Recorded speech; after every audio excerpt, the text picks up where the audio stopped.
Chapter 1344. It was rare for Zhang Feng to have a little free time. Originally, he planned to secretly take the two girls to the waterfall to try to catch some night fish after the glass was installed. But at this time, he met Ching Chimo.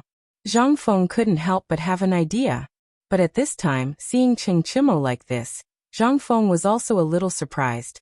What did Mr. Sun go down the mountain to do?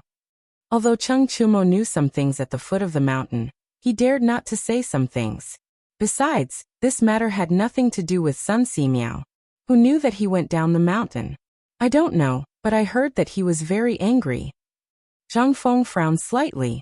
After greeting the two girls, he said, "Let's go to his villa and have a look." No old man is back. Before Zhang Feng went out, he met Sun Simiao, who came slowly with his hands behind his back.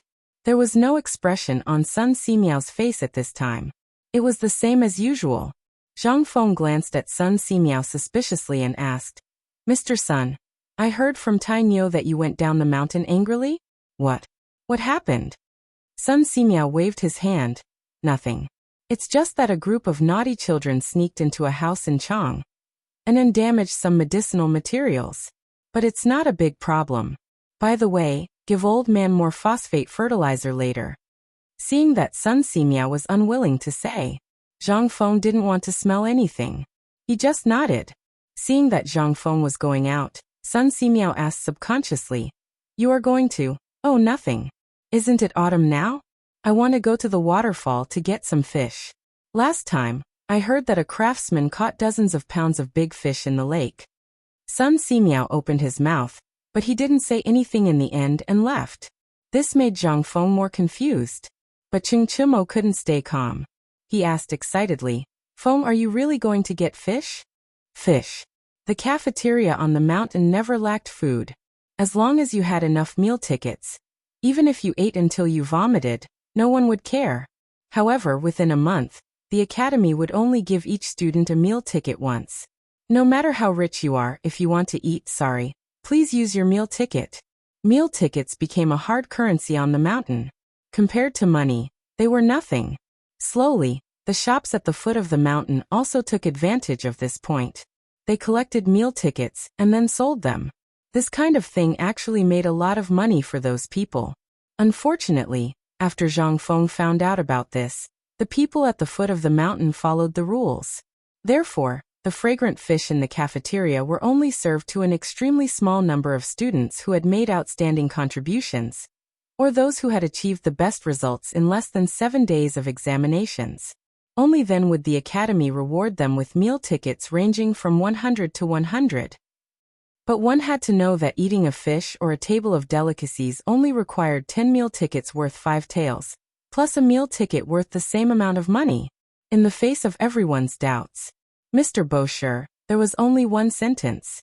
Meat was for the capable. Why would you eat meat if you didn't have the ability? Wouldn't you feel ashamed? This time, Ching Chimo and others were miserable. Every time they saw Zhang Feng, they would take advantage of him. They had no choice. Their 100 meal tickets and 100 meal tickets were always used up in less than 10 days. If they didn't take advantage of Zhang Feng, would they starve to death? Who asked Zhang Feng to never ask for money for his meals on the mountain? So at this time, when they heard that Zhang Feng was going to get fish, they were so excited. Besides, no one could compare to Zhang Feng when it came to cooking fish. After a while, Zhang Feng, Cheng Chumo and others came to the big lake under the waterfall. They saw Li Chengqian and others flopping in the lake. Zhang Feng was so angry that he picked up a stone and threw it at them. As soon as Lao Tzu left, "You came to slack off?" The few of them didn't know that Zhang Feng would actually come to this place, and even bring along his two beauties. They were so scared that they hurriedly put on their clothes and stood beside Zhang Feng with a smile, constantly winking. Zhang Feng pointed in the direction of the hatchery. "Are you done? There's no more phosphor stone, and we've finished all our production today." "How much? Didn't you say that each of us has 100 kilograms of phosphor fertilizer?" "We're done." As for Ma Zhou and the others, When Zhang Feng heard this, he looked again. Apart from these 5 idiots, he couldn't see a single one of them. In addition, Li Chengqian was speaking in a mumbling manner. Zhang Feng guessed that there was definitely something going on. "Tell me, where are they?" Didn't I ask you to take care of them? There's no need to take care of them. These guys aren't humans. Those guys are like animals. It's only been half a day, and each of them has produced 150 kilograms of phosphor fertilizer. Didn't you say that after 6 hours, they must rest for 4 hours? These guys thought that they were slow learners, so they went to study physics, so. When Zhang Feng heard this, he heaved a sigh of relief. At the same time, a plan came to his mind. Looks like you've completed your mission. Fine, let's have fun today. As for the laboratory, don't go there for the time being. Give it to Ma Zhou and the others. Have a good rest tomorrow, no matter what you do. As for the day after tomorrow, report to me first thing in the morning. When they heard this, they didn't have to go to that torture place anymore. Everyone stood neatly and gave Zhang Feng a military salute, as if they had been injected with chicken blood. Yes. Chapter 1345. But at this moment, Li Chengqian inadvertently saw the faint smile at the corner of Zhang Feng's mouth, and couldn't help but be shocked. He hurriedly asked, Fengzi, did something big happen? Zhang Feng waved his hand. Yes, something big happened. Now continue to go into the water and catch fish. Whoever catches the most fish and the biggest fish will have an extremely comfortable time the day after tomorrow. That's equivalent to saying that you guys will be supervised by him and won't have to work. Li Chengqian couldn't help but be even more puzzled. Could Zhang Feng do such a thing? Did the sun rise from the west? Seeing this, Zhang Feng hurriedly patted his chest and said, I promise if it's not like what I said, I, Zhang Feng, will write my name backwards. How about it? This time, Li Chengqian and the others didn't have a trace of suspicion. They pondered for a while, and called Cheng Chimo to the side to ask about the specific situation. After they really didn't find anything unusual, they hurriedly rushed into the water, including Cheng Chimo, who didn't know how to swim, also exploded into a large splash in the water. He really couldn't do anything about catching fish. He was so anxious that he angrily scolded everyone in the water. But on the other hand, Zhang Sun, Wei Shuyu, Li Chengqian, Du Hook, and Feng's love were in the water, going up and down and occasionally catching a few fish. Even Shiva and Gao Can, who came later to inform Zhang Feng about the glass installation, also joined in the battle. After all, Shiva was a prince who grew up by the sea. When it came to catching fish, he was really good. In a short while, whether it was eels, loaches, or anything else, they caught a lot. Li Chengqian was so angry that he directly went on strike. Zhang Feng smiled and looked at Li Chengqian, who was sitting beside him sulking, and said, Do you want to catch more than them? Yes. Li Chengqian didn't even think and agreed. But looking at the guys in the water, he couldn't even catch a single one of them and instantly became depressed again. Zhang Feng laughed and said, If you want, I'll tell you a few things. Go and get them for me. I guarantee that you'll catch more fish than anyone else. Li Chengqian was a little suspicious. Really? When did I lie to you? Seeing this, Li Chengqian pushed Zhang Yuyao aside and hooked Zhang Feng's neck and said, Bro, you're my brother. Tell me, what do you want? As long as I can get it, no matter how much it costs, I will find someone to get it right now. Li Chengqian was a person who cared about his face. In addition, this matter was to determine the leadership of the organization. He had to get his hands on it no matter what, although he didn't know what to do. Seeing this, Zhang Feng smiled and said, It's free and very cheap. Go and find me a large test tube with a rubber stopper. Of course, it's best if you can find a few more. Also, go to the lime kiln and get me some slaked lime. Lise? That's it. Zhang Feng patted the back of Li Chengqian's head and said, Then what else do you want? Okay, wait, I'll be right there. After Li Chengqian left, Jingshu and Zhang Yuyao couldn't help but ask, What are you going to do?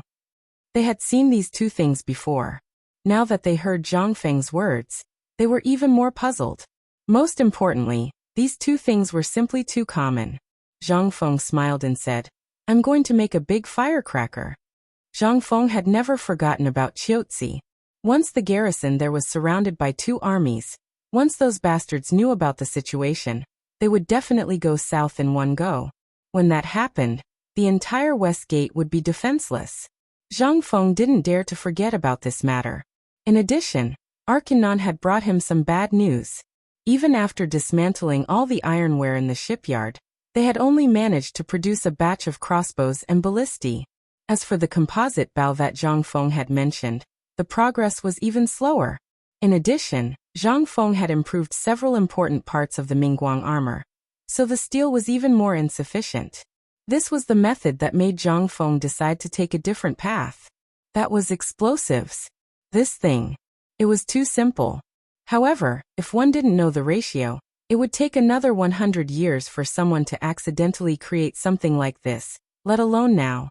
Although firecrackers had been invented during the Warring States period, when gunpowder was invented, no one had ever used them in war. Zhang Feng had hesitated for a long time before deciding to do something like this. After all, once explosives appeared, it meant that the era of weapons was about to enter a period of decline. The consequence of this was that the damage caused by a war would be even greater. This was something that Zhang Feng didn't want to see. He wasn't a good person, but he wasn't a bad person either. If there was iron, he wouldn't want to take this path. But now, it was no longer up to him to decide. Once Chiaotzi City fell, the entire Longyu Road would become someone else's territory again. The golden trade route plan that he had painstakingly drawn up would go down the drain. This was something that Zhang Feng absolutely didn't want to see. What was even more frightening was that when that time came, Chang'an would no longer be a problem that the Wei River Alliance could solve. At this moment, Li Chengqian was panting as he rushed over with 2 big sacks on his back. He had just thrown the sacks to Zhang Feng when he said, "Fengzi, what's the use of these things?" Zhang Feng smiled and said, "You'll know soon enough." Chapter 1346. At this moment, the commotion on the shore had attracted the attention of the people in the water. Cheng Chimo and Gao Qinxiwa were fighting in a fit of pique, causing splashes in the water. As for Wei Shiyu and Du Go, they thought that they were not inferior and had left early. What a joke. Gao Qinxiwa was really beating him to death. Who could stand that? The key was that this batch was stubborn. He would listen to whatever Zhang Feng said, and was always straightforward. As for Shiwa, what was he? He was someone who had lived by the sea since young, and was naturally familiar with the water. At this moment, he and Fang Ai were fighting fiercely in the water. It seemed that Fang Ai was also fighting with Shiwa. In the end, Du Go, Wei Shuyu, and Zhang Sun left the battlefield. They stared blankly at Zhang Feng, who was fiddling with the thing in his hand. Actually, this device was very simple. It was to put slaked lime into a bottle, and poke a small hole in the bottle cap. That was it. In the slaked lime, Zhang Feng added some broken glass and a handful of small stones. It was very simple to make. This made them even more dumbfounded. They knew about slaked lime, not to mention this test bottle. Every day they would break a few of them. But at this moment, seeing that Zhang Feng was being so cautious, Zhang Sun was about to ask when Li Chengqian hurriedly stopped the 2 of them and let them watch quietly. No matter what Zhang Feng was doing now, it was a kind of knowledge. With Zhang Feng's temper, would he not tell them? Now that Zhang Feng was not doing it quickly, it meant that Zhang Feng was teaching them. Seeing this, Zhang Xuan's heart was burning. He squatted on the ground and started fiddling with it like Zhang Feng. But he was stared down by Zhang Feng. "Don't look at how happy I am fiddling with it. With your wet body, go away. If it explodes, someone will die." Zhang Sun heard this and was confused. What? Explode? Someone will die? Just this little thing? Li Chengqian was also somewhat confused. However, due to Zhang Feng's current cautiousness, he hurriedly kicked Zhang Sun Chang's butt, and even unceremoniously kicked this cousin of his to the ground. He hurriedly retreated a great distance. "Fengzi, are you sure this thing will kill people?" Zhang Feng took the bottle and shook it. He glanced at them and said, "When there's no water, it's fine even if you use it as a pillow to sleep, but you have to stop drooling." Just this? Hearing this, Zhang Sun became bolder again. Zhang Feng was right. Before the lime came into contact with water, it was indeed fine. But in this small bottle, once it came into contact with water, it would expand. Zhang Feng ignored them and shouted into the lake. "Come up, all of you. I'll let you guys see what it's like to catch fish." Gao Kan and Shiva were the most obedient. After hearing Zhang Feng's words, they hurriedly went ashore. Only Cheng Chimo and Fang Yai flopped around in the water for a while before they came ashore with a big fish in their arms. At this time, the shore was already filled with big and small fish, flopping around on the shore. However, this was not enough to attract everyone's attention. Everyone's gaze fell on the 2 small bottles in Zhang Feng's hands, and the 3 test tube bottles filled with lime on the ground. When everyone was ashore, Zhang Feng handed the test tube bottle in his hand to Gao Kansas. He pointed at the lake and said, "Throw it out. Throw it as far away as you can. It's best to throw these bottles into the water as soon as possible." "No. Didn't you just say that this thing can't touch water?" "Yes, Fengzi, you want to." Without waiting for Cheng Chimo and the others to finish their questions, Gao Kan threw the experimental bottle in his hand and the 3 bottles on the ground into the water, almost into the center of the lake. The reason why Zhang Feng asked him to throw it was because he valued his strength. This guy. Just as everyone was puzzled. The bottles in the water emitted wisps of white smoke on the surface of the water, and then sank to the bottom of the water with a series of bubbles. Then there was no then. Li Chengqian was dumbfounded. He looked at Zhang Feng, who signaled the 2 girls to quickly cover their ears in confusion, and said, "That's it? That's it." Zhang Feng nodded. However, he covered his ears with a smirk. Although everyone was puzzled, after seeing Zhang Feng's smirk, everyone's expression changed, and they hurriedly covered their ears. This grandson is too insidious. We can't be fooled by him. Boom, boom, boom, boom, boom, boom. With 5 explosions, accompanied by a burst of ear-piercing noise, everyone couldn't help but look at the surface of the water. At this moment, the surface of the water seemed to be boiling. In an instant, at the point of the explosion, a wave that was at least 10 feet high rose. Countless water splashed in all directions. The entire surface of the lake was like a pot of boiling water, rolling violently and emitting bursts of white smoke. However, on the boiling surface of the water, a large number of fish floated to the surface of the water bit by bit with their white bellies facing upwards. This, Chapter 1347. The commotion here instantly alerted a large group of patrolling guards on the mountain. At this time, the Academy's guards had been renamed as security guards by Zhang Feng. Unlike the patrolling soldiers, they were no longer holding swords or spears in their hands. Instead, they were holding a kind of wooden stick called a baseball bat that was not thick at the grip but slowly thickened along with the handle. This was the right granted to them by Zhang Feng. It was also a symbol of status. A group of people waving their sticks ran over to take a look. After seeing Zhang Feng, they immediately shielded Zhang Feng and the 2 madams behind them. Only then did they glare at Li Chengqian and the others angrily, until Zhang Feng said 3 times that he was fine. But in desperation, Zhang Feng could only let the security guard check him up and down. After making sure that he was fine, the security guard left resentfully. But when he left, he saw the warning eyes of Cheng Chimo and the others. Cheng Chimo was so angry that he wanted to go up and beat them up. But he did not want to leave now. After all, there were still important things to do. After the security guard left, Yu Shinan and the others also heard the commotion, and came over. After all, the commotion that Zhang Feng had caused just now was not small. When the 5 of them arrived and saw the fish bobbing up and down on the surface of the lake, they asked in surprise, "Fengzi, what are you doing?" Seeing this, Zhang Feng hurriedly bowed and said, "I have nothing to do, so I'm preparing to experiment with a new toy. At the same time, I want to improve the food." When the few old men heard this, they glared and pointed at the fish on the surface of the lake. "Don't tell us that you made all these fish?" At this time, not to mention how many fish he made, the entire surface of the lake was densely packed with fish. How many fish were there? Not to mention all the people here. Even if all the students of the academy came to eat for a day, they probably would not be able to finish it. Was this to improve the food? Besides, how could the entire academy not hear you? Looking back, you said you were catching fish for fun? For fun? Is this fun? Ouyang Sun was trembling with anger, and was about to curse when Zhang Feng hurriedly shouted, "What are you waiting for? Quickly go into the lake to catch the fish. Wait, I'll treat everyone in the academy to fish. What's more, it's an all-fish feast that you've never eaten before." "Really? Are you serious?" For Cheng Chimo and the others who were super gluttons, every new thing that Zhang Feng came up with was unparalleled in the world. Nowadays, fish was usually stewed in a pot or roasted over a fire.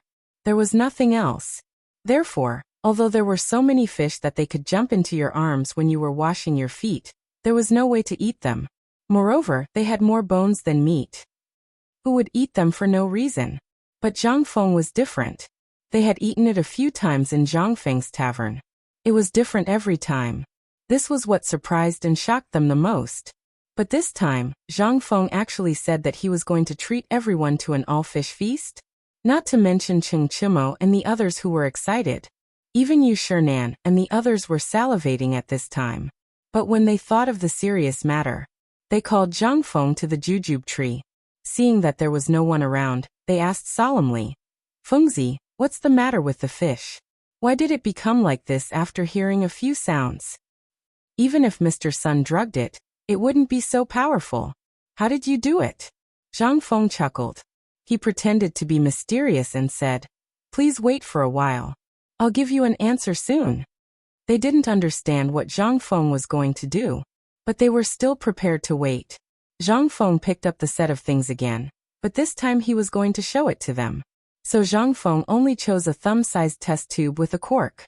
After filling the test tube with lime and some sand, he pointed to it and said, "Dear teachers, watch carefully." While speaking, Zhang Feng threw the test tube in his hand into the water again. After experiencing everything just now, the test tube exploded again like a firecracker. Bang!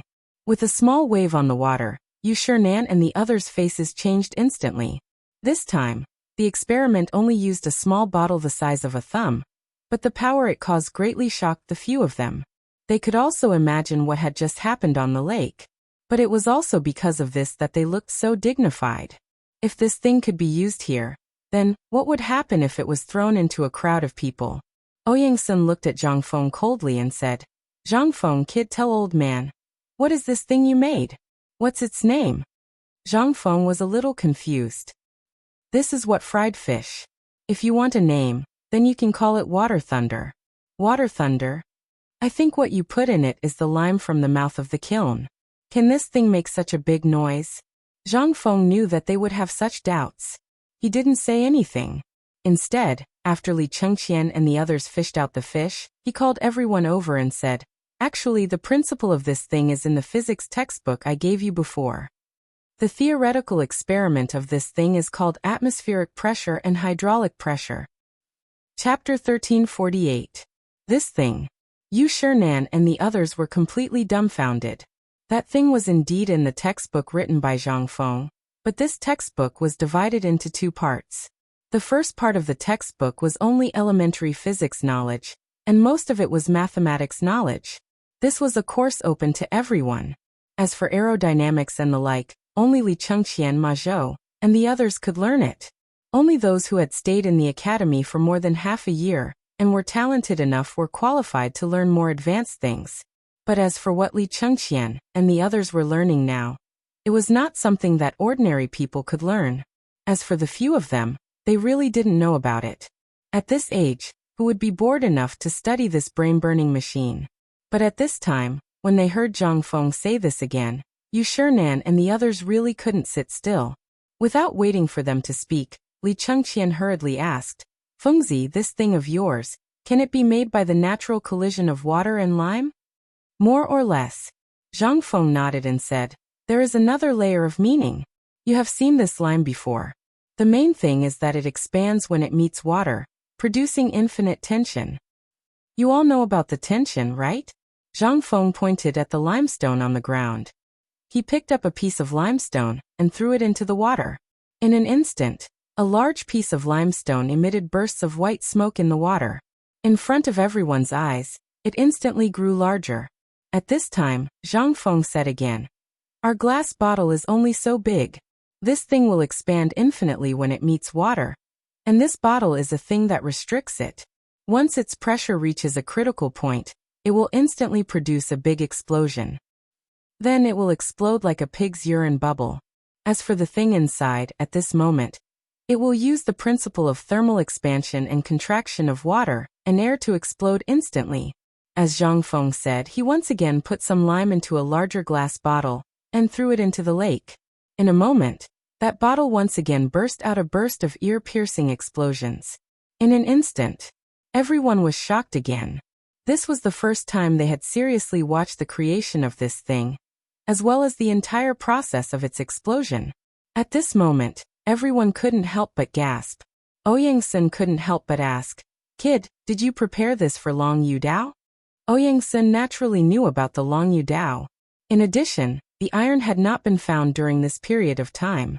At this time, Zhang Feng suddenly took this thing out.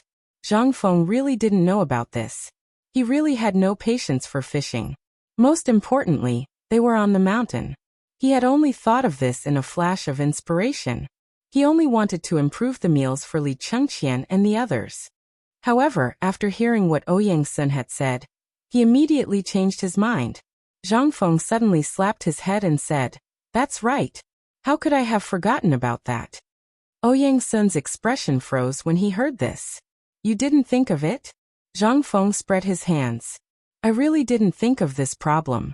But thanks to you, if not for you, this Long Yu Dao matter would really be a headache. Come, Tainyo, go get me some fish and firewood. Today is a memorable day. Let's eat and drink while we talk about our new plan." Ouyang-sun's face was as black as the bottom of a pot. He also knew about what happened at the foot of the mountain. Although Zhang Feng didn't know, they all knew clearly. Seeing this, Ouyang-sun and Yu Shinan looked at each other. Yu Shinan waved his hand and said, "Fengzi, come, let's talk about something serious. Li Gan, go and find your father." Zhang Feng knew what Yu Shinan and the others meant, but he was also a little confused. Wasn't it just a homemade bomb? Why were they so cautious? Actually, once this thing was completed, he would be able to do it. That was to be honest. This thing could really become a sharp weapon for Long Yu Dao. Zhang Feng didn't hesitate. He asked Cheng Chimo and the others to call Ma Zhou and the others over. After all, that experiment had been done for a long time, and Zhang Feng didn't know how it would turn out. But about this bomb and the principle, he still had to explain clearly to them, so that they wouldn't talk about it one after another. Troublesome. While waiting for the others, Zhang Feng was also pickling fish, and picking out the fish that he wanted to eat with the lotus leaf bar. He also found the people in the cafeteria and threw the fish to them, explaining how to make paper-wrapped fish. At this moment, Li Shimin rode a white horse and hurriedly followed Li Chengqian up the mountain. As soon as he saw Li Shimin, Zhang Feng asked the others to start roasting fish according to his instructions. Then he slowly entered Yu Shinan's villa. As soon as he entered, he found that no one was sitting here. Instead, everyone was looking at him with a serious expression. However, Niu Jinda, Yu Qigong, and Chen Yaojin were extremely excited. Before Zhang Feng could speak, Li Chengqian hurriedly closed the door and ordered Shiwa and Gaoqin to guard the door. However, Zhang Feng refused. In the end, Li Shimin had to let Xiao Gizi lead a large number of guards to surround the entire villa. At this moment, Li Shimin asked seriously, "Fengzi, I heard that you just made something amazing on the mountain." Chapter 1349. Li Shimin was originally in the imperial court with Wei Zheng and the others, having a headache over this matter. The matter of Long Yu was imminent. But at this time, the only way was to hope that Zhang Feng could produce the strong crossbow and the ballista in a short time. As for the composite bow, Li Shimin did not take it to heart. After all, the news he received was that this thing was extremely consumable, so Li Shimin did not use it as the main thing to fight against Long Yu this time. But the news he received this morning was that at least 300,000 Indian and Turkic soldiers had been discovered. Even if they had the ballista, it would not be of any help. At most, they would have a slight chance of winning. But just now Li Shimin and the others could not help but be excited after Li Chengqian hurried back to the palace and told them about the situation of the fried fish. Immediately, they did not care about anything else and hurriedly went up the mountain. But when he saw that Zhang Feng was actually roasting fish under the waterfall, how could he sit still? Almost everyone in the room had the same thought as Li Shimin. Although Yu Shinan and the others did not advocate using this method, they also knew that once the armies formed an encirclement and arrived at Qiuzi, it meant that the Tang dynasty would be involved in the flames of war again. Originally, the Tang dynasty was not rich at this time. So at this time, when they saw Zhang Feng's thing and Zhang Feng's actions just now, they had the urge to beat Ouyang-sun to death.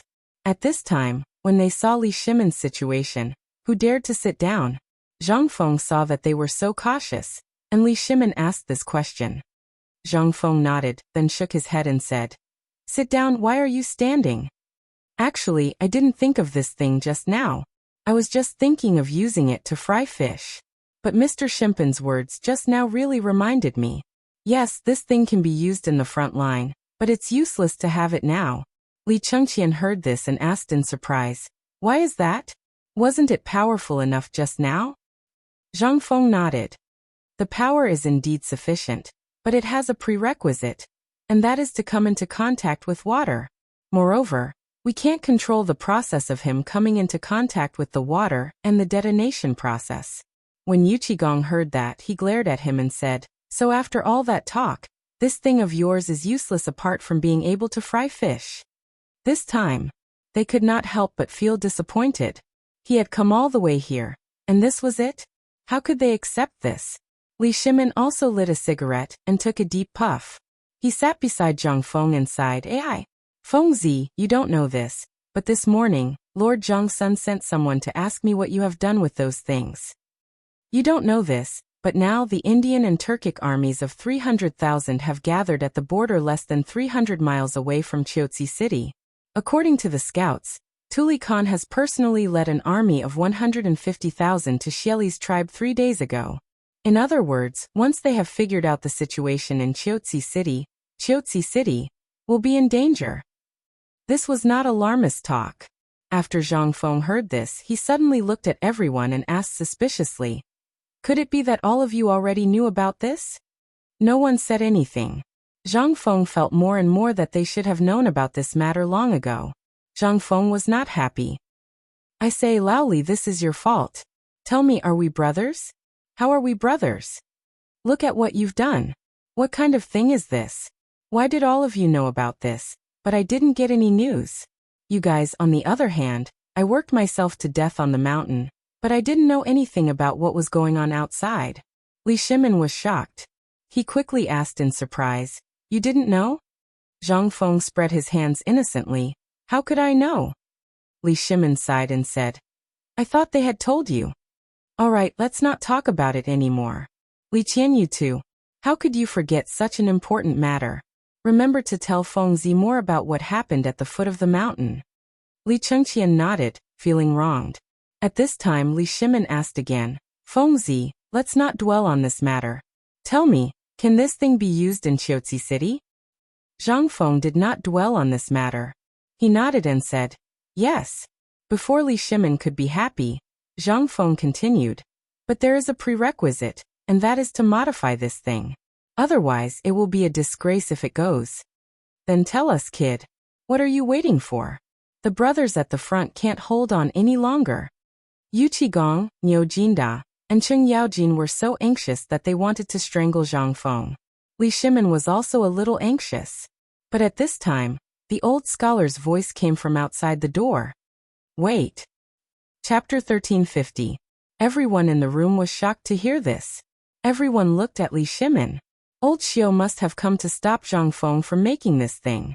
This was exactly what Yu Shinan and the others wanted. However, Old Xiu was too stubborn.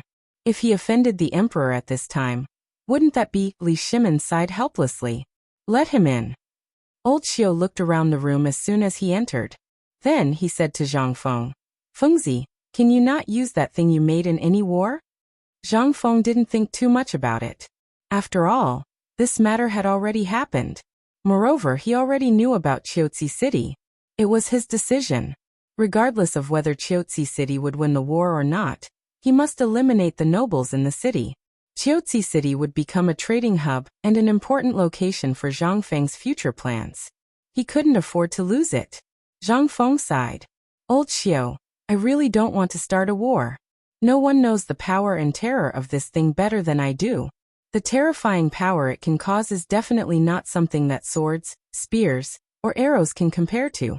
If you're injured by it, you'll either die or lose an arm or a leg. However, you should also know the importance of Chiotsi City to the Tang dynasty.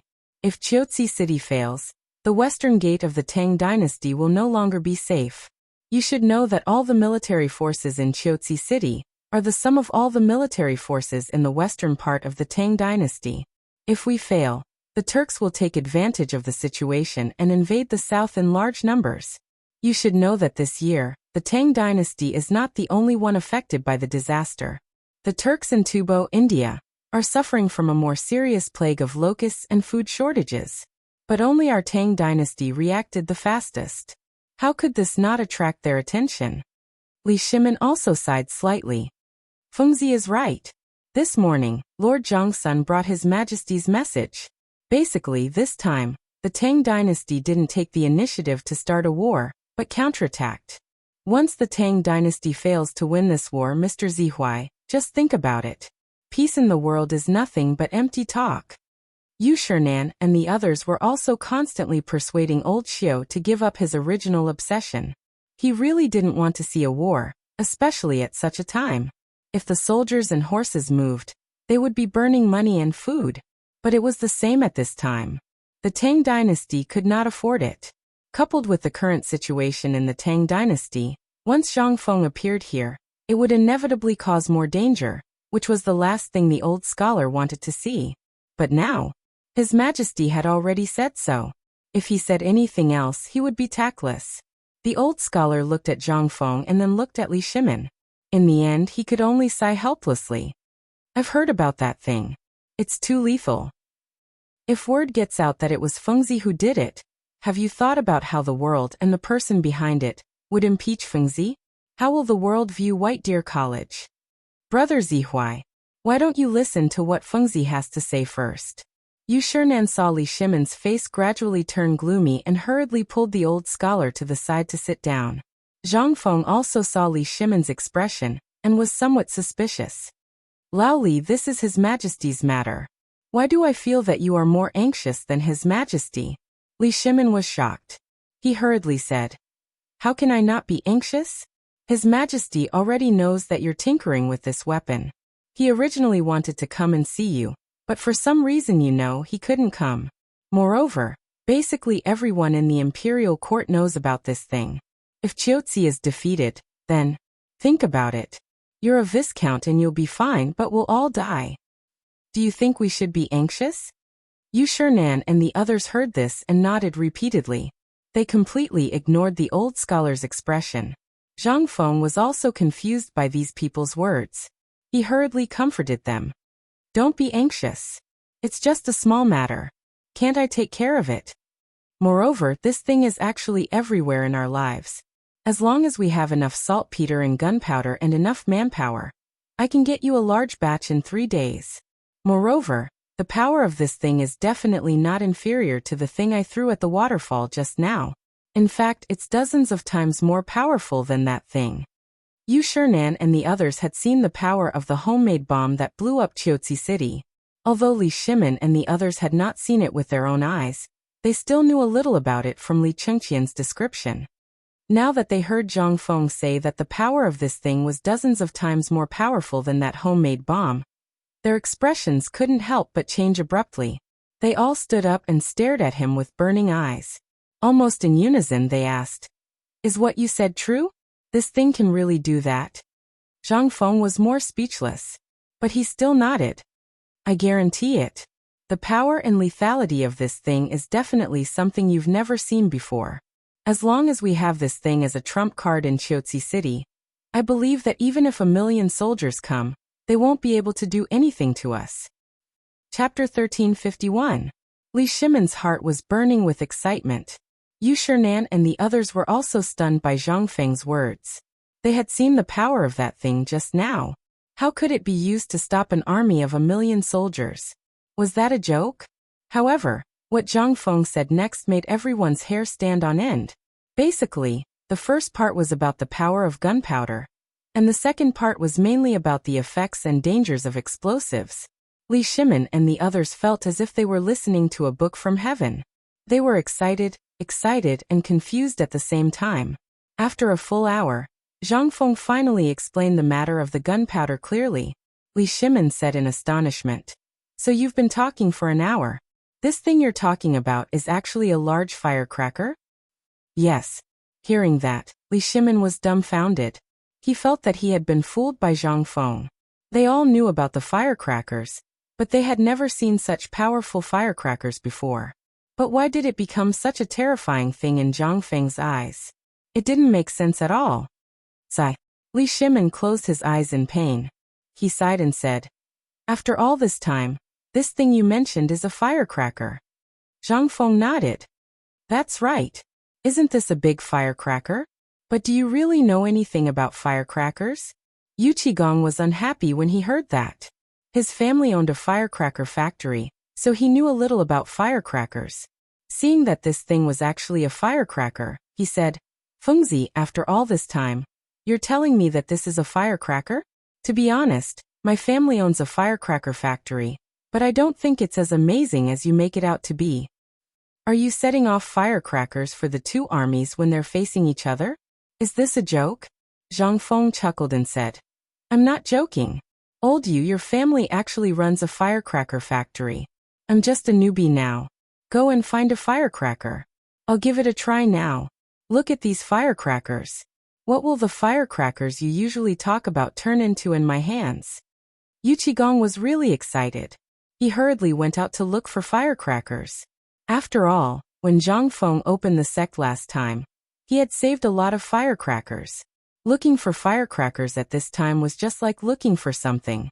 Not long after, Yu Qigong really did find a large basket of firecrackers. Seeing this, Zhang Feng could only bring them to the edge of the waterfall again. He asked someone to dig a big pit beside the waterfall, and Zhang Feng carefully connected the fuses of all the firecrackers together. Seeing that the pit was dug deep enough, Zhang Feng asked someone to throw the firecracker frames in. Then he asked someone to fill the pit with stones and wood. Then he took Li Shimin and the others to hide far away. He waved at Cheng Chimo, who was full of suspicion. Cheng Chimo calmly lit the torch in his hand with a match, and then threw it into the basket of firecrackers. Weren't these things just firecrackers?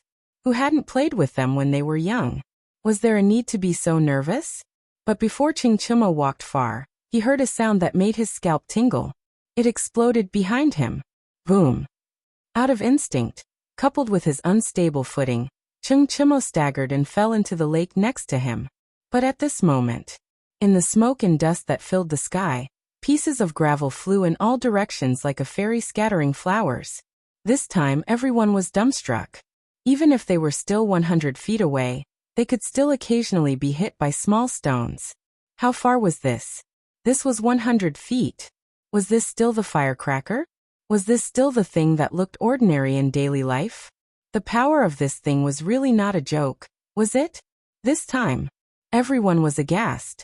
They were stunned by this ordinary firecracker. "I say, Fengzi, are you sure this firecracker is really so powerful?" Li Shimin excitedly put his arms around Zhang Feng's neck and asked. In an instant, Zhang Feng's face suddenly turned pale. Li Shimin was so scared that he hurriedly let go of Zhang Feng. After a while, Zhang Feng came to himself. He looked at Li Shimin speechlessly and rolled his eyes, saying, "Why don't you say it properly? I just asked you a question. Why are you ready to murder me?" Li Shimin smiled. "Well, I'm just excited. By the way, tell me, can this firecracker really be used in Qiuzi City?" Zhang Feng rolled his eyes. "If you want to be funny, you can try to use the firecracker. But your idea is good. You can use the firecracker to confuse the enemy and then use the bomb. The effect will be better." Li Shimin and others were even more confused. "Tell me. Don't dilly-dally. Just tell me, is this firecracker okay? And if it's not okay, what should we use to replace it? As long as you can tell me, I Laoli will get it for you today." Zhang Feng sighed and said, "In fact, the things used are what the firecrackers need. I don't understand. These are all things handed down by our ancestors. How can you forget all of them? Isn't this thing 1 nitrate, 2 yellow and 3 gunpowder?" Chapter 1352. Gunpowder. It was invented by alchemists as early as the time of Qin Shi Huang. However, although these things were invented, they had always been in the hands of alchemists. Therefore, it was normal for them not to know some things. However, they could make firecrackers, but they couldn't make this thing? Thinking of this, Zhang Feng couldn't help but look at the burned firecrackers in surprise and ask, "Old you said that your family is in the firecrackers business. Are you sure you don't know the formula of this thing? How would Yu Qigong know this thing? He pointed at Sun Simiao and said, You might as well ask Dr. Sunday. Dr. Sun knows something about this thing. Let me tell you who knows what you are talking about. I only know that there is bamboo and some gunpowder in my firecrackers. As for other things, yes, there is also some yellow mud. That's it. When Zhang Feng heard this, he couldn't help but be amused. He looked at Sun Simiao and said, Old Sun, do you really know this? In history, it was indeed recorded that Sun Simiao knew some alchemy and later refined the elixir of immortality for Li Shimin with Yuan Tiangang. However, this was all history. As for whether it was true or not, Zhang Feng really didn't dare to ask. After all, this matter had to be done slowly. But today he actually encountered it. Zhang Feng couldn't help but want to ask. Although this was other people's privacy, there were so many people at this time. Moreover, it was old Yu who said it first, so it had nothing to do with Zhang Feng. Sun Simiao stroked his beard and sighed. That firecracker, do you know why it was called firecracker in the beginning? Wei Zheng said in surprise. This old man only knows that it was because the bamboo was burned and exploded in the fire, which led to the birth of firecrackers. This is also the predecessor of firecrackers. It's said that during the Han Dynasty, there was an alchemist. Because he was poor, he accidentally saw the explosion of bamboo. It was similar to the things commonly used in alchemy, so he poured black gunpowder into the bamboo.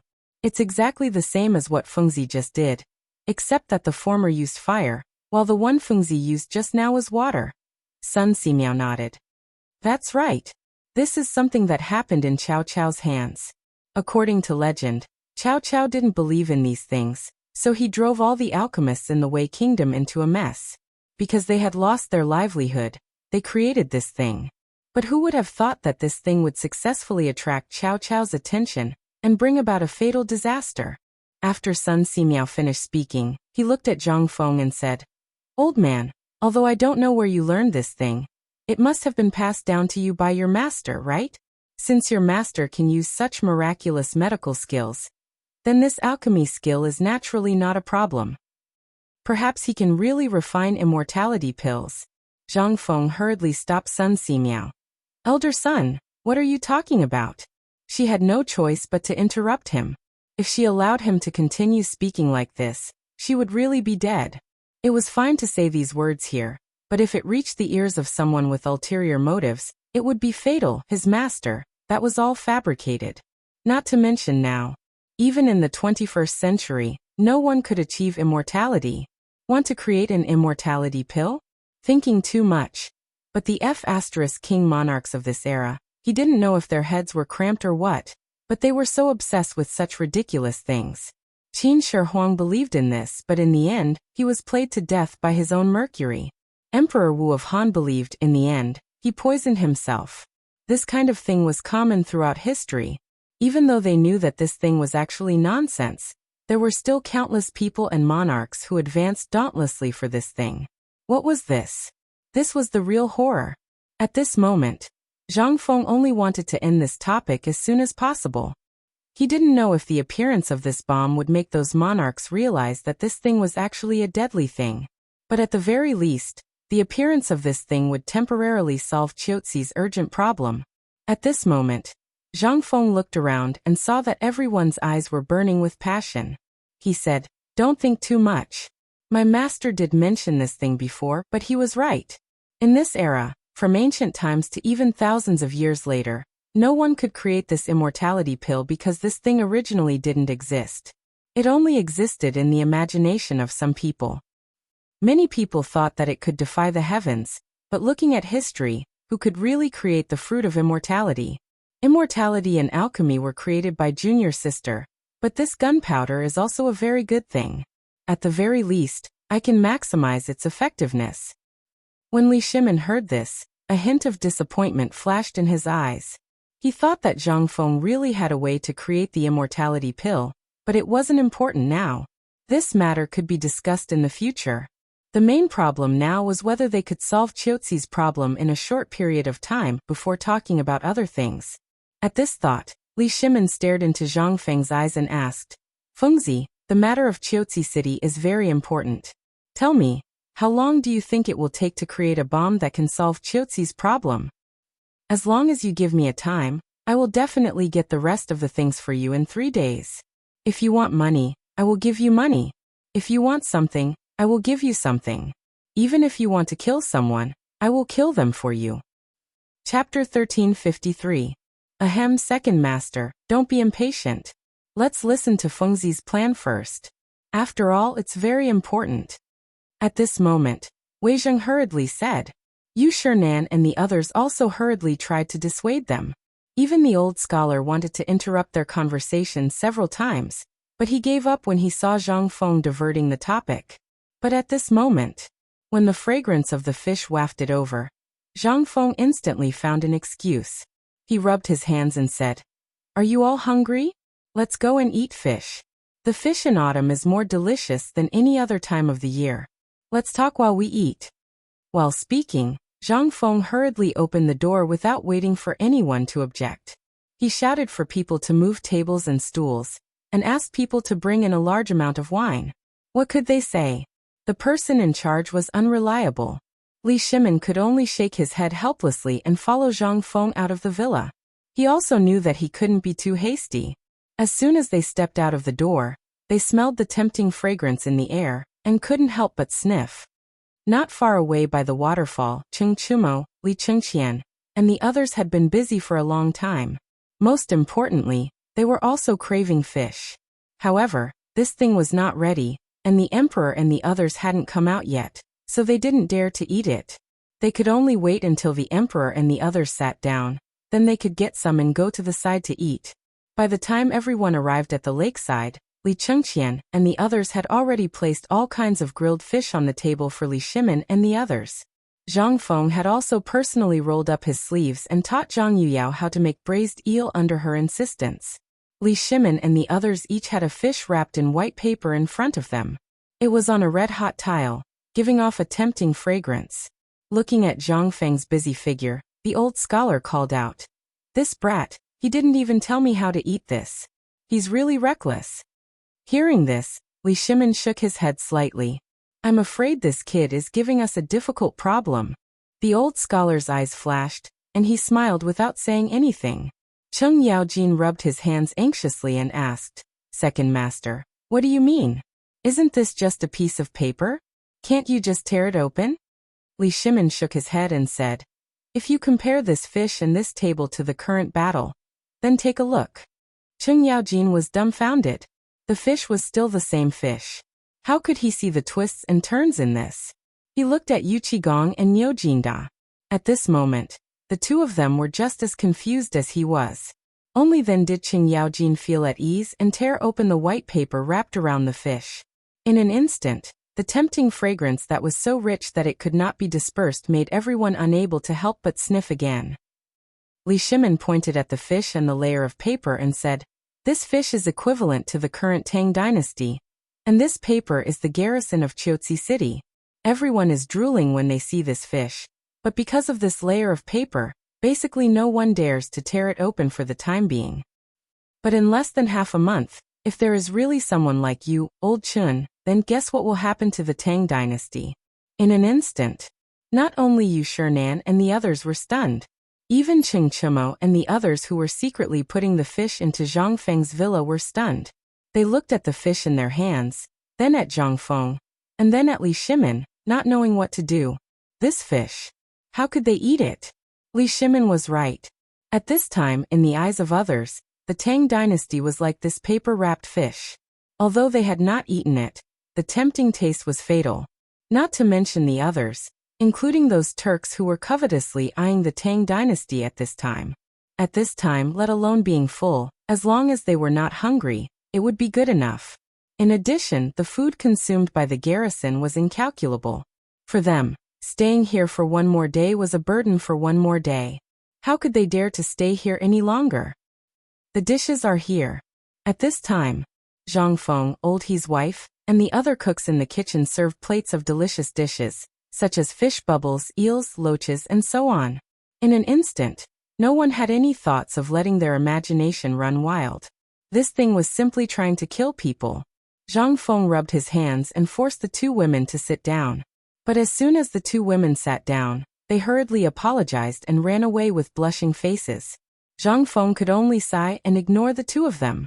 He waved his chopsticks and said, "Come, come, come. Let's try this thing. It seems that we haven't sat so neatly together for a meal in a long time, right? Come on, let's eat. Everything can wait until after the meal. How about it?" Seeing this, Li Shimin was also tempted. He waved his hand with a smile and said, "Let's eat. We haven't had a good meal these days. It's rare that Fengzi is in such a good mood today. Let's not spoil his good mood. But before eating, Fengzi, I have a question to ask you first." Zhang Feng picked up a fish bubble, put it in his mouth, and chewed it with a crunching sound. He asked, "What's the matter?" "It's about the dishes on this table.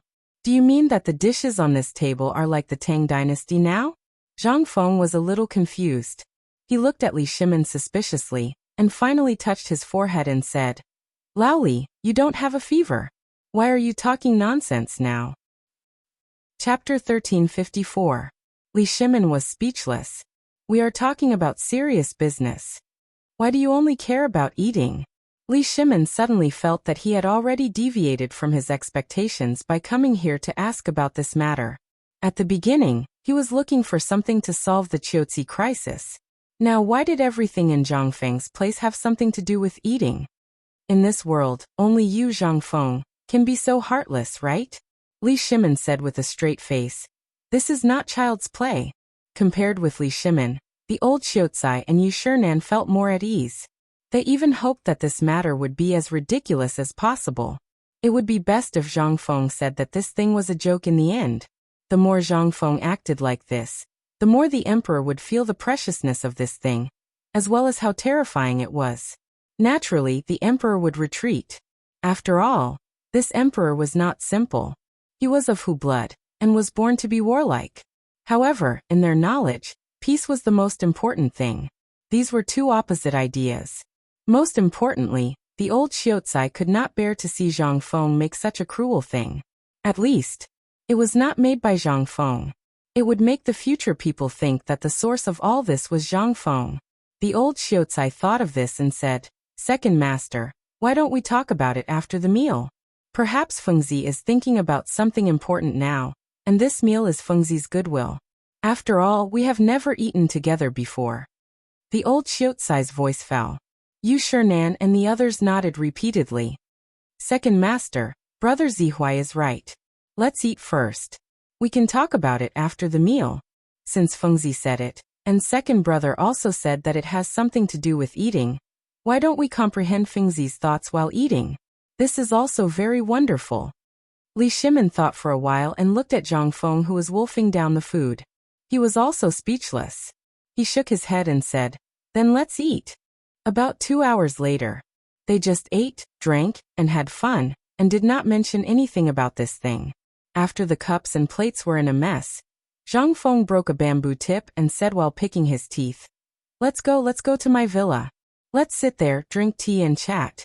Won't it be fun?" They had no choice but to follow Zhang Feng into the villa, including Ma Zhou and the others. Jingshu and Ming Ming went out early. No one knew what they were going to do. It was as if they already knew that they would come here after dinner. When everyone saw that the two women were no longer around, they let go and lit up a cigarette each. In an instant, the entire spacious and bright living room suddenly became like a dream. Smoke lingered. At this time Li Shimin asked, "Fengzi, can we talk about this now?" "Talk about what?" Zhang Feng burped and asked. But when he saw Li Shimin's expression, he slapped his head and said, "Hey, look at my memory. This meal is actually just a simple meal. There's no other meaning. Don't think too much about it. I just heard old Li say that there might be some other purpose behind this meal. To be honest, there isn't. Although we all know each other, we have never eaten together with so many people before. To put it bluntly, we have never eaten together like this before.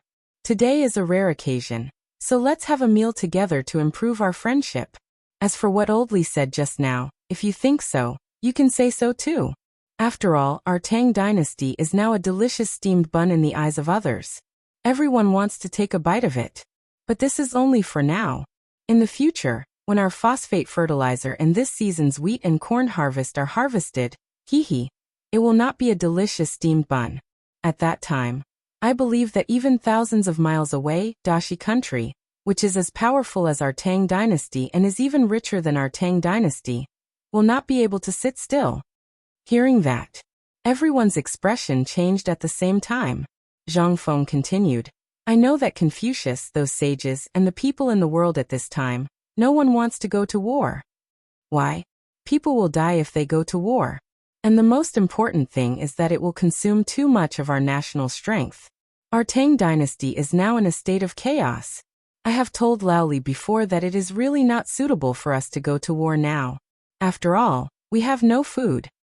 But others don't think so. In their eyes, our Tang dynasty is a delicious steamed bun. So what should we do? Let's beat them back first. As long as we can get through next year's harvest, when all the people have a full warehouse of food, our every military grain collection will not be as bad as it is now. Think about it. At that time, we will beat whoever we don't like in our Tang dynasty. We will beat them until they are convinced and no longer dare to covet the riches of our Tang dynasty. How good is that? Why do we have to fight for this momentary pleasure? Li Shimon's brows furrowed like fried dough twists. You can say that, but you can't do anything about it. You saw it yourself.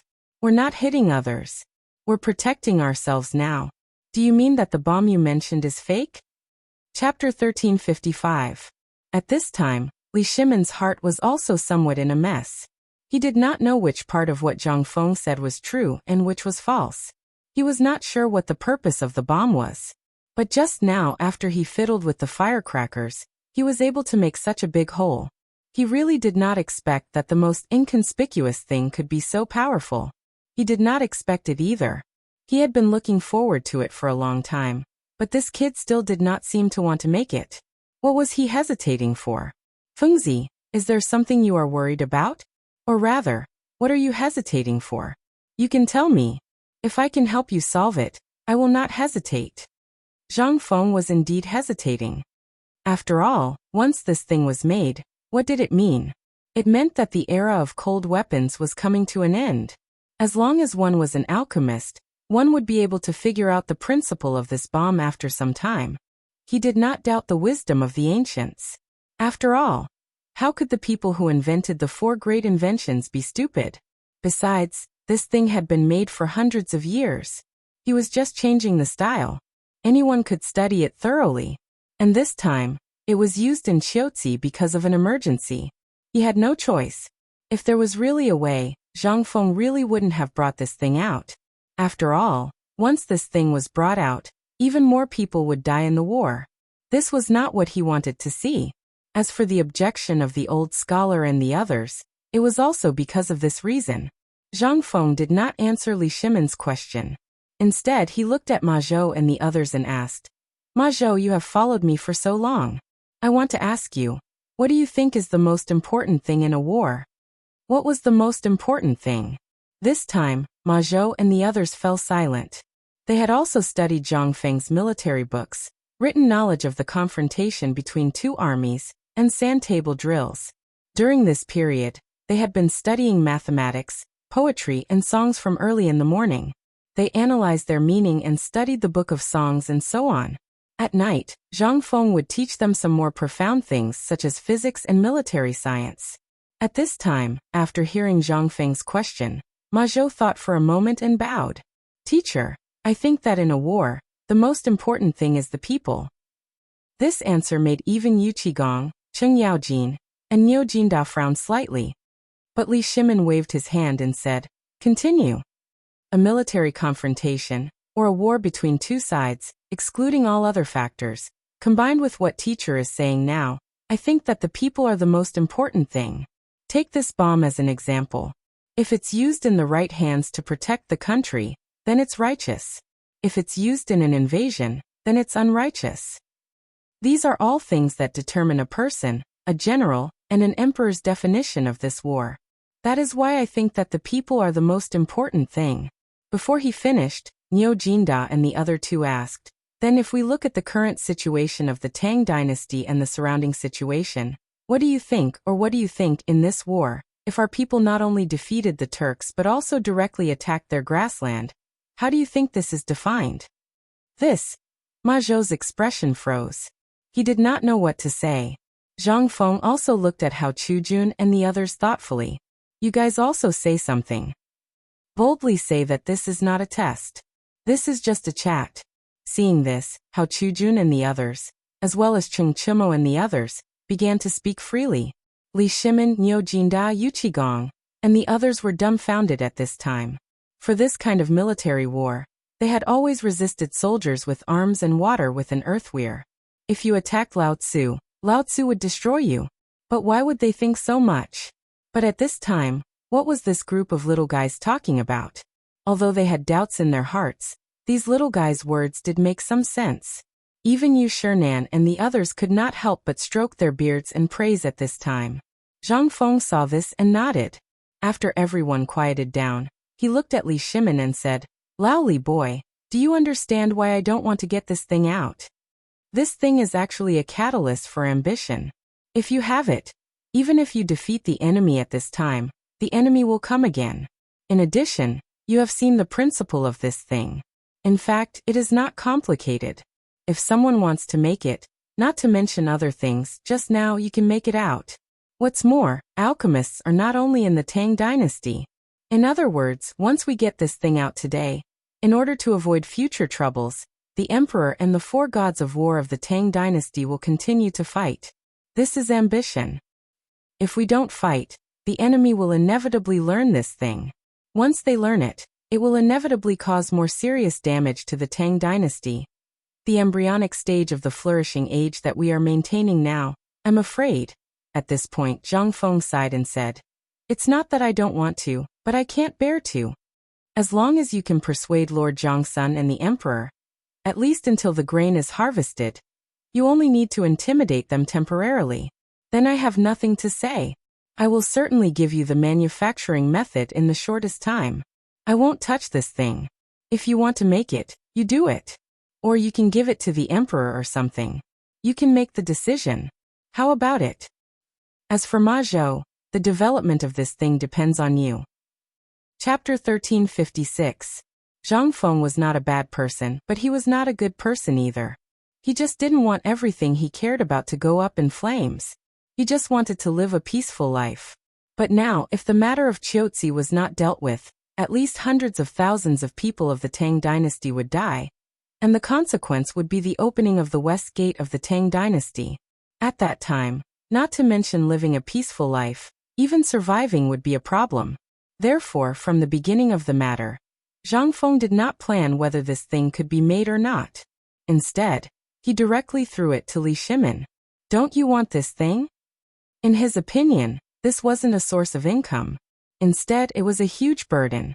Looking at the world, although arms dealers had made a lot of money in the past few thousand years, all the people despised them and even hated them.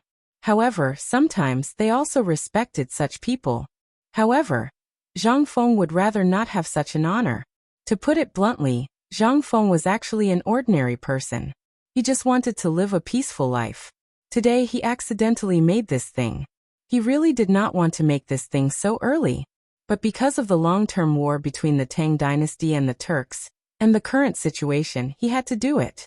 But after all, he was only the dean of the academy. When he had nothing to do, he could act cool and pretend to be tough. But when such a thing fell on his shoulders, he really did not dare to take it.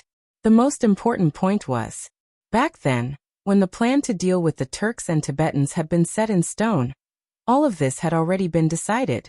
The reason why Zhang Feng had asked Ma Zhou and the others was because even he himself was unable to determine whether his actions were right or wrong.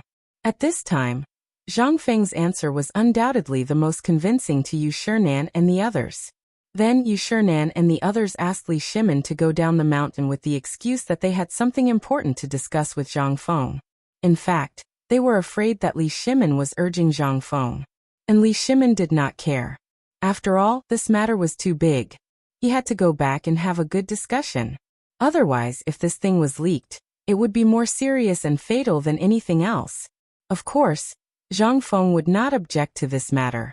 But when leaving, Li Shimin still asked dizzily, Fengzi, Are you sure the phosphorus fertilizer can really double the income of all the farmers? Zhang Feng thought for a while and did not know how to answer. After all, from what he knew, Lao Li seemed to be the one who planted the most herbs, right? After thinking for a while, Zhang Feng said, "Actually, if you really use this thing for the herbs you plant, I don't know if it will increase the income, but it will definitely be much higher than other herbs. But for the farmers, any farmer can double their income. I can use my head to guarantee this." At this time, Li Shimon's heart finally calmed down. Originally, he wanted to ask Zhang Feng if he knew about Kong Yingda's matter, but after thinking about it, Li Shimon gave up. In his view, this matter had already been suppressed by Sun Simiao, so he did not care. Moreover, the most important thing now was to study the power of this gunpowder. Although Zhang Feng had already given him the formula, he still needed to verify it. As for what kind of consequences this thing could cause, whether it could allow 100,000 soldiers to resist at least 300,000 soldiers, it was a matter of whether or not. Li Shimon had just returned to the imperial palace. However, he did not notice that on the way to Shao Mountain, there were more pedestrians than usual, especially on the road to Shao Mountain. However, what he did not notice was that these people were all heading towards Shao Mountain. Near the Golden Light Gate at the West Market entrance of Chang'an City, there was a mansion that occupied at least 3 times the area of other people. The area was not much smaller than Zhang Feng's mansion. It was called Tang Mansion. In front of a gloomy young man stood at least 100 local ruffians, and a group of women. Needless to say, those ruffians all had sharp mouths and monkey cheeks, and their eyes were rolling around. However, those women were all fat and chubby, and their mouths never stopped chattering. At this time, the young man coughed slightly and said, "Are you all done?" In an instant, everyone's expression changed, and they hurriedly shut their mouths. After everyone quieted down, an old man supported by 2 young maidservants slowly walked out from the door behind the young man.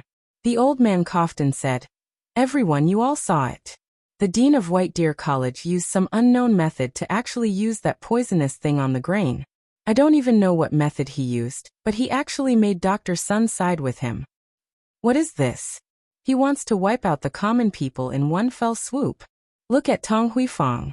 How many people are planting crops now? They are all hiding in the mountains, waiting to watch a good show. Look at us again. What are we? We are people who depend on the grain to live. Have you seen a place that can produce more than 5 dan of grain per mu? 5 dan can only be harvested when the weather is good. If the weather is bad, forget 5 dan. Even 1 or 2 dan would be a blessing from the heavens. Can we tolerate such wild ambitions? We can't." In an instant, those ruffians and women all shouted angrily. Seeing this, the old man raised his trembling hand and said, "Then what are we waiting for? Let's go to Shao Mountain and settle accounts with him." Chapter 1357. The Tang family. Originally, in the previous dynasty and the Northern Zhou dynasty, they were also a famous family in the Guangzhou area. Originally, their ancestors had been officials in the court in the Sui dynasty and the Northern Zhou dynasty. After Li Yuan founded the country, their life was very miserable. But it was not until Li Shimon ascended the throne that they became a little better. But this was only one aspect. They only recovered some of their land. As for business, they had just started, but they encountered the cooperative and the construction of the Shao Mountain market. With this, the little bit of trade that they had just recovered suffered a serious blow again.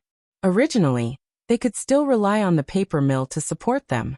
But since Zhang Feng's paper mill came out, their business directly disappeared. It should be known that from textiles, porcelain, and paper, these 3 were the main economic pillars that the Tang family could support. But this time, the most important paper mill was cut off. How could the Tang family not be angry? However, Zhang Feng was inextricably linked to the court. Moreover, this guy was a viscount, a hereditary viscount. Usually, they really did not dare to do anything to him. But this time was different. As an old-school power in Chang, and the Tang family naturally had a lot of land and property. At this time, although it had passed through the hands of Li Yuan and Li Shimon, they still had over 1,000 mu of land and property, all of which had been left behind by their ancestors. But this damned bastard Dan had actually cut off their paper-making business, and now he was actually cutting off their source of income. How could this not make these people, who relied on these fields to make a fortune, angry? Most of their food and land came from tenants and rented out. If it was really as Sun Si Miao and Kong Yingda said, at that time, food would become the most worthless thing in the world. Although there were more. But there were more people. Who could they sell the food to at that time? This was the existence that made them angry the most. Therefore, all the old-school forces in Guangzhou had joined forces in the past 2 days in order to use these people's sea tactics to build momentum in Shao Mountain. If Zhang Feng was tactful and could pass this phosphate fertilizer to them, especially that kind of technology, then it would be fine. But if not, this was a big plan. On the night that Kong Yingda personally went to Shao Mountain to bring back the news, they were discussing. After all, the poor people should not have this thing. Once this thing was in their hands, how could they, who relied on the land passed down by their ancestors, live? Moreover, they also learned from the people who went to school on the mountain and worked on the mountain that Zhang Feng also made something else that could improve the quality of seeds. How could they not be moved? Which poor people deserved to have this thing? They did not. Therefore, on one hand, they were advocating that this thing was poisonous fertilizer, and it was something that Zhang Feng wanted to harm them. Their purpose, it was because they knew that Zhang Feng was easy to talk to. Whenever he encountered something troublesome, he would lose his cool. He would give you whatever you wanted. This was the biggest thing they were relying on this time. What's the matter? Didn't Kong Yingda spread this thing? This is what he said. If you have the ability, go and find him. Sun Si Miao doctor? Wasn't this bullshit? With their status, how could they invite Dr. Sun? Wasn't that a joke? Therefore, this was the biggest thing they were relying on. While the Tang family was making their move, the rest of the big families were also making their moves. The leader of Tang Jia's team this time was Tang Haotian, the young master of the Tang family, who had just married the only daughter of Minister Zhou of the Honglu Temple. Although he married into the family and was less than 20 years old, he was already a 5th-grade official. What kind of glory was this for the Tang family? With him taking action, even if the people in the military camp tried to stop them outside, as long as they had a good reason, those soldiers could not do anything to them. Besides, no one said that they were not allowed to do business in the market square on the mountain. In the end, the mighty crowd still alarmed Niu Jinda, who was resting in the military camp. Niu Jinda should have gone to the mountain long ago, but because of his health and the military affairs at this time, he just came back from the palace. He planned to make some arrangements in the military camp, and the most important thing was to send Zhang Feng's military training equipment to Qiuzi City immediately. On the other hand, it was also to supervise the production of the pure steel ballista and crossbow machine at this time. After all, these things were basically under the jurisdiction of the Chang and military seal now. This place was quite safe and close to the mountain, so it saved him the disadvantage of going back and forth.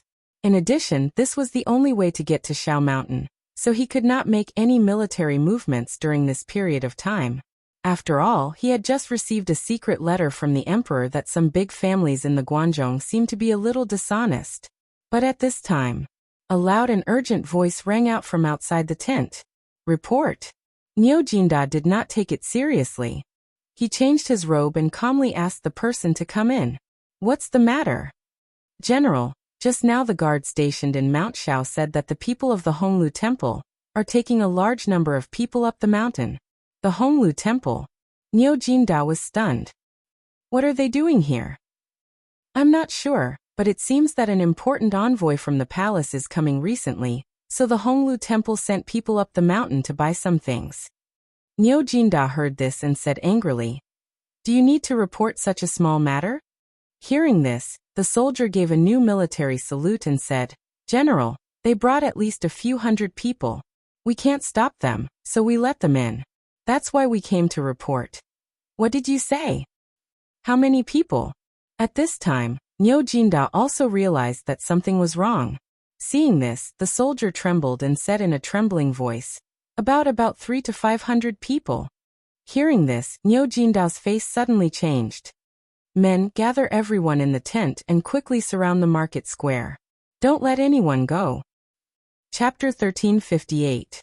If he hadn't heard the emperor's secret report in the palace, he wouldn't have taken it seriously. But he had heard about it in the palace, and he had just received another secret letter from the emperor. What did this mean? The Tang residents, the Bai residents, the Mi residents, the Gao residents. These people were all old in Guangzhou. These families had been in Guangzhou for hundreds of years. Although they were a little lonely, a starving camel was still bigger than a horse. The emperor had told him to pay more attention. In other words, these dishonest fellows were about to make a move. However, he received this news at this moment. How could he not be furious? If he still couldn't think of something at this time, he wouldn't be worthy of being called a war god. However, at that moment, Yu Qigong called out to him from within the tent. Wait. Go out and wait for a moment. After sending the soldier away, Yu Qigong frowned and said, Old Niu, this isn't right. Think about it. Lord Zhou of the Chamberlain of Dependencies has always been dutiful, and he should know something. But for him to jump out at this time, isn't it a little unreasonable? Niu Jinda, who was already irritable, immediately paled. So you're saying that this matter might not have been done by someone from the Chamberlain of Dependencies? No.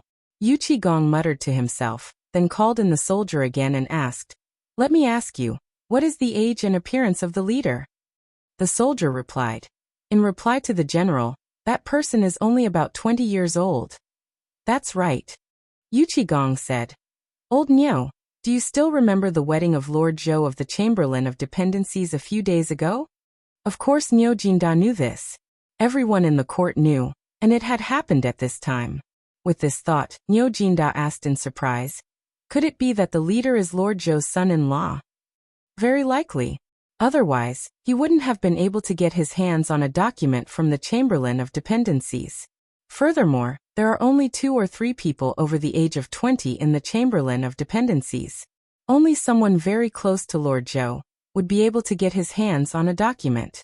Moreover, Lord Zhou's son-in-law is the 3rd young master of the Tang family. Can you think of anything now? The Tang family. As expected, it was the Tang family. Niu Jinda's expression suddenly changed. Just as he was about to rush out, Yu Qigong held him back. Don't be impulsive. Let me finish. Niu Jinda glared at him. Look at the situation now.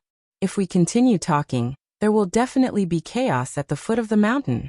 Yu Qigong's expression was solemn as well. That's for sure. However, no matter how chaotic it is at the foot of the mountain, it's fine as long as it's safe on the mountain. Hurry up and go up the mountain. Follow Fengzi. As long as nothing happens to Fengzi, I'll take care of the matters at the foot of the mountain. Hearing this, Niu Jinda slapped his head and said, All right, I'll go then. While speaking, Niu Jinda had already rushed out. Only then did Yu Qigong begin to gather his troops. On the other side, the market square at the foot of Shao Mountain basically had an industry in Chang and City. The market square of Shao Mountain basically followed the style of Chang and City, but it was different from Chang'an. The market square here was divided into a main street. On this street, no one was allowed to set up stalls, mainly because of image issues. On both sides of the main street, there were 2 auxiliary streets. On the auxiliary streets was the original appearance of the market square of Shao Mountain. It was even livelier than the 2 markets in Chang and City combined. After all, White Deer College's reputation was there for all to see. Moreover, there was no curfew here. Basically, there were still people doing business at night. After all, the workers and students on the mountain only had time at night.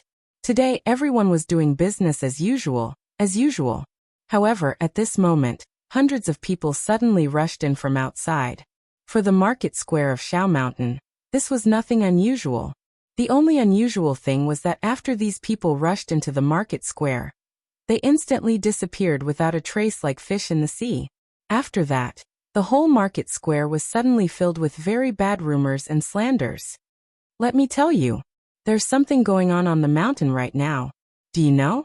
What? You don't know? It's spread all over Chang'an City. Look, didn't a group of half-dead people come to the mountain some time ago? But how many of them did you see come down the mountain alive? You don't know? How long have you been on the mountain? You don't know? Let me tell you. The things that those people brought back are poisonous. Didn't you see some people coming down the mountain, and those doctors in Chang And city wearing those white things called masks? Yes.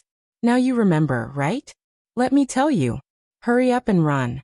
Didn't the miracle doctor, Sun Si Miao, come down the mountain yesterday? Do you know what the miracle doctor did? He went to ask for help. He said that the guy named Zhang Feng on the mountain wanted to harm people. He made that kind of poison into something called phosphate fertilizer. He said that if it was used in the fields of the Zhuang family, it would increase the yield. Think about it. That thing can poison people to death. Even the miracle doctor can't do anything about it. Do you think the food grown from that thing can be eaten? The dean of this college is evil. He wants the lives of all the lowly people. Maybe the pork you eat now is also poisonous. Haven't you seen pork before? How did such a coquettish thing change its taste in their hands? Chapter 1359. More and more of these people were appearing. The people at the foot of the mountain did not believe it. But there were too many of them. These people did not do anything and seemed to be familiar with the market. They knew which businesses belonged to White Deer College, and which businesses belonged to Tonghui Lane. They all avoided these people, and then specifically chose places with a lot of people, and began to spread rumors. In the beginning, these people were still restrained, but slowly, these ruffians and women returned to their original nature. As long as you dared to say that you didn't believe them, they would instantly surround you. If you still didn't believe them or dared to talk back, they would come up and beat you up. Slowly, the incident here alerted the patrolling guards. However, before the bailiffs arrived, this group of people dispersed and disappeared without a trace. However, once the bailiffs left, they would madly seek revenge on those who had sought out the bailiffs. In an instant, the whole market was shrouded in a dark cloud. At this moment, Cripple Wong had a rare day of rest. He had planned to buy some useful toys in the market and bring them back for his newly married daughter to play with. But when he was squatting in front of a merchant's stall, at least 3 women suddenly appeared and surrounded Cripple Wong. "Yo, brother, look at you. Are you buying toys for your daughter?" Cripple Wong did not take it seriously, but he still excitedly introduced his daughter to the woman. At this moment, when the woman knew that Cripple Wong was doing manual labor on the mountain, she immediately became interested. "Brother, are you from Tonghui Lane?" Cripple Wong shook his head. "How could I be so lucky? It's not like that." After confirming Cripple Wong's identity, the 3 women's interest was piqued. "Brother, do you know what that bastard Zhang Feng is doing on the mountain?" When Cripple Wong heard this, his face instantly changed. "What did you say?" He hated it when people badmouthed Zhang Feng. But the person who badmouthed Zhang Feng was a woman, so he could not do anything. If it was a man, he would have punched him. "How dare you badmouth me? You're courting death." But Uncle Ho's face changed. Another woman pushed Cripple Wong and sobbed, "Oh, to tell you the truth, my husband was killed by that goddamn Zhang Feng on the mountain. But when you got home, you didn't dare to say a single word. Do you know why? Me, my daughter, and the baby are all being watched. If my man dares to say no, we'll lose our lives." "You shrew, shut up, Lao Tzu." How could Cripple Wong listen to this? He suddenly scolded. It instantly attracted countless people. Seeing this, the woman rolled her eyes and immediately squatted on the ground to make a scene. "That goddamn Zhang Feng, he's made my man so miserable. You force my man to take poison, and you also want me to not tell anyone about it. Once I tell anyone, you'll destroy my entire family. Woo woo woo. How dare you?" Cripple Wong was furious. But he was just about to step forward and beat him up. However, he was instantly surrounded by a group of people. Cripple Wong was stunned. But the 3 women pointed at Cripple Wong and pinched him. In an instant, Cripple Wong's face was bruised and bruised. At this moment, the woman who was squatting on the ground and crying said, "Brother, I know you're suffering. Look, we're all victims of that scoundrel. Yesterday, Lord Kong Ingda came to find us and stood up for us. That's why we dared to go up the mountain. If you're being oppressed, tell us. Let everyone know what kind of person that goddamn Zhang Feng is." "That's right, brother. This is your only way out now. This is also an opportunity. Think about it. Lord Kong is a 3rd-rank official and a virtuous official of the dynasty. Even the emperor respects." Bam! Cripple Wong finally could not take it anymore. While the people who caught him were not paying attention, He forcibly broke free and punched the woman in the face. In an instant, the woman fainted with blood gushing out of her face. This time, the people who trapped him were furious. Wow, this old man is actually that goddamn Zhang Feng's informant. Men beat him to death.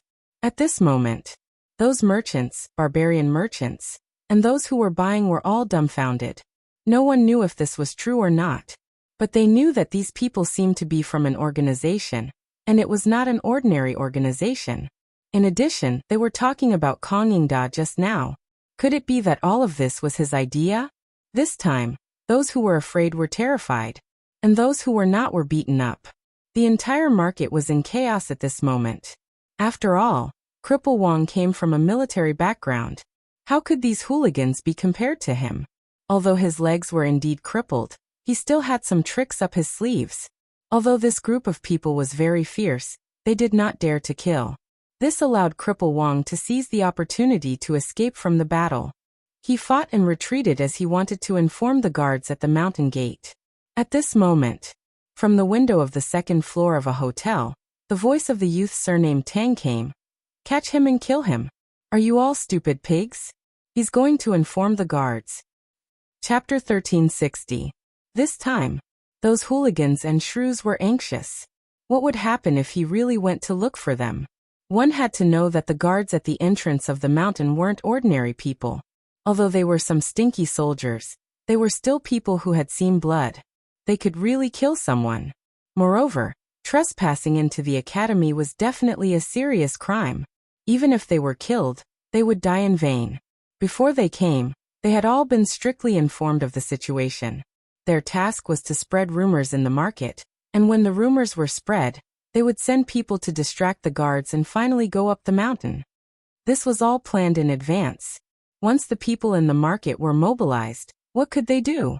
But at this time, the rumors in the market had just spread for less than an hour. To alarm them at this time was simply courting death. The youth surnamed Tang was about to explode. Weren't these bastards very troublesome usually? How did it become like this today? Although they had successfully diverted the conflict and hatred to Kang Yingda, it was not enough. They wanted to go up the mountain. At the very least, they wanted to snatch those things made by Zhang Feng, and force Zhang Feng to show up to satisfy the needs of these big clans. But at this time, if they attracted the attention of the guards at the gate of the academy, the mountain would inevitably be alarmed, and then all their previous efforts would be wasted. This was the last thing they wanted to see. This was also the main purpose of the Tang family, and the other families this time. First, they would use force. If force did not work, they had a second method, which was to come out personally and use soft tactics. This was all planned in advance. But they never thought that this group of idiots would not ask this guy what he was doing first. At this time, Cripple Wang was after all lame and old. After all, he was not a match for these hooligans. He did not run far before he was caught by that group of people and tied up. Just at this time, he caught a glimpse of Qian Wanli and the others from the corner of his eye and hurriedly shouted, "Qian Wanli, help! Call for help, someone is making trouble here," to the dean. This shout instantly made the air in the market stagnate. The next moment, Qian Wanli and the others, who had just walked out of the paper mill, suddenly turned around and saw Cripple Wang, who was tied up and pulled to a corner not far away.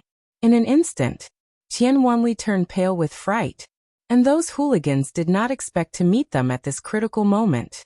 It was impossible to think of anything else at this time. A shrew pointed at Qian Wanli and said, "Catch them. They are the accomplices of that damn Zhang Feng. The white paper they made is made of human skin." In an instant, everyone rushed to Qian Wanli like crazy, cackled. As for Qian Wanli, he had seen the world before. In addition, he had been learning from Zhang Feng all this time. How could he not understand? He did not even care for the white paper on his back. He angrily shouted, "What are you still standing there for? Run!" With this shout, the students were awakened. Imitating Qian Wanli, they desperately ran to the mountain gate. But they were still a step too late. After all, the distance between here and these people was not too far. Moreover, they were carrying a large bundle of white paper on their back. When some of them took off the white paper, they were already pressed to the ground. In an instant, those fist-sized feet, like raindrops, fell on their bodies. Qian Wanli didn't care about anything else and ran forward as if his life depended on it. But suddenly, he heard a buzzing sound behind him. Qian Wanli did not have time to think, and tilted his head. In an instant, a fist-sized stone flew past his ear, and there was a rope behind him. Then, the rope, under Qian Wanli's horrified gaze, bounced back, and then tightly wrapped around his neck. Qian Wanli knew that he was finished. At this time, his body was being dragged back uncontrollably. He did not care about anything else. Hastily, Jace shouted, "Help! Someone wants to murder the dean. Someone come. Quickly call for help. Someone wants to kill." Ah! Without waiting for his voice to fade, a wooden stick, as thick as an arm, fiercely smashed Qian Wanli's temple. In an instant, Qian Wanli's second half of his sentence came to an abrupt end, and Qian Wanli's eye, which was smashed, instantly spurted out a column of blood, and then softly fell to the ground. Silence. Silence. There was a deathly silence. The air seemed to be suffocating in an instant. Everyone looked in horror at Qian Wanli, who was lying in a pool of blood, constantly spitting out blood and constantly twitching. Their bodies turned cold, and the students of White Deer College, as well as Cripple Wang, were furious. "Help! Murder! Dean's direct disciple, Qian Wanli, has been killed. Help! Are you all dead?" And the youth surnamed Tang, who was in the restaurant, was also frightened by this group of pigs. Trembling all over, he looked at Qian Wanli. Suddenly, he heard a faint sound of horse hooves, and a bugle horn from the mountain gate. His vision turned black, and a middle-aged man behind him was also pale. Looking at the youth, he asked in a trembling voice, "Young master, let's go.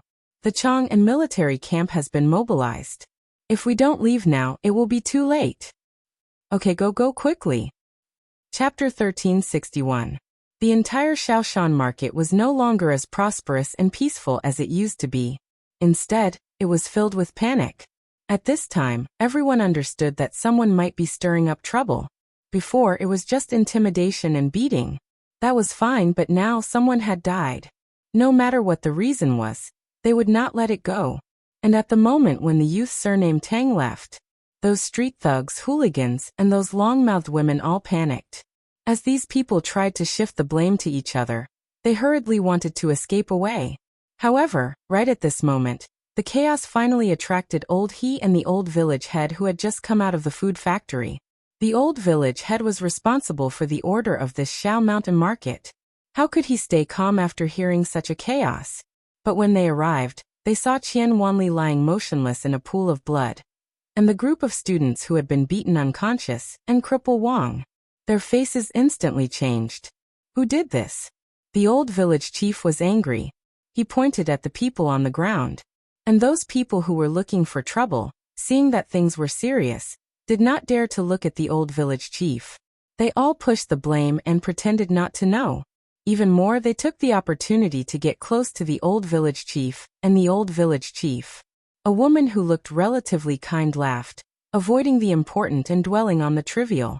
As she walked toward the old village chief, she said, "You are old son, right? We all heard your name in Chang'an City. This kid said bad things about you, saying that you and Zhang Feng were cheating everyone and made poisonous pork for everyone to eat. We were angry and beat him, but who would have thought? Why are you still standing there? Kill him for me. If we don't kill him, none of us can live." She completely ignored the dead people on the ground and the students who had fainted. But how could her actions be hidden from the old village chief and Old He? The two of them had been on guard when she was talking and approaching, but they still did not expect that this damn woman would come up and hold them back. In an instant, the hundreds of troublemakers behind her, after being stunned for a moment, showed their original fierceness and rushed up. After all, Old He was in the prime of his life.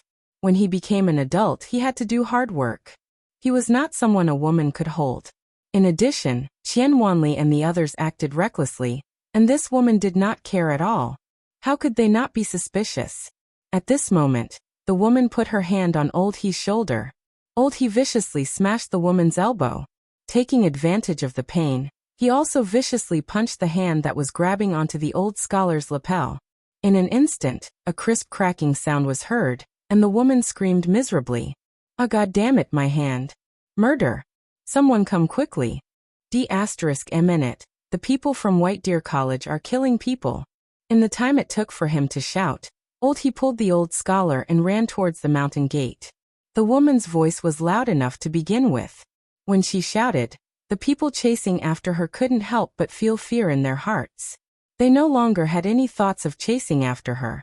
The woman's voice, coupled with old host shouts, could be heard. In the end, the guards at the mountain gate heard them. However, they did not know the situation here. Only 3 to 5 people hurried over with football bats. Before they could get close, the old village chief hurriedly shouted, "What are you still standing there for? The students on the mountain were beaten to death by these F***king dogs. Hurry and call for help." What? The guards were aghast. Beaten to death a student on the mountain? What kind of situation was this? He and the old scholar looked as if they were running for their lives. They were not lying, and there were still people chasing after them. This time, regardless of whether the old village chief was telling the truth or not, these two were the people the dean trusted the most. How could they be careless? They all pulled out their baseball bats and rushed forward. The group of ruffians finally retreated. However, they still slowly hooted and carried the woman who was screaming miserably. They angrily surrounded them, wanting an explanation. The guards were also in a difficult position. They wanted to call for help, but they were blocked and could not leave. They wanted to hit them, but they did not dare to. The rule on the mountain was that they could not be the first to attack. The old village chief was so angry that he scolded them for being blockheads. Idiots. Old man saw it with his own eyes. If not for He's quick hands and feet, we would be in the same state as Qianwanli. Do you think you can see us? The guards were stunned. He looked at the group of people who were surrounding them with a gloomy face, but were not as fierce as before. He said, "They killed Qianwanli. You should know Cripple Wang, right? We don't know if Cripple Wang is dead or alive. Why don't you go and take a look?" Cripple Wang? Qianwanli? Cripple Wang and the rest must be familiar with this place. If it wasn't for him, how could they have the opportunity to eat on the mountain? It could be said that on this mountain, there were people who did not know Li Gan and the other famous people around the dean. They could also not know the 4 great scholars. However, if anyone dared to not recognize Zhang Feng and Cripple Wang, who had given them food to eat, then they would be untactful. Besides, Qianwanli would go up and down the mountain several times every day. This kid was very polite. Who would not like him? Many of these uncouth soldiers were thinking of passing on their skills to Qianwanli. Some even wanted to arrange a marriage for this kid. This kid was very likable. But now? In an instant, these guards showed their deterrence in the army. They waved the baseball bats in their hands and shouted, "All of you shut up for Lao Tzu." When the group of troublemakers saw that they were exposed, they also panicked. However, how could the woman with the broken arm care so much? She stared at them with bloodshot eyes and cursed. Almost from the beginning, she had not stopped scolding them. She had scolded all 18 generations of her ancestors. At this time, seeing this, she cried and screamed again. You bastards. There are only 5 of them. They are the bad guys who want to end our bloodline. There are only 5 of them. Are you all scared? If you're a man, then fight for me. Didn't you see that they were the ones who started the fight? If you didn't do it, we would all be trapped here today. Chapter 1362. In an instant, the hesitant people's eyes glinted fiercely again. The woman hooted again. Look, my man has already scouted the mountain gate. There are less than 30 people. How many people do we have? We have a few hundred people. Even if each of us spit, we can give him. Bitch, shut up, Lao Tzu. Go Dan, call for help. The guards were enraged. They had seen arrogant people before, but they had never seen such shameless people before. Originally, they wanted to calm things down and see if it was the same as what the old village chief said. But now, was there even a need to see? This group of people wanted to kill people. They had been in the army for so many years. What kind of situation had they not seen? Looking at the situation now, they understood half of the situation. The leader of the group, a man in his 30s or 40s, took a step forward. Then he sandwiched a younger man in the middle. In an instant, 4 of the 5 people formed a battle formation. The younger man appeared in the middle of the 4. The old village chief and he also appeared in the middle of the 4 people. At this moment, the man's gaze was icy cold as he gazed at the group that was slowly moving forward. He shouted, "If you dare to take another step forward, you'll become enemies with my White Deer Academy. If you stop now, the dean of my academy will definitely give you an answer." Dong. Just as the leader was speaking, half of a brick flew out of nowhere and smashed into the head of one of the men. In the next moment, the group of people exploded. *CK your grandpa. Smash them to death. Today we have no way out. If we don't kill them and run before the army arrives, none of us will live. Brothers, kill them. Kill. At this moment, the man finally understood what was going on. This group of people was really looking for trouble. And it wasn't just any ordinary trouble. At this moment, how could he care so much? As he dodged the bricks, the baseball bat in his hand flew up and down. One by one, he took care of the people who surrounded him. However, this group of people seemed to have gone crazy. Moreover, they were like local ruffians who had gone crazy. They used all kinds of despicable methods. Not long after, even the old village chief who was being protected by Old Ho was knocked unconscious, and one of the 5 men was still unable to rush out. At this moment, once again smashing into the gap between a few people, the leader of the guards coldly glanced at everyone, then pointed at the mountain gate and roared, "Break through the mountain gate, kill them all." Yes.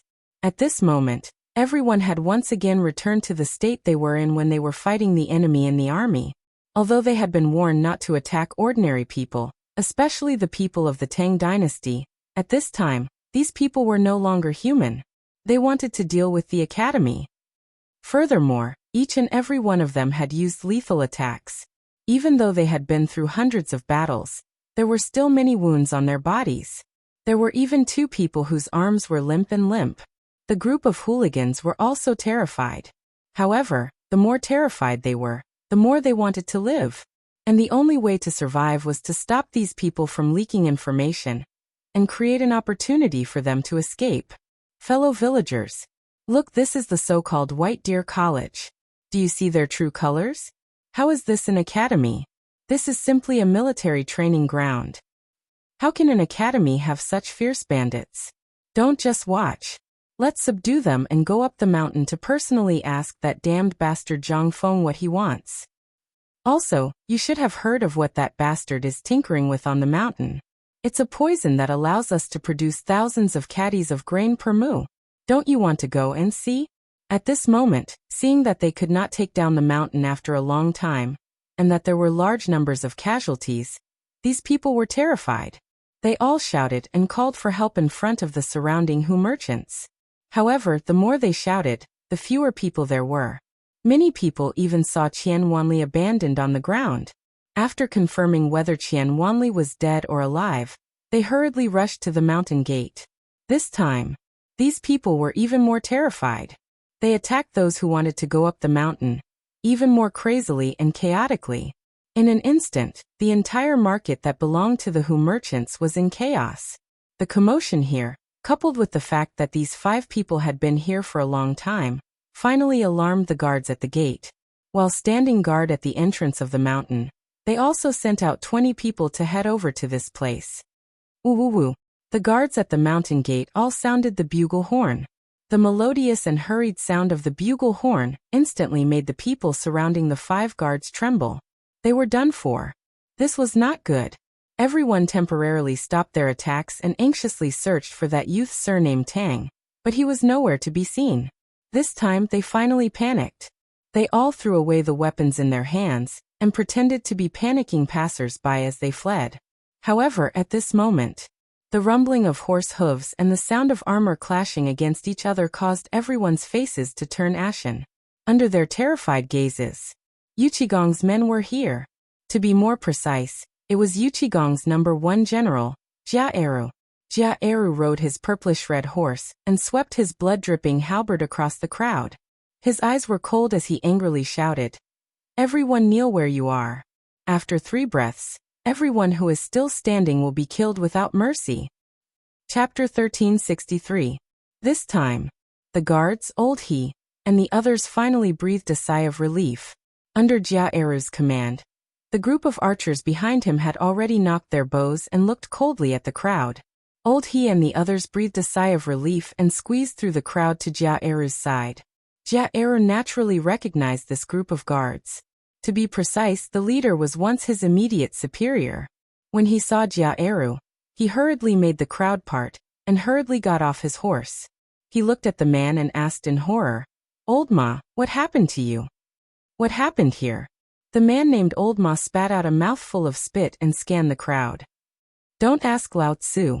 Damn it, why are you only here now? If you were 10 minutes later, these bastards would have fought their way up the mountain. Hurry up and tie these people up." Jia Eru heard this and his heart trembled. He hurriedly waved his hand, and a large number of soldiers appeared. They did not move, but each of them had a knife behind them. If they moved, they would die. Seeing this, Jia Eru noticed the bleeding wounds on their bodies. He was shocked and hurriedly wanted to call the military doctor, but he was stopped by Old Ma. "Let's go take a look at Cripple Wang and Qian Wanli first. These bastards killed people." "What?" Jia Eru heard this and his face instantly turned cold. The group of soldiers was even more shocked. How dare they kill people in the mountains?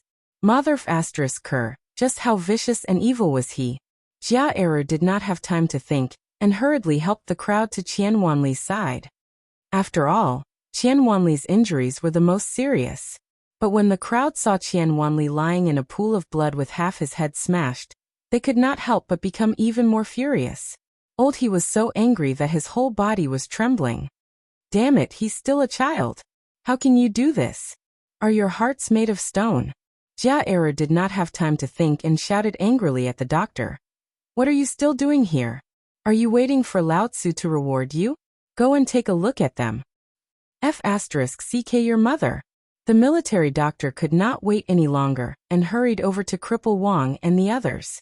After confirming that only Qian Wanli was dead, he heaved a sigh of relief. However, the anger in his heart was still uncontrollable. "Men, take them all back to the army's water prison and interrogate them to find out who the mastermind is." As Jia Eru spoke, he added, "At all costs." Yes. Instantly the group of people panicked. If it were the prison of the Chang, and local government or the supreme judiciary, it would still be acceptable. But this was a military prison. What kind of place was that? That place had always been easy to enter but difficult to leave. Basically, once you went in, you could forget about coming out. That place had a complete set of methods to interrogate foreign spies. You could commit crimes anywhere, but once you were sent to that place, congratulations. It would be best if you killed yourself on the way there. Otherwise, even wanting to die would be a luxury. At this time, although the common people did not know about these things, these street thugs and hooligans were very clear about it. Ever since they took the money and prepared to do this, they had already thought about everything. Now, it seemed that everyone could not help but panic. "Sir, you can't kill us. We're innocent. If you dare to kill us, Lord Kongingda will never let you go." "Yes. We were sent here by Lord Kong. Lord Kong said that if you want to arrest someone, arrest Kongingda first. And if you want to arrest someone, arrest that damn Zhang Feng first. This woman's man was killed on the mountain, and not even his bones were left. We're here to avenge her. You don't arrest such a person, but you arrest us common people. We won't accept it." "Yes. We won't accept it. I want to lodge a complaint. We're innocent." At this point, they only dared to insist that Kongingda and Zhang Feng were dead. However, they did not mention that they had beaten someone to death. This made Jia Eru so angry that he laughed. After Jia Eru found someone to properly dispose of Qian Wanli's body, he slowly squatted in front of the man who was shouting the loudest. He lifted the man's chin with the tip of the mo knife in his hand and said, "You said her man died on the mountain? What evidence do you have?" "No. We're from the same village. I've seen him before, but I haven't seen him recently. I'm not allowed to go up the mountain to look for him." "Pa!" Jia Eru hit the man's face with the back of the mo knife. In an instant, the back of the blunt mo knife cut a big hole in the man's mouth. "Ah!" The man instantly screamed in horror. Jia Eru ignored him. Then he looked at the woman who had lost her hand and was still crying and cursing at the top of her lungs. He still held the knife to her forehead and asked indifferently, "You said that your man works in the mountains. What proof do you have?" Every day, our Shao mountain guards have a team of people who go in and out of the mountain to register, so we know the details of each of them. Tell me, what's your man's name? Chapter 1364. Where do you live? At this moment, the woman finally felt fear under the cold knife. Even the smell of urine instantly spread with her as the center. Jia Eru frowned slightly and lost his patience. My patience is limited. If you don't tell me in 3 breaths, die. Kill her. Sir, it's this bitch who came looking for trouble. I know her. Her man was King killed by her 12 years ago. How could she have another man? In Chang'an City, they are famous for being wicked women. Sir, if you go to Chang'an City and ask around, you will know that she brought people here today. If we dare to question her, we will be beaten by her and these people. Sir, if you don't kill her, God will not forgive you. Her name is Lu Wang Clan. She used to live in Guangfufang. In her early years, she plotted with villains and killed her man. After that, she and the local ruffians in her room did some unspeakable things. You just need to go to the Chang and local government and ask. At this time, the businessmen who were scared by their beatings came out one after another to denounce the crimes of these people. Even the barbarian businessmen came out. Jia Eru looked at all this and then looked at the old village head, Old He and Old Ma. He waved his hand and said, "Guards, aren't the people from the Chang and local government patrolling the mountain? Where are they? Are they all dead today?" At this time, the onlookers also realized this important thing. It seemed that they didn't see the patrolling officers today, and it was after these people appeared. Could it be these patrolling officers were killed by them? Old Ma simply dressed the wound and stared at the woman coldly. Then he said, "Everyone go find the patrolling officers quickly. Eru, go inform Neo Weili of the Chang and local government. If he doesn't want to die, ask him to come to the mountain immediately." Ahem. At this time, Cripple Wang slowly woke up, which instantly attracted everyone's attention. When Jia Eru saw Cripple Wang, he hurried forward. "Brother Wang, are you feeling better?" Cripple Wang ignored him and looked around. When he saw Qian Wanli wrapped in a straw mat, his eyes turned red. He grabbed Qian Wanli's collar and said, "Eru back in the army, Lao Tzu and the others sacrificed more than 10 lives to save you. I've never asked you for anything, but if you don't kill these bastards today, Lao Tzu will chop you up." "Brother Wang." Jia Eru choked. He nodded heavily. "Don't worry. The general knows about this. Everything is under our control." Hearing this, Cripple Wang sighed and stopped talking. Instead, he asked, "Wanli is the most important person to the dean. Moreover, you know the dean's temper. Do as you see fit. If you don't do it well, even if the dean kills you now, no one will say a word, including the general." Jia Eru naturally knew the importance of this matter. There was no need for him to say it. Who in the army did not know about the incident that Zhang Feng had chased them out? Although Zhang Feng had only been to the army twice, his title of army god had always been etched in the hearts of all the soldiers. Jia Eru's eyes were red as he growled. "You can rest at ease and recuperate.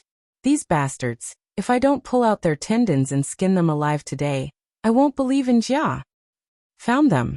At this time, a group of armored soldiers hurried over. Following behind the soldiers were 13 people in tamed clothes who were carried over by others. But at this time, this group of people was already tied up. Jia Eru jumped off the rope of a yamen runner and pointed his knife at the woman. "Do you know this person?" "Yes. This bastard. Even if he turns into ashes, Lao Tzu will still recognize him." Hearing this, the woman's face instantly turned pale. The rest of the women's faces were even paler. There was a saying that one would rather offend the soldiers than the yamen runners. There was nothing else. These soldiers did not come in and out of Chang and City often, but this group of yamen runners patrolled Chang and City every day. If they held a grudge against them, they would not have a good life. Today, because they wanted to cause trouble, the first thing they did was to control these yamen runners. They could not let this group of people see their faces. Otherwise, they would definitely die. But they did not dare to kill. If they caused trouble, they would at most be imprisoned for a few days. If they fought, they would at most be beaten with a plank and then locked up for half a year. Then they would be fine. At that time they could control it, but they were afraid of killing. But who would have thought that Qian Wanli's incident would happen? In the end, things became more and more out of control. They had no choice but to kill to solve the problem. But in the end, they were still a step too late. At this time, the Yamen runners identified them one by one. Basically, not a single one of them was left out. Chapter 1365. At other times, these bailiffs might turn a blind eye to it. At that time, they might even be able to get some benefits. After all, they had to see each other frequently. But at this time, no one dared to do that. Where was this place? This was Zhang Feng's territory. Moreover, they got a lot of benefits in daily life. Especially after the county magistrate Niu Weili cooperated with Zhang Feng in the basketball business. All the people in the county government made a fortune. They dared not mess around in this place. Otherwise, they might lose their jobs. In addition, these bastards dared to play big and even killed people. They even injured the group of soldiers. What was this? This was clearly something that only bandits and bandits could do. How could they be biased? Even if they were given 100 heads, they would not dare to do that. This bastard is Yi Dianxuan, who lives near the Xuanyi sect. Last year he stole from a brothel and was beaten half to death. In the end he mortgaged his thatched shed and was locked in the government for half a year. This one is Zuoji. This one is... Under the identification of the runners one by one, Jia Eru also got a hemp rope for each of them. He tied the rope with the Horse King's thorn on it. If they did not struggle, it would be better. Once they struggled, the thorns, which were half a finger long and had barbs, would pierce into their flesh and make them beg for death. However, even with that being the case, they were still busy for over 2 hours. Almost all the students had woken up. But at this moment, along with the sound of quarreling, a large number of people came to the entrance of the market on Shao Mountain.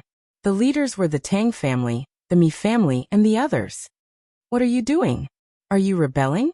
As soon as the leaders of these families arrived, they immediately put their hands on their hips and pointed at the noses of Jia Eru and the others and scolded them. Son of a bitch, who gave you the right? This is the market. Do you think you are qualified to make trouble here? F*CKU, you army ruffians. Let's see if old man doesn't go to the Supreme Court tomorrow to sue you for murdering students on the street and robbing goods. Do you still have the law in your eyes? Come on, untie these people quickly. Yes. Master, we are innocent. We are innocent. These damned bastards suddenly rushed out of the barracks. We were just buying and selling things when these damned bastards helped us without any explanation. Furthermore, look at that. That student was beaten to death just to speak up for us. Master, you have to uphold justice for us. At this moment, the woman and the others seemed to have found their backbone and started shouting. As for the Tang family, the Mi family, and the others, they brought their hired thugs to confront Jia Eru and the others. Jia Eru was in a difficult position. However, he still blocked the front. He waved his Mo sword and shouted, "Whoever dares to take another step forward dies." At this moment, the young master of the Tang family waved his fan, slowly walked forward and said indifferently, "Brat, who do you think you are? Do you think you're worthy of blocking our way? Who do you think you are? How dare you cause trouble in the academy?" At this moment, Old Ma took the Mo saber from Jia Eru's hand and slowly looked straight into the eyes of the Tang clan's young master. "Who do you think you are? Why are you interfering in the affairs of the academy?" "Haha!" The Tang clan's young master sneered. "Who do I think I am? Ha! How dare you? Young Master Tang is the son-in-law of the current Chamberlain of Dependencies, Lord Zhou. He is also a supervisor of the Chamberlain of Dependencies, a 5th-rank official. Who do you think you are? How dare you speak to Lord Tang like this?" "Kneel." The group of ruffians around the Tang clan's young master looked as if they had seen their saviors. They surrounded him and berated Jia Eru and Old Ma, completely ignoring the disdain on the Tang clan's young master's face. At this moment, the Mi family, Gao family, and Bai family also stepped forward to berate them. "Look at what you've done. Is there any law here?" Although this place is indeed White Deer College's territory, This is still the territory of the Tang dynasty. Furthermore, this is right under the emperor's feet. Look at what you've done. This is knowingly breaking the law. That's right. Old Man and the others' families are all officials in the imperial court. When they see this, they can't just ignore it. Furthermore, there are rumors that some people on this mountain have come up with something that offends the heavens and reason. How can we just sit by and watch? Each of these people was more eloquent than the other. Even Old Ma, who had been on the battlefield for a long time, wanted to chop them up with a knife. At this moment, it had already become a three-sided battle. On one hand, the members of these aristocratic clans were criticizing Jia Eru and the others, accusing them of being rude and uncouth, and that they shouldn't treat the commoners in such a manner. On the other hand, the group of people that the aristocratic clans had found were even more arrogant at this moment, loudly berating Zhang Feng and the White Deer Institute. It was as if in their eyes, this mountain was as terrifying as a Vichy. There was also another side that stood on the college's side. As soon as these people spoke, the people from the aristocratic families would step forward and ask about the phosphate fertilizer and the poison that could harm people's lives. They would also ask why they didn't hand it over. It was obvious that they wanted to force the people on the mountain to hand over the phosphate fertilizer to them. How could they not be able to see these things? Yu Qigong, who was standing on the second floor of the restaurant, wanted to rush down and kill them several times. This was 2F** King infuriating. Anyone who wasn't a fool could tell that someone was targeting Zhang Feng. The Tang family, the Mi family, the Bai family and the Gao family were doing very well. Lao Tzu wanted to see how hard their heads were. Yu Qigong clenched his fists tightly. He tilted his head and said to the general behind him, "Hurry up and send a letter to the emperor. Tell him exactly what happened here. Also, Lao Tzu wants to kill someone." Chapter 1366. On the mountain, Zhang Feng was very anxious and depressed at this time. He had already heard the horn at the foot of the mountain just now. However, this damn old Nyo had been following him since he came. He even followed him to the toilet. This made Zhang Feng very depressed. Originally, he wanted to go down the mountain to have a look. It was reasonable to say that if there was no urgent matter, this horn would not be blown, although he did not know the meaning of this horn. However, the moment the horn sounded, all the security guards on the mountain, as well as the guards on the mountain, gathered nervously in an instant, and then ran to the mountain gate. Zhang Feng knew that something big must have happened at the foot of the mountain. He had been uneasy today, but he could not explain it. At this time, old Nyo was following behind him. How could this not make him more upset? At this time, Zhang Feng was ready to go to Yu Shinan and the others to see what was going on. Since the horn sounded, these people had disappeared. Li Chengqian and the others hid in the mountain. After Sun Simiao saw Zhang Feng, he sighed and also went up the mountain. Nominally, he was taking them to familiarize with the characteristics of some medicinal materials, but who knew what they were doing? At this time, Zhang Feng wanted to go out, but when he saw Niu Jinda squatting at the door, he simply went back to the bedroom angrily. Jingshu also saw Zhang Feng's worry, and she also heard the horn at the foot of the mountain. She seemed to understand something, but Niu Jinda was there, so she could not say anything. At this time, seeing Zhang Feng so anxious, Jingshu whispered in Zhang Yuyao's ear. Zhang Yuyao opened her eyes wide and said, "Will this work?" "Sister Yuyao, trust me this time." Zhang Yuyao heard, looked at Zhang Feng, then bit her lips and went out. As soon as she went out, Zhang Yuyao looked at Niu Jinda and said, "Brother Niu." Alas! Niu Jinda was an uncouth man. He had always been fearful of women, especially the women of his brothers. When he saw that Zhang Yuyao was about to leave, he hurriedly opened the door and asked, "Younger sister Yuyao, where are you going?" Zhang Yuyao pursed her lips and said, "Young master originally wanted to go to the mountain to pick some herbs for young master Xiaoniu, but I don't know what's wrong with him today, so he simply gave me the prescription and asked me to find Dr. Sun and ask him to help pick some herbs. However, I don't know much about the situation in the mountain. Can I trouble big brother Neo to take me there?" If it was any other day, he could have just waved his hand and called a guard over. However, he couldn't do that now as all the guards had left. At this time he definitely couldn't go. Seeing Niu Jinda hesitate, Zhang Yuyao whispered. Prince Zhang is asleep. If you don't believe me, why don't you go and take a look? No, no, no. Niu Jindao waved his hands repeatedly. It was a good thing that Zhang Feng could fall asleep. He also wished that Zhang Feng could sleep until night time. Moreover, Niu Jindao didn't doubt Zhang Yuyao's words. After all, Zhang Feng must be asleep at this time every day. No matter what day it was, it would be unshakable. However, out of caution, although Niu Jindao said that he wouldn't look, he still went to take a look at Zhang Feng. Seeing that he was really sleeping soundly, he was relieved. Fine. Then I'll go with you. However, I'm only going with you. I'll come back when I deliver it. Niu Jindao had long wanted to go down the mountain to see how things were going. Unfortunately, he had a mission to complete. He couldn't go. However, at this time Zhang Feng was asleep. If he went down the mountain to take a look, it should be fine, right? Moreover, if he didn't send Zhang Yuyao over now, it would inevitably arouse their suspicions. Moreover, Zhang Feng had never used any kind of medicine on Niu Jianhu's leg. This sudden use of medicine also made Niu Jindao unusually hesitant. He wanted to see what kind of medicine Zhang Feng was going to use. Thus, he simply found a mule and personally pulled it.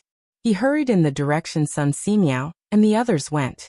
After the two of them left for a cup of tea's time, Zhang Feng, who was sleeping soundly, suddenly opened his eyes. He looked at Jingshu and asked, "Gone? Gone? You're really my good wife." Zhang Feng excitedly spat on Jingshu's face. He hurriedly put on his boots and clothes and hurried out of the door. As soon as he went out, Zhang Feng searched for a while before he found Shiwa and Gaokin in Sun Simiao's villa. He was surprised to see the two of them squatting in front of a medicine furnace. However, the furnace wasn't lit. This made Zhang Feng ask in surprise, "What are you doing?" One of the two was Zhang Feng. He hurriedly said, "Dr. Sun asked us to watch the medicine furnace. He said that we have to wait for him to soak it for 2 hours. Moreover, we can't let the things inside escape." Zhang Feng was confused. What was this? What medicine? Out of curiosity, Zhang Feng opened the medicine pot. However, he found that there were actually a few loaches jumping around in the medicine pot. At this moment, Zhang Feng suddenly thought of many things. He couldn't help but think of the abnormal state of these people at the foot of the mountain. He shouted, "Not good. Quickly come down the mountain with me." Something happened at the foot of the mountain. Chapter 1367. Zhang Feng wasn't a fool. Now that he saw such a situation, he would be a fool if he didn't know that something had happened at the foot of the mountain. Moreover, these people were all hiding it from him. Gao Qian and Shiva were also shocked when they saw the situation. At first, they also felt that there was a problem. Those guards and security guards, after hearing the strange sound of the horn, disappeared almost instantly. At this time, Sun Simiao actually asked them to come here to simmer the medicine. This was simply unreasonable. Dr. Sun had a medicine boy, and such an important thing could wait until he finished his business at the top of the mountain to simmer the medicine. Why didn't he let others come, but only the two of them? They were personally appointed by Zhang Feng as his followers. At this time, they were sent away. Something big must have happened. At this time, Gaokin didn't say anything. He picked up Zhang Feng, carried him on his back, and flew towards the direction of the mountain gate. The group of students were all stunned by this scene. They didn't know what happened today, but when the horn sounded at the foot of the mountain, all the teachers ran away. They only left some homework for them to review. At this time, when they saw the dean acting like this, the students realized that the security guards on the mountain, as well as the guards who usually didn't say a word, suddenly disappeared. Zhang Feng didn't care about these people. At this time, he couldn't care less. Gaokin was tall and strong, coupled with his physical fitness. Even if he was carrying Zhang Feng, he still ran very fast. Shiva, on the other hand, was in a miserable state. He could only follow behind and run madly. The three of them, one in front and one behind, ran down the mountain like the wind. As soon as they reached the mountain gate, Zhang Feng was shocked by the faint noise coming from the foot of the mountain. Looking at the mountain, it was already filled with the group of guards that used to be on the mountain. On the road up the mountain, there were even groups of guards and veterans stationed there. It seemed like they were guarding against something coming up the mountain. Zhang Feng was a little puzzled. But when those people saw that Zhang Feng wanted to go down the mountain, they hurriedly tried to stop him. But at this time, Gao can only listen to Zhang Feng's orders. Anyone who dared to block him was basically pushed aside by him. And when the crowd saw Zhang Feng's actions, they had no choice but to make way for the three people to go down the mountain. The closer they got to the foot of the mountain, the louder the noise became. Faintly, Zhang Feng could also hear the sounds of quarreling. Zhang Feng's appearance instantly attracted the attention of the people at the foot of the mountain. However, when Zhang Feng arrived at the mountain gate, the group of security guards refused to let him pass. They guarded the gate tightly. Zhang Feng was so angry that he grabbed the collar of a security guard who was taller than him and said, "Are you going to move or not?" As he spoke, the man said bitterly, "Director, there was a murder case at the foot of the mountain just now. A group of troublemakers came for you. Now the people from the county government and the military camp are here. Please don't go down the mountain. If something happens." "What did you say? There was a murder case? What's going on?" Zhang Feng felt uneasy. At this time, when he heard this, he instantly understood everything. Without waiting for the man to answer, he asked anxiously, "Who died? Tell me." The guard was even more bitter at this time. But at this time, the people at the foot of the mountain seemed to have seen Zhang Feng, and instantly burst into a burst of screams. "Look! That bastard Zhang Feng has come out! Get out! Mother ****, come out! ****, your mother! You have the ability to do things, but you don't have the ability to admit it, right? If you don't tell me the bad things you have done today I'll set fire." Bang! That voice, with a muffled sound, came to an abrupt end, but it aroused more angry curses. At this time, even Jia Eru, Old Ma, and the others could no longer control it. In addition, with these families fanning the flames and adding fuel to the fire, they couldn't do anything even if they wanted to. Zhang Feng also saw the old village chief and Old He in the crowd. Old He and the old village chief were more miserable. At this time, Old He's face was disheveled, and there were even dried scabs all over his face. The old village chief's beard was mostly gone, as if it had been torn off by someone. Zhang Feng was so angry that his whole body was trembling. He took out the three-pronged bayonet from his arms and pointed it at the security guard's neck. He coldly shouted, "Get out of the way!" The security guard saw that things were already out of control. At this time, Zhang Feng was in a rage. While he was puzzled, Gao Can unexpectedly punched him in the neck. In an instant, his vision turned black and he fainted. Taking advantage of this gap, Gao Can carried Zhang Feng and jumped over the fence of the mountain gate. Old He and Old He also noticed Zhang Feng. When they saw the situation at the gate, they hurried to the mountain gate and surrounded Zhang Feng behind them, telling him not to come forward. Jia Eru and the others instantly gave up the confrontation in front of them and hurried to Zhang Feng to form a battle formation in front of him.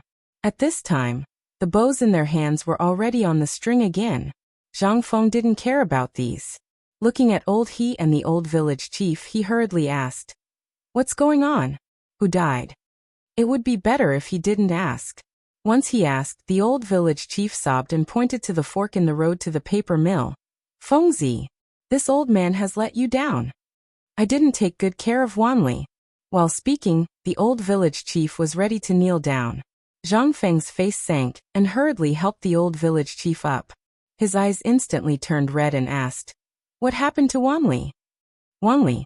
Wanli is sad. These bastards smashed half of his head." Buzz.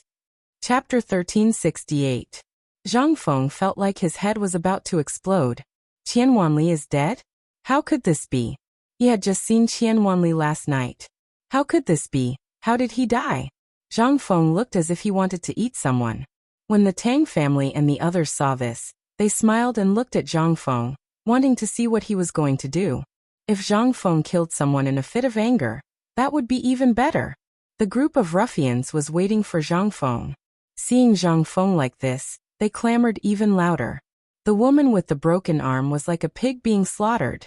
She roared crazily and screamed miserably, but she did not dare to step forward. Everyone was afraid of death. No one was not afraid.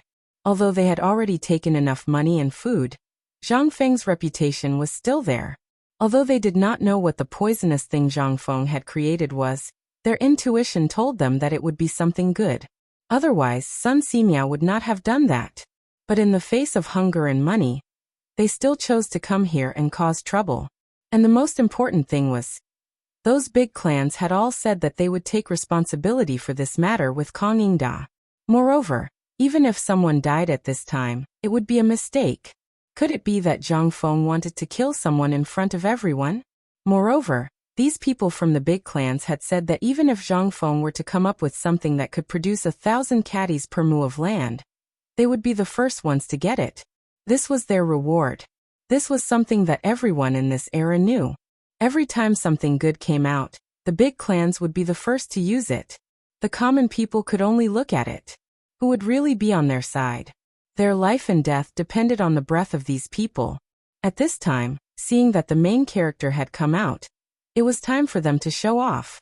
How could they not shout even louder? Zhang Feng listened carefully to the two people's narration, and the Mitsubishi Army knife in his hand clenched even tighter. Let's go. Follow me to take a look at Wanli.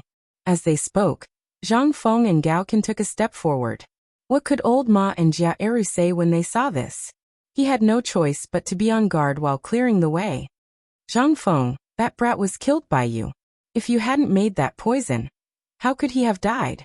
Yes, that brat deserved to die. If not for Gao Qin, shut him up. Zhang Feng didn't wait for that person to finish speaking. He pointed at the fiercest person and shouted. But before Gao Qin could say anything, a cold arrow pierced towards the person who had just spoken. The arrow flashed twice on that person's forehead, and that person instantly fell straight to the ground. The clamoring crowd instantly froze. Some people were terrified. One after another, they retreated one after another. Although some people were terrified, they didn't want to retreat. They had no choice because they were involved in the beating and killing just now. If they retreated now, they wouldn't be able to escape when the time came to settle the score. At this time, looking at Zhang Feng's expression, it seemed that the dead brat was very important to Zhang Feng. The people of the Tang, Bai Mi, and Gao families were originally a little excited, but they also faintly realized that something was wrong.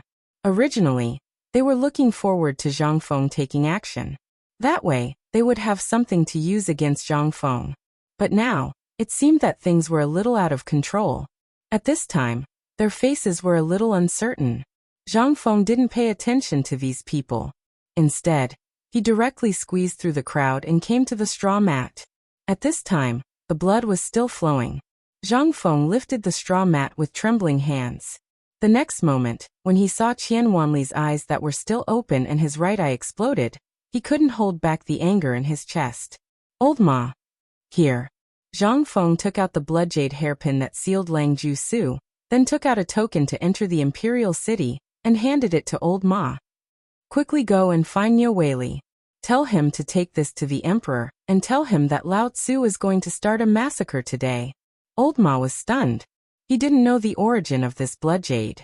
But at this time, when he heard Zhang Feng's words, Old Ma hurriedly said, Dean, you can't. Zhang Feng's eyes were red. Can't what? Zhang Feng grabbed Old Ma's collar and pressed him in front of Qian Wanli's body. He shouted, Don't tell me he died for nothing? These damn bastards, how can they keep insulting us? Can't Lao Tzu say a word? If the one who died was your brother, what would you do? Go. I don't want to say it a second time. At this time, the ruffians and the others were also panicking. They hurriedly looked back and saw that the people from the big family still didn't say anything. Instead, they frowned and winked at them. Although they were afraid, there was no turning back now. Another strange voice came from the crowd.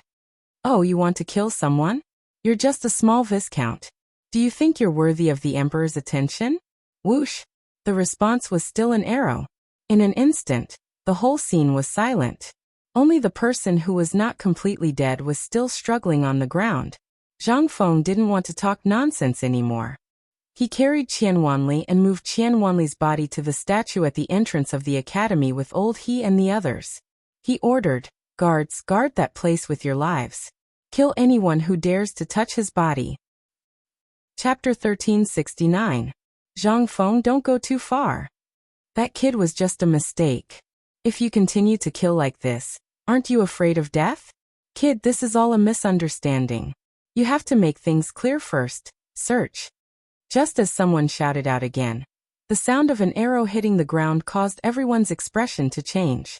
Zhang Feng sat in front of the statue, lit a cigarette, and sat in front of Qian Wanli, smoking while playing with the Mitsubishi Army knife in his hand. He did not look at the crowd, nor did he care about anyone. At this time, on the mountain, Yu Shinan and the others hurried down the mountain when they heard that Zhang Feng had gone down the mountain. After seeing Qian Wanli's body and the current situation, everyone's head buzzed in an instant. Stop. All of you stop for old man, don't kill anymore. Zhang Feng was very angry at this time. He did not like to find trouble, nor did he like to cause trouble. But these days, there were always people who wanted to find trouble for him, especially those invisible hands. He could not bear it. What's more, this group of bastards still wanted to force him. How could he not know what these people were doing? It was nothing more than wanting to get benefits from him. As for what benefits, was there a need to say? It was definitely the phosphate fertilizer that could increase production. He had not done anything yet, and this kind of thing had already happened. What would happen in the future? At this time, Yu Shinan and the others went down the mountain. In a flash, these hooligans found an outlet to vent their anger. Each and every one of them cursed Zhang Feng. Some were even about to throw stones at him, but Jia Eru personally picked up a bow in his hand and stopped them. Yu Shinan and the others also understood the cause and effect of the matter from Cripple Wang, as well as those angry people and merchants. For a moment, they were also very angry and did not know how to deal with this matter. At this time, seeing that the situation had reached a stalemate, the Tang family's people felt that the time was right. They hurried forward and said, "Mr. Bosher." Mr. Tang bowed elegantly and said, "Mr. Bosher, as you can see, we don't know the cause of the incident. No one really knows what is going on. But the incident of someone being poisoned on the mountain was seen by everyone in Chang and city." Yu Shinan gloomily looked at the youth's surname Tang and asked, "What are you trying to say?" The young man with the surname Tang waved his folding fan and said indifferently, "We just happened to go up the mountain and ran into this general. He was arresting people and beating people up, so we couldn't stand it and wanted to argue with him. However, this general and this Prince Zhang seemed to be unreasonable. They killed people on sight. Look at the corpses on the ground. They were all alive just a moment ago. And look at that woman. She only heard that her husband was working on the mountain, but she didn't see him for a long time. She also didn't find him, so she wanted to argue with him. However, her arm was broken by the person behind you. I think this seems to be the cause of the incident, right? This woman wanted to go up the mountain to look for her husband, but she was obstructed by many people. Women are always a little talkative, but it seems a little unreasonable to break someone's arm so openly. So these people couldn't stand it and went forward to argue. In the end, they were insulted by the dead young man. You may not know the identity of this young man. He is the only son of Hengtong Private Bank, Qian Tong. He has been pampered since he was young. What can he do? You are talking nonsense." Cripple Wang couldn't listen to it anymore. His face was red as he shouted, "Mr. Bosher, things are not like what he said at all. And he wasn't even there at that time. How could he know all this?" "Mr. Bosher, you can go and ask those barbarian merchants. You will know. When these people came to the city square, they spread rumors that Feng Zi was making poison and wanted to harm the world. If anyone dares to not believe these things, they will be surrounded and beaten by these people. And there are patrolmen in official uniforms in this city square, but they were kidnapped by these people. You can go and ask them. Everything will be clear. These people are Chang and's hooligans and scoundrels. You are talking nonsense. We are all honest and dutiful people. Today, we came up the mountain to ask if we can go up the mountain to do some errands or to study. Who would have thought that we would be insulted by these people? Mr. Bosher, we are innocent." The scene fell into chaos again. Although Yu Shinan and the others were well educated, how could they be a match for these shrews and hooligans? In just a few words, they were speechless. They were so angry that their bodies were trembling. At this moment, Zhang Feng slowly stood up and looked indifferently at the youth's surname Tang and the others. You are all sensible people. Stop pretending. I know why you are here. Tell me, what do you want? Hearing this, everyone quieted down instantly. But in the next moment, this group of hooligans and shrews demanded an exorbitant price. If you don't have 10,000 taels of gold today, I will report this to the emperor. That's right. My brother was killed by them. This matter can't be forgotten. We want Zhang Feng to get out of Shao Mountain. This Shao Mountain belongs to us. How can we allow you to act rashly here? Zhang Feng was still unmoved by this. He only looked at the youth surnamed Tang and the others.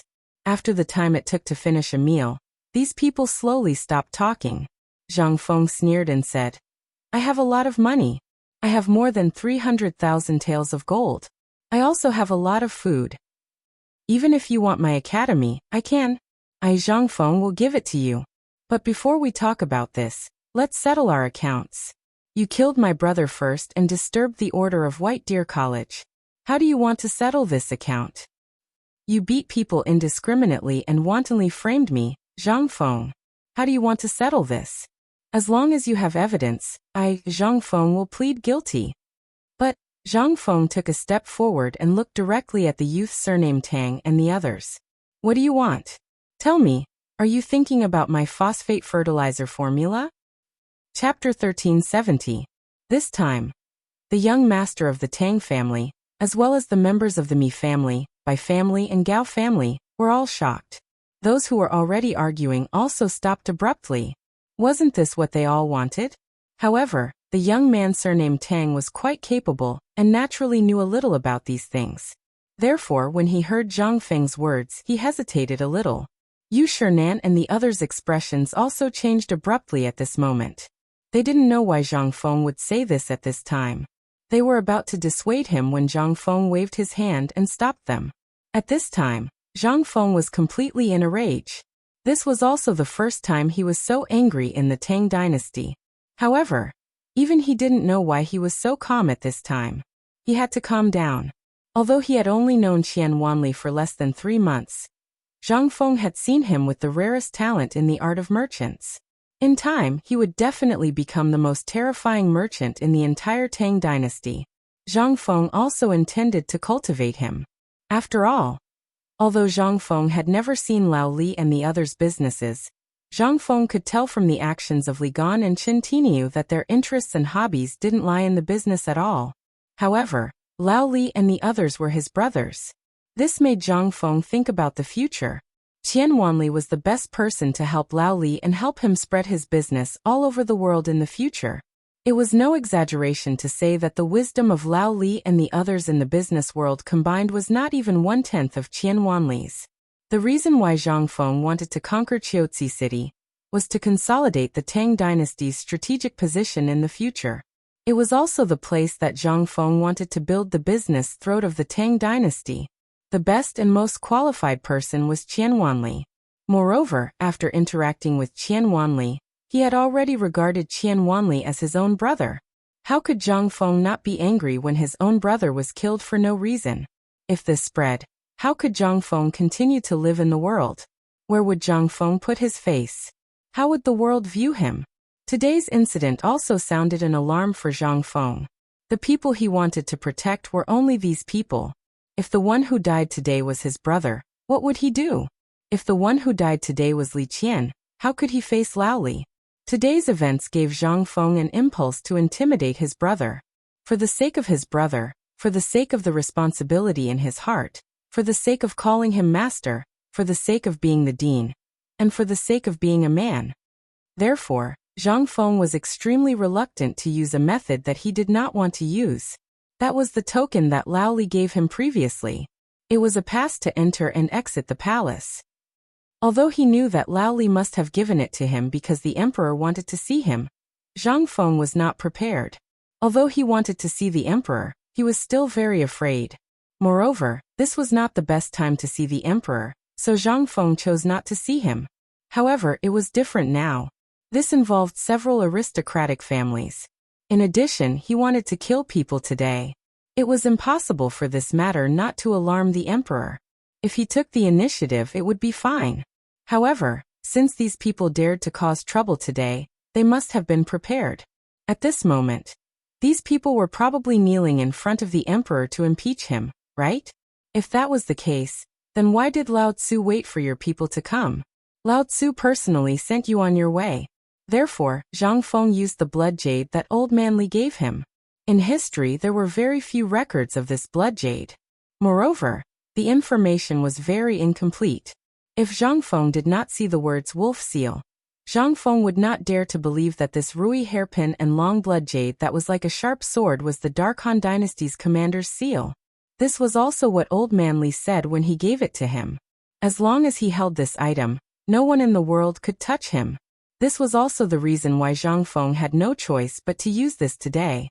After all, today, he wanted to kill all these troublemakers to avenge his brothers. Zhang Feng was not a reckless man. However, in terms of emotions, Zhang Feng was very impulsive. After all, he was a transmigrator. The feeling of being a stranger in a foreign land made him feel very lonely. If he could not even protect his brothers and friends at this time, how could he talk about what to do in the future? It was better to disperse earlier. Far away in the distance, Li Chengqian, Niu Jinda, and the rest stood at the mountain gate. They looked straight at Zhang Feng. They seemed to be anticipating and worried. After all, none of them knew what Zhang Feng was doing. They did not know if Zhang Feng was really angry, or if he really wanted to stop and keep the peace. However, at this moment, someone could not wait any longer. Li Chengqian suddenly said, Niu Jijia, I order you to immediately give the order to capture these people. You must not let them make any demands. Chapter 1371. Cheng Chimo and the others, who had the most explosive tempers, couldn't wait any longer. At this moment, they were eager to try. If Niu Jinda nodded, they would instantly rush out. But Niu Jinda actually couldn't wait any longer. After all, Zhang Feng was his family's savior. But it was also because of this that he was even more calm. Everything that Zhang Feng had done before, which one of them was methodical. Although Li Chengqian's words were very correct, as long as he exposed his identity or used other methods to stop Zhang Feng, today's matter would be temporarily resolved. But he knew that although this matter could be forcefully suppressed today, gossip was a fearful thing. Otherwise, old man Yuqi, who was hiding in the dark, would have already made his move. Why wait until now? Young Masterly, let's wait first. Fengzi naturally has his own way of dealing with this. Niu Jindao finally said. Especially the three words, young Masterly. Li Chengqian's eyes were scarlet red as he stared at Zhang Feng, somewhat unable to control his emotions. Niu Jinda. This prince orders you to quickly kill these people for this prince. This prince will bear the consequences alone. Li Chengqian. Niu Jindao finally exploded. With a gloomy face, he shouted in a low voice. Do you still remember what your father said? Without the emperor's decree, no one is allowed to expose their identity. Have you thought about the consequences if your identity is really exposed today? The emperor and the crown prince are personally cultivating their own forces in Mount E. If this were to spread, it would cause unrest in the entire imperial court. Have you thought about this? Moreover, the emperor should already know about the current situation. The emperor didn't send an order, which means that the emperor wants Fengzi to deal with it himself. Also, do you see the person lying there? Yesterday he was still one of you, and also Fengzi's brother. Have you thought about what Fengzi would think if we were to interfere? While speaking, Niu Jinda kneeled on one knee and cupped his fist solemnly saying, Your Highness, please calm down. While speaking, Niu Jinda looked around. Wei Shuyu and the others all knelt down in shock. Your Highness, please calm down. All of this was short-lived, and everyone was talking in low voices. Coupled with the noise at this time, everyone was attracted by Zhang Feng, so no one noticed. But so what if they did notice? Li Chengqian was the son of the second master Lao Li that the emperor made up. He was also the second shopkeeper of the Li Chamber of Commerce. It was natural for them to kneel. Under normal circumstances, it wouldn't attract too much attention. At this moment his chest was still heaving up and down. However, when he heard the word emperor, he slowly relaxed, but his eyes were still fixed on Zhang Feng. At this moment, after discussing with the other families, The young man surnamed Tang said with a fake smile.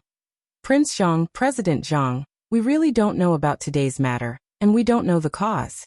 But we do know that the cause is whether the phosphate fertilizer is poisonous or not. As long as Prince Zhang can prove that it's not poisonous, then today's matter will be easy to deal with. Zhang Feng was so angry that he laughed.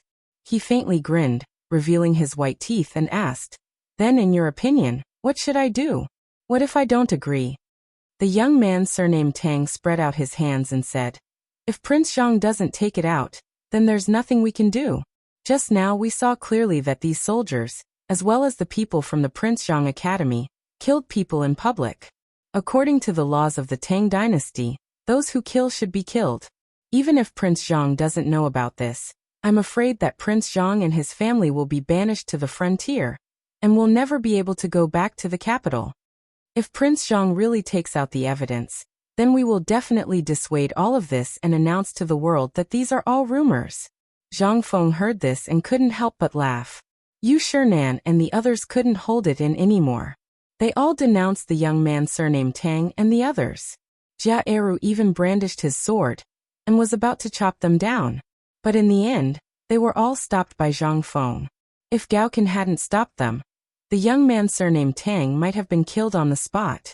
The young man surnamed Tang and the others saw Zhang Feng's reaction and couldn't figure out what Zhang Feng was thinking. They hurriedly said, "Zhang Feng, you have to think it through clearly. Even though you're a viscount and the chancellor of White Deer Academy, you're still young in the end. Moreover, your position is too low.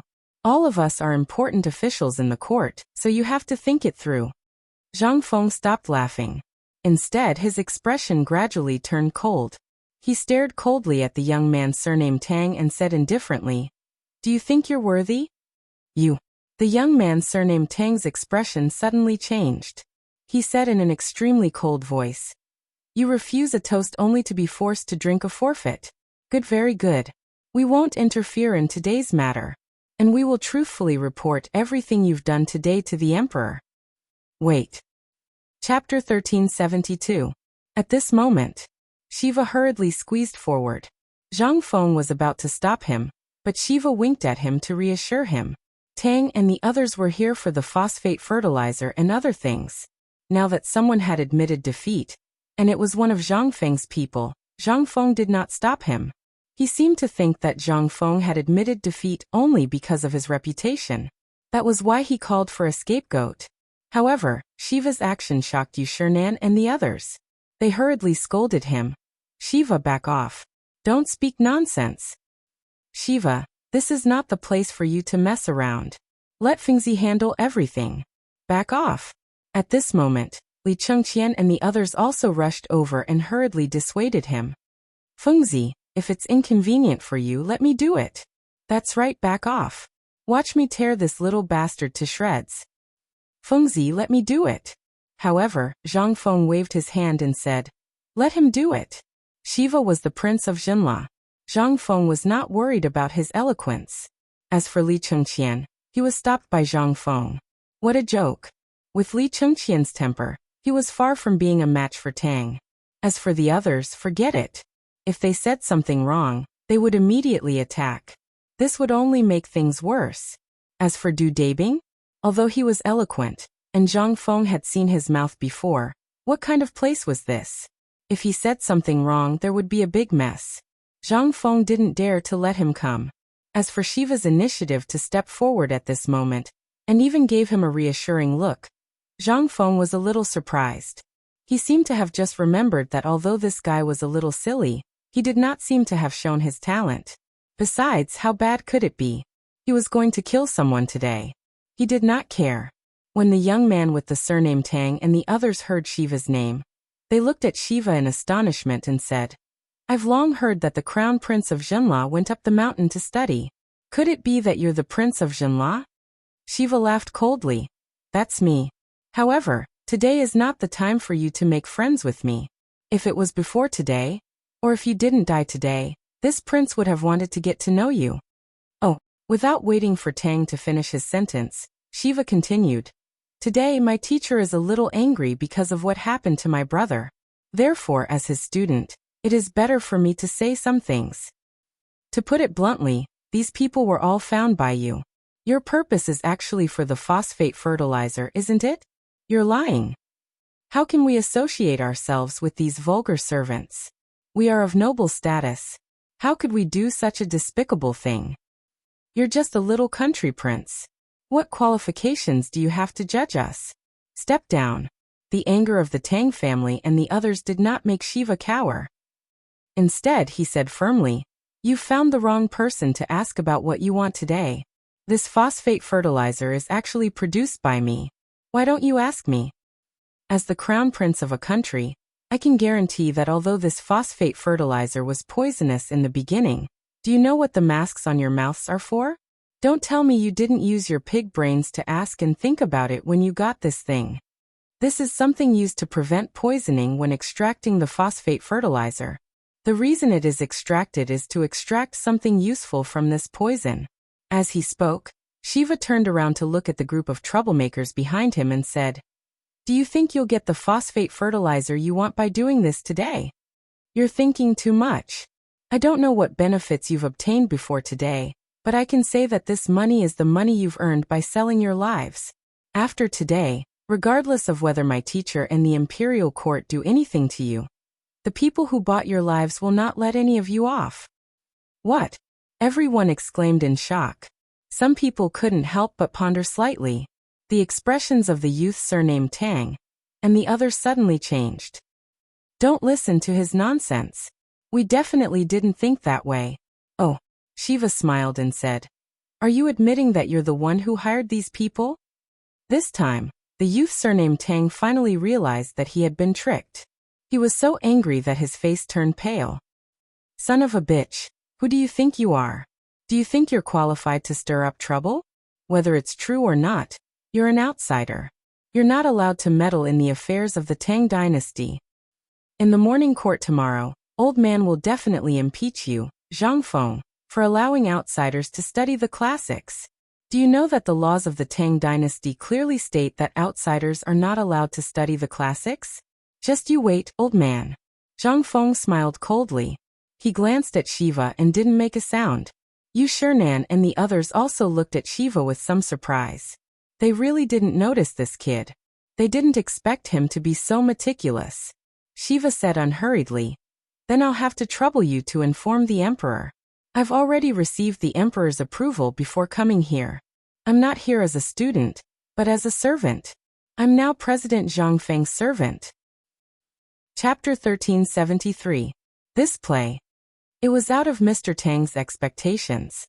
He originally thought that he could use this matter to turn the tables, but he did not expect that he was allowed to come here by the emperor's permission. What's more, he was actually Zhang Feng's errand boy. This made things a little difficult for him. However, he immediately thought of a solution. "Are you deliberately trying to lure us into a trap? We're only here to deal with the phosphate fertilizer.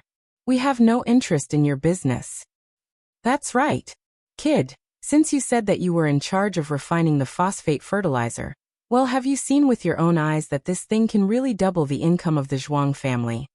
Why hasn't there been any record of this thing in any book since ancient times, or even in the unofficial history? Don't talk nonsense. If there is, doesn't that mean that Zhang Feng deliberately didn't take it out? He was waiting for this year's locust plague and food shortage to happen. All these things were done on purpose?" That's right. Lao Tzu had long realized that something was wrong. How could his shabby little tavern have so much money? How could he stock up so much food before the disaster happened? This is clearly a conspiracy. As they spoke, the people from the other families were furious. They raised their arms and shouted, "Fellow villagers, did you see that? This person is so vicious. If he had such a thing, why didn't he take it out earlier? Why did he wait until now to take it out? This means that this kid already knew about the locust plague and the food shortage. This is all part of this kid's conspiracy. He's trying to set us up." This time, everyone was in an uproar. Even the onlookers, as well as those who still believed in Zhang Feng and those hooligans, were a little confused. Why didn't they hear about this from the beginning? And why didn't Zhang Feng mention this before the food shortage started? Why did he have to wait until now? Most importantly, Why did Zhang Feng stock up on food? No matter how they looked at it, it seemed to be intentional. This was a conspiracy. However, at this moment, the people of Tong Huifang and the Chang, and people who were beaten up by those people were furious. T. Even if I told you earlier, would you believe that the food shortage is real? If Prince Zhang had told you earlier, would you have believed him? Idiots, fools, you're all just a bunch of ingrates. If it wasn't for Zhang Feng's life-saving food, I'm afraid all of you would have starved to death by now. How can I allow you to stay here? Look at this bunch of bastards.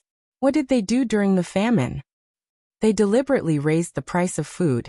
Even if His Majesty ordered them to help the victims, what did they take out? It's rancid rice bran. You bastards, you've been tricked and you're still counting money for him. The battle lasted for 4 hours. It was only when Sun Simiao angrily stepped forward that they finally stopped. As for those large clans, when they saw Sun Simiao come out, they were even more enraged. After all, if Sun Simiao didn't show up, they could still do something. But now that Sun Simiao showed up, how could these hoodlums dare to act rashly? Elder Sun, a middle-aged man in his 50s from the Bai clan, stepped forward and bowed to Sun Simiao. But Sun Simiao acted as if he didn't see him. He snorted coldly and returned to Zhang Feng's side, saying, "Old man's herb garden uses phosphate fertilizer. You said it's poisonous? Were you blind 2 days ago? Didn't you go to the East Market entrance? Old man, do you remember that you saw it that day? And the purpose of your visit today is to force Zhang Feng to hand over the formula. Why do you have to be so dignified? But old man said it today. If you want this thing, you'll have to go through old man first." The Bai clan's people were embarrassed. Hearing Sun Simiao's words, they could only stiffen their necks and say, "Elder Sun, you've been deceived by this kid. This kid obviously has a big conspiracy. Can't you see it? Shut up. You bastard. Lao Tzu has long disliked you. What conspiracy does my master have? Why don't you tell us? I think it's you bastards who are jealous of this thing. Today King killed my brother here. The phosphate fertilizer is easy to deal with. Before we talk about this, let's talk about how to deal with my brother's matter first." At this time, Cheng Chimo, Wei Shuyu, and Zhang Sun could no longer sit still. They all jumped up. This time they said something that they didn't want to hear. They couldn't help but panic. They looked at Sun Simiao, Yu Shernan, and the others, wanting to find a breakthrough from them. However, they found that these people had retreated to the back and were looking at Zhang Feng. At this time, Zhang Feng was holding an unknown thing in one hand and a dagger in the other. He was playing with it. At this time everyone understood. After saying so much, to put it bluntly, they didn't intend to let them go. At this time they wanted to leave, but when they turned around, they saw that the densely packed Chang and garrison had surrounded them. There were even more than 100 soldiers wearing golden armor. Golden armor. They were the Jinwu guards. Could it be that the emperor? At this time, the Tang clan, Bai clan, Mi clan, and Gao clan panicked. Zhang Feng. Everything today is a misunderstanding. What do you want? Young friend Zhang Feng, we have nothing to do with this today. We just happened to come up the mountain. We will go down the mountain now. How you want to deal with today's matter is your business. We will not say a word to anyone else. President Zhang, this is all a misunderstanding. We can't wait. Chapter 1374. What's going on? This time, the hooligans and shrews panicked. They didn't know what was going on. It looked like they were about to get what they wanted. What's going on? What are you guys doing at this critical juncture? At this time, there was no lack of people with sharp eyes. They saw the garrisons and the soldiers in golden armor in the distance. These people were really... It was hard not to attract attention. This time, the group of people panicked. Mother****, you bastards. Didn't you say it was Lord Kongingda who instructed you to do this? Didn't you say that as long as we spread rumors this time, you would take responsibility for anything? Mother****, why are you so scared now? Mother****, say something. Mother****, you just gave Lao Tzu 10 strings of cash and you want Lao Tzu's life. What? Didn't you say it was only 5 strings of cash? Why do you have so many? Mother****, you scammers. Zhang Feng looked at them coldly. Li Chengqian and the others were also cold and murderous. But Zhang Feng didn't say anything and no one dared to move. At this time, the Gao family couldn't sit still anymore. They hurriedly tried to shirk responsibility. The farce finally came to an end amidst the sharp sound of the wind being torn apart. Whoosh! Poochie! When the voice rang out, everyone was horrified to see that a descendant of a large clan seemed to want to take advantage of the chaos to escape. However, he was shot to death by a distant golden-armored soldier with an indifferent expression. At this time, they all changed into arrows and stared at them indifferently. In an instant, the fear of death made the crowd recognize the reality. This time, some hooligans finally recognized Li Chengqian and the others. Someone shouted in horror. Aren't they the 4 demon kings of Chang'an? They are really in this academy? What? They really are. Oh my God. The news that the 4 great demon kings had gone to White Deer College had spread like wildfire in Chang'an City. However, most people had never seen the 4 great demon kings before, let alone know who they were. Furthermore, it was rumored that the 4 great demon kings couldn't stand the sight of hooligans. Once they saw them, they would beat them to death. Furthermore, it was said that they would never pay for killing someone. This made them take a detour whenever they heard about the 4 great demon kings. How could they know them? Therefore, although they already knew about the rumors about the 4 great demon kings at White Deer College and secretly rejoiced, they had forgotten about it because the 4 great demon kings hadn't shown themselves for a long time. If these people hadn't mentioned it today, how could they have thought of it? Even if they managed to escape today, how would they dare to stay in Chang'an City? Involuntarily, the crowd began to tremble. Some of them could not even stand properly and directly knelt down. When Tang and the others saw this, they were scared out of their wits. Only then did they remember that Zhang Feng had given something to someone. It seemed that he had gone to the palace. Then they thought about how the Jinwu guards had acted so unscrupulously. Could it be? Did the emperor give Zhang Feng the right to kill people? When he thought of this and the people who had tried to escape and were killed, Tang couldn't help but feel his legs and stomach cramps. He no longer had the arrogance he had at the beginning. Prince Zhang, Lord Zhang, President Zhang, Mr. Hsian, everything that happened today was a misunderstanding. We didn't mean anything else. Haha. Zhang Feng smiled coldly and slowly stood up. He looked at Tang and the others, then at the hooligans who were trembling in fear. Now you know how to admit defeat. No. Zhang Feng won't accept it. You should be more firm. That's how a man should be. The members of the Tang, Bai Mi, and Gao families all wanted to cry. How could they be firm? They hurriedly came forward to apologize and beg for mercy. Mr. Hsian, as the saying goes, no discord, no concord. Besides, we didn't mean anything else. We just wanted to know if the phosphate fertilizer was real or fake. Now that we know that the phosphate fertilizer can really increase the grain yield, we won't delay any longer. After all, we are all busy. That's right, President Zhang. Our Bai family has always believed in your character. By the way, our Bai family's children have been playing with the basketball you made. Moreover, we've been taking care of the business for everything you've produced. Little friend Zhang Feng, everything that happened today was caused by this kid from the Tang family. If you want to blame someone, blame him. He insisted that we come up the mountain to see if the phosphate fertilizer was real or fake. We saw Dr. Sun's yellow ginger with our own eyes 2 days ago. But this kid said that he wanted to take a look and pay you a visit. That's why we came. Yes. Today, it was all instigated by this little bastard from the Tang family. If you want to blame someone, blame him. We are all innocent. Zhang Feng looked coldly at the clown-like crowd and smiled. Now you want to admit defeat? Chapter 1375. Where's your sense of shame? Weren't you all so arrogant just now? Weren't you going to beat people to death when they didn't agree with you? Why don't you fight now? Lao Tzu has been on the battlefield for decades, but I've never seen such shameless things like you. Where's your sense of shame? You dare to do it, but you don't dare to admit it? Cripple Wang's face was covered with blood, and his face was distorted. He supported the old village chief as they limped into the crowd, as if they were looking for something.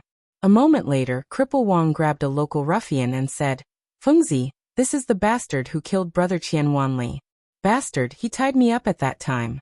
I watched him make a rope and put a weight on the rope. After he knocked Qian Wanli to the ground, he smashed him with the weight. And he and the others, it was these bastards who wanted to kill him. If old Ma and Jia Eru hadn't come in time, perhaps all the people at the mountain gate would have been killed by these bastards. What are you waiting for? Let's kill him now. Bastard. At this moment, Gao Can, who had been silently guarding behind Zhang Feng, roared and rushed forward with bloodshot eyes. Zhang Feng didn't stop him. He just looked at the young man with the surname Tang and said, Gao Can, kill them one by one. Cut off their heads and send them to Brother Qian Wanli. This time, the group of people panicked. Tang, say something. Young Master Tang, save us. You said that if anything happens, you'll take care of us. Bastard, Tang, Lao Tzu will be a ghost. Poochie. Their shouting didn't last long. Gao Can's head was smashed with a few punches. After all, Gao Can was born with great strength, and he was angry at this time. Moreover, he was dull and didn't have many brothers who could talk to him, but this Qian Wanli really treated him as a brother. If it wasn't for Zhang Feng, he would have killed them all. At this time, when he heard Cripple Wang and the others describe Qian Wanli's death, he couldn't bear it anymore. Even if he killed him later, he would have no regrets. But Zhang Feng still let him do it. This time he couldn't bear it anymore. Cheng Chimo and the others wanted to attack, but Niu Jinda, who was hiding behind the crowd, ordered them to hold on to them. If Gao Can and the others wanted to kill someone, so be it. However, if the few of them dared to go up and kill someone, and if they were to be exposed to the court, it would lead to a great disaster. This time, although it seemed that these big clans were stirring up trouble, don't forget that there was a pair of invisible big hands behind all of this. At this time, Zhang Feng didn't make a move.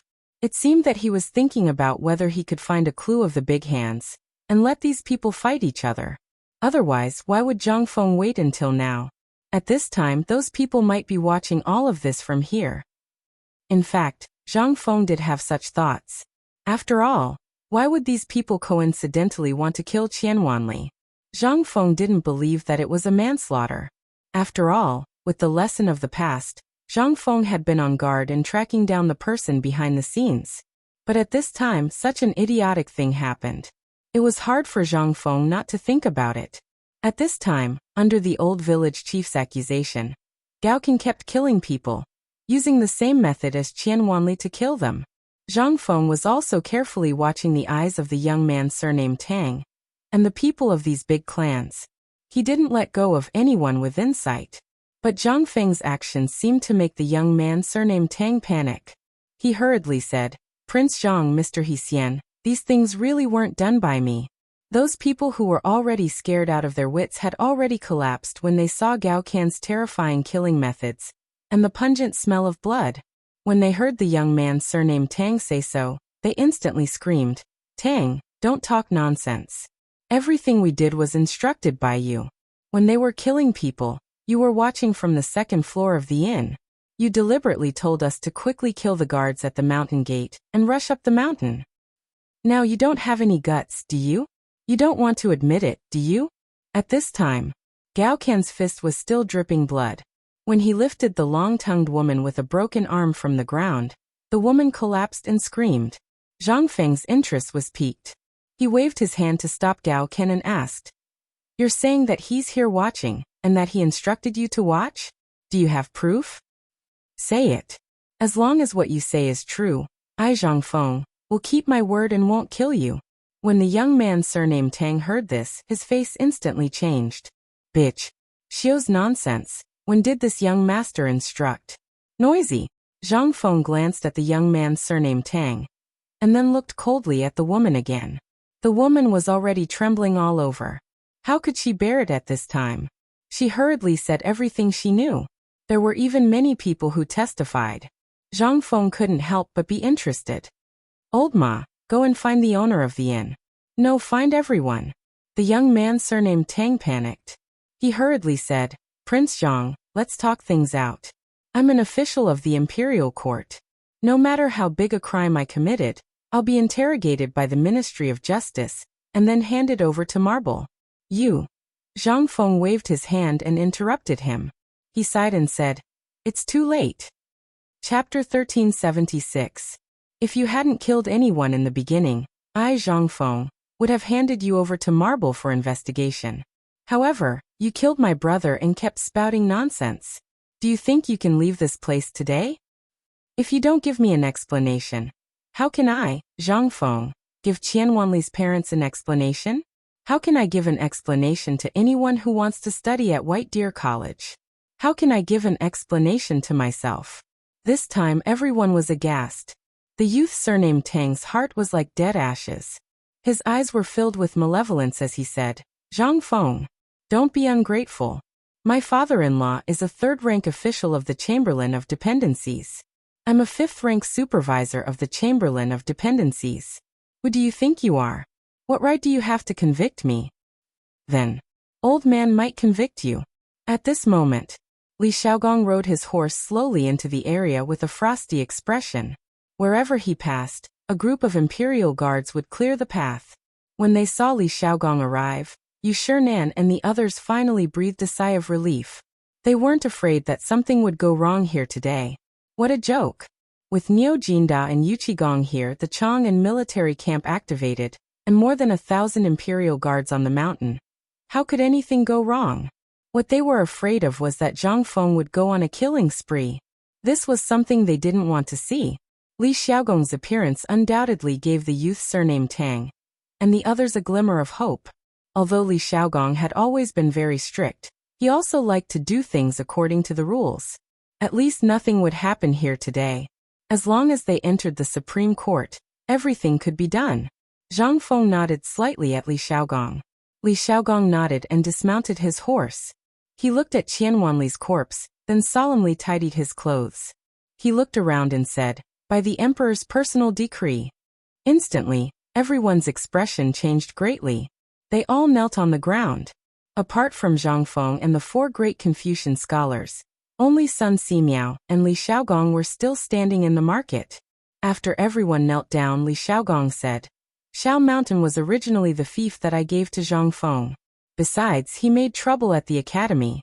According to the laws of the Tang dynasty, there is a law of killing first and reporting later. I am very angry about what happened today. Please pardon him." While speaking, Li Xiaogong sighed. He looked at Zhang Feng and said, "Pardon Zhang Feng to investigate this matter thoroughly. Autumn planting is the foundation of the country, and no one is allowed to sway it. Today, Zhang Feng has developed such a divine object for the Tang dynasty, but someone wants to disregard the Tang dynasty and take it for himself. This is a matter that angers both men and gods. I am extremely angry, and wish I could kill him with my own hands. Today, I pardon Zhang Feng's right of life and death until the truth is found out and justice is served to the deceased. In addition, I am very sad that the deceased was a student of the academy. Today, I confer Qian Wanli the title of County Baron, which is hereditary." That's it. This time, everyone was in an uproar. It should be noted that the emperor had never advocated a massacre. The emperor should know how many people were involved in today's incident. This time, all the local clans in Chang and were basically wiped out. Moreover, it also involved hundreds of civilians here. Normally, the emperor would consider such a matter carefully. Who would have thought that he would give Zhang Feng the right of life and death so quickly? That meant from now on, Zhang Feng would have the right of life and death no matter what happened here? At this time, the young man surnamed Tang's expression suddenly changed. The people of the Mi, Bai and Gao families also panicked. As for those local hooligans, how could they still have a glimmer of hope? What was that? That was an imperial edict. It was an imperial edict from the emperor himself. At this moment, everyone was angry. They immediately pointed the spearhead at the young man surnamed Tang. After reading the imperial edict, Li Xiaogong patted Zhang Feng on the shoulder and said, "The emperor said that Qian Wanli's title can be inherited by anyone in his family. Moreover, he can reward the Qian family with everything you seize this time as a reward." After that, Li Xiaogong looked coldly at the people of the Tang family and said, "You all heard it clearly. What Zhang Feng said before doesn't count. What about this imperial edict and old man's words? His Majesty has said that since all of you are from big clans in Chang, and as long as you tell us who is the mastermind behind all of this, you will be given a lighter punishment. Otherwise, it has been a long time since someone from the Tang Empire was implicated. Zhang Feng, old man will go take care of these families first. After you are done here, meet up with the Tang family. After that, Li Xiaogong left in a hurry again. Li Xiaogong's words reminded Zhang Feng of something. He had no intention of letting this group of bastards off today. Moreover, the imperial edict had been delivered personally by Li Xiaogong. Moreover, the last sentence seemed to have some hidden meaning. Zhang Feng glanced at Qian Wanli and shouted, "Pass down the message. Everyone in White Deer College is to bow. Gao can come with me to Chang'an. We will settle the score." After that, Zhang Feng looked at Qian Wanli and bowed deeply. Yu Shernan and the others did the same. However, at this moment, the young man surnamed Tang and the others exploded. They hurriedly knelt down and begged for mercy. Zhang Feng turned a deaf ear to them and led Gao Can and Shiva to Chang'an. At this moment, Jia Eru hurriedly asked, "Dean, may I ask, what should we do with these people?" Zhang Feng glanced at everyone. "Do as you wish." Chapter 1377. What happened on the mountain finally came to an end when thousands of people were escorted to the Chang and military camp. Zhang Feng was furious. He wanted to kill all of them. But he also knew that it was not a good time to kill. At the very least, he couldn't give up until he found out who was behind it. He couldn't give Qian Wanli an explanation. After Zhang Feng left the academy, the sound of horns and drums never stopped. All the students knew what happened at the foot of the mountain, and what happened to Qian Wanli. Everyone in the academy was furious. All the students wanted to chop those people into pieces. But they didn't give up until they knew that those people ended up worse than death. At the same time, all the students knew that Zhang Feng dared to kill the 4 big clans in Chang, and for a student. At this moment, the hearts of all the students in the academy were burning. With such a dean who only wanted to protect them, if they didn't work hard, they would really be letting the dean down. Yu Shernan and the other 3 compiled a 3,000-word eulogy for Qian Wanli, and sent it down the mountain as fast as possible. Zhang Feng didn't carry Qian Wanli on his back. Instead, he asked someone to find the best coffin in Chang, and bought all the firecrackers in Chang'an. He wore mourning clothes and stood in front of the coffin. He held the sole leading banner and led Cheng Chumo and the others to Chang'an City. Ma Zhou and the others were carrying the coffin. Everyone in the Ji Mountain Market, no matter if they were merchants, children, or people from the Tonghui Square, they all came to Qian Wanli's funeral. The firecrackers never stopped along the way. Li Shimin, who was in the imperial palace, could hear the sound of firecrackers clearly. Hearing the sound of firecrackers, Li Shimin's face became more and more gloomy. As for Wei Zheng and the others, they remained silent with solemn expressions. At this moment, Xiao Gizi came to Li Shimin in a hurry with the information from the spy. "Your Majesty, Prince Zhang is wearing mourning clothes to see young Master Qian off."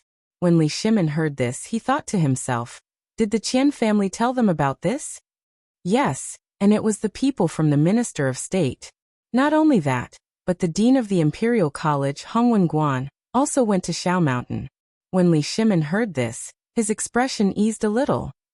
At least they are tactful. Did you see anyone else, such as people from the 5 surnames and 7 clans?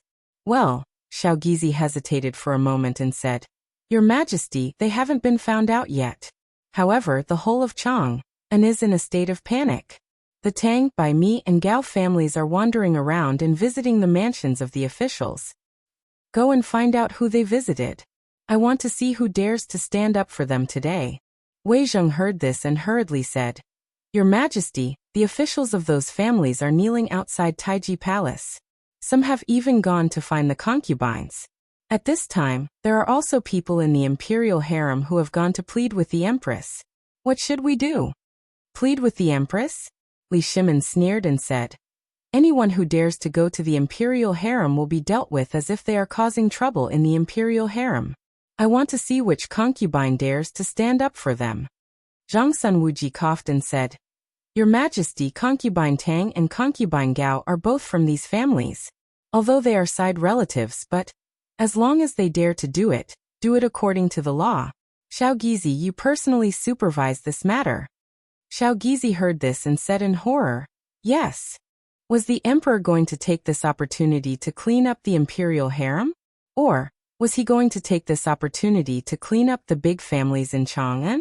After all, the last time Kong Ingda, that old fellow, had stopped the emperor from taking back the excess land in their hands. Now that he was investigating these families, the emperor was obviously making a mountain out of a molehill. However, the most important thing was that the emperor had followed Zhang Feng's temper and went with the flow. Although they knew, Xiao Gizi did not dare to mention it. After all, this would definitely make tomorrow's morning court very lively. And at this time, the emperor was angry, so they did not dare to touch his reverse scale. But that was just that. Zhang Feng was really angry this time. Moreover, Zhang Feng's anger really gave all of them a big fright. Li Shimin was also shocked by Zhang Feng. But after learning the truth, Li Shimin felt that Zhang Feng was being too soft-hearted. These bastards, why did he give them so much time? Wouldn't it be better to kill them all? What a waste of time. At this thought, Li Shimin thought of Kong Ingda. If this bastard did not do something superfluous and secretly went up the mountain in spite of the imperial edict, how could he have caused so much trouble? And at this time, Li Shimin did not know what would happen in the future because of this matter. At this thought, Li Shimin was furious. Pass down the imperial edict, order the Ministry of Justice, Ministry of Appointments, Dali Temple, Taifu Temple, Taichung Temple, and Guanglu Temple to cooperate to thoroughly investigate Kong Ingda. Kong Ingda is to be put in the imperial prison, and all his properties are to be found. Anyone who dares to complain about his injustice is to be arrested. This. Wei Zheng and the others' faces changed instantly. He hurriedly said, "Your Majesty, Duke Kong might not know about this. These people must have deliberately framed Duke Kong." Li Shimin waved his hand and said, "I have decided." Chapter 1378. Wei Zheng and the others still wanted to say something. But when they saw the emperor acting like this, they could only sigh secretly. After all, Kong Ingda was too stubborn. Since he came back from Shao Mountain, which one of the things he did could make the emperor happy? That thing alone was enough to make the emperor angry, but the emperor had been restraining himself. Who knew that such a disgusting thing would happen at this time? It would be strange if the emperor didn't get angry. At this time, the emperor's intention was very clear. He just wanted to kill him. At this time, it was useless for anyone to plead. After an hour, in the whole Chang'an city, firecrackers were constantly being set off in two places. The first place was Qian Tong's mansion. At this time, the whole mansion was full of sadness. Everyone was neatly dressed in mourning clothes and nervously arranging the mourning hall. In the Qian mansion, old man Qian knelt in front of the Buddha statue, his eyes dull. No matter how the maid persuaded him, it was useless. He seemed to have lost his mind. As for Qian Tong, the moment he learned of Qian Wanli's death, he aged about 10 years in an instant. He was in his 40s, but now he looked like an old man in his 80s. He sat at the door of the living room in a daze, staring at the door with dull eyes. At the gate of Chang'an City, a long funeral procession slowly appeared. Gao family, Bai family, Tang family, and Mi family were all arrested in various parts of the city. Even their mansions were sealed by the imperial guards. At this time, they were arresting people all over the street. Everyone in Chang'an City didn't know what had happened to cause such a strange situation at this time. However, when the imperial guard appeared outside the Kong Manor and announced the emperor's decree, everyone suddenly realized that the events that happened on this desolate mountain today had a huge connection with these people. Now, everyone was even more confused. Especially when they saw Zhang Feng wearing mourning clothes, they were even more shocked. What did this mean? What was going on? The dean of White Deer College was wearing mourning clothes? When they connected this to the sudden sound of firecrackers in the Qian residence, as well as the setting up of the mourning hall, everyone suddenly thought of an inconceivable matter. Qian Tong's son, Qian Wanli, was studying at White Deer College. Could it be Qian Wanli? For a time, the whole Chang'an City was full of different opinions, but no one knew the truth. It wasn't until the people from Tong Huifang, who were at the back of the funeral procession, arrived that the crowd hurriedly gathered around and began to inquire. There was no need to rush this inquiry. In an instant, everyone was furious. The Tang family, Mi family, and by family had actually instigated a group of hooligans and gossipy women to cause trouble at White Deer College. They wanted to force Dean Zhongfeng to give them something that could increase the food supply. However, this group of B***stards and hooligans had committed all kinds of crimes. They would beat people up if they didn't get along with them. When Qian Wanli saw this, they had evil intentions and killed him. Moreover, it was said that he died very miserably. He was smashed to death with a weight. How could this be? Was there any King law here? The most despicable thing was that after they killed him, they wanted to kill the guards while he was unprepared. They wanted to take advantage of the chaos to go up the mountain. If they were allowed to go up the mountain, the consequences, it wouldn't be solved by just one death. At this moment, Dean Zhongfeng would probably. The most important thing was, all of this was instigated by the Tang family, Gao family, Mi family, and Bai family. Moreover, they were stirring up trouble in Kong Yingda's name. In an instant, everyone was furious. They were furious. During this period of time, Zhang Feng's reputation in Chang and city had been very good. Moreover, he was kind and never fussed over every ounce. Moreover, he was generous with his money. Whether it was the meat that they couldn't afford or the fine salt, which one of them wasn't made by Zhang Feng? What the F***ck? What were these people thinking? Everyone followed the funeral procession or picked up their tools and walked towards the residences of the Bai family, Mi family, Tang family, and Gao family. They were often cheated by these people. Now was the best time for them to take revenge. Moreover, some people hurriedly picked up their hoes and ran towards the Kong family's residence.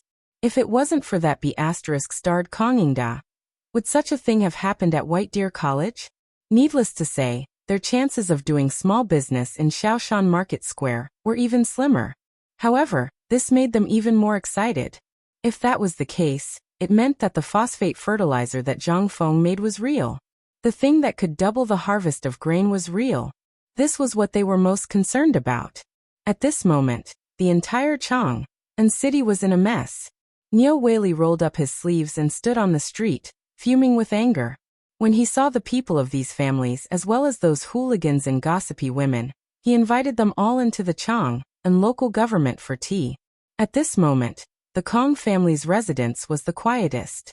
Kong Yingda sat alone at the entrance of the mansion, allowing the people to curse and scold him. He did not fight back, nor did he talk back.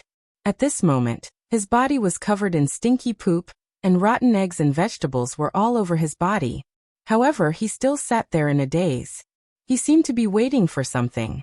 After a while, the clamorous sound of horse hooves gradually quieted down the gate of the Kong family's residence. A middle-aged man in the uniform of the provincial secretary got off the horse, glanced at Kong Yingda with some disgust, and then directly announced the imperial edict. The imperial edict is here. In an instant, everyone in the Kong family's residence came out of the gate and knelt neatly in front of the middle-aged man. However, Kong Yingda still didn't move. Seeing this, the officials of the provincial secretary were furious. According to the edict of the emperor, Kong Yingda disregarded the emperor's grace and secretly sneaked to Shao Mountain, leaked secrets and spread bad information, which caused today's turmoil in Shao Mountain. He should be punished. According to the edict, all the properties of the Kong family are to be seized and all the people in the Kong family are to be detained in the Supreme Court. They will be severely punished by Taichung Temple, Supreme Court, Taifu Temple, Taichung Temple, and Ministry of Personnel and Ministry of Justice. Chapter 1379. Kong Yingda felt very sad. Although Kong Yingda already knew these things when he came back from the market on Mount Shao that day, he understood when he heard the imperial edict. Everything was over. And he knew everything that happened today. The Tang family, the Bai family, the Mi family, and the Gao family had nothing to do with him. But Kong Yingda made a big mistake, that was he said all the things he shouldn't say. At that time, he didn't think much about it. But after knowing what happened on the mountain today, Kong Yingda instantly understood everything. These people just wanted him to die. They used his name to make trouble on Mount Shao. And it was such a thing. Even if he didn't do it, who would believe it? Even the emperor wouldn't believe it, right? At this time, looking at the imperial guards entering his mansion and hearing the crying of his family members behind him, Kong Yingda roared angrily, "Don't cry! If anyone cries, the old man will personally send him to hell. Lord Kong, this way please? At this time, a prisoner carriage made of red sandalwood slowly came to a stop in front of Kongingda. Behind these two prisoner carriages were two massive hemp ropes that were as thick as a baby's arm, covered in blood. They were currently being slowly unraveled by a dozen or so imperial guards. Meanwhile, the servants, and family members of the Kong family were all terrified. Kongingda looked at the imperial guards beside him, and then looked at the miserable scene behind him. He looked up to the sky and sighed. Thousands of miles of sorrowful autumn will chill people's hearts. Sigh. The imperial guard said coldly, Kongingda, don't talk nonsense again.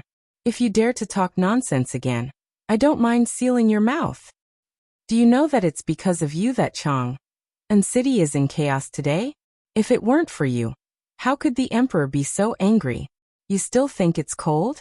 If you had stayed at home and didn't run around, would this have happened? Okay, stop talking. Let's go. After all, Kongingda's identity was there, so he really couldn't say anything. At this time he had to urge him. After all, Kongingda was not an ordinary person. This guy's influence was too great. If something happened on the way, the consequences, it was simply unimaginable. Last time, it was because of him that today's matter happened. If he said anything today, then he could only shut Kongingda's mouth. Kongingda glanced behind him. Everyone was skewered by the thick rope like a barbecue. How could this not make Kongingda sad?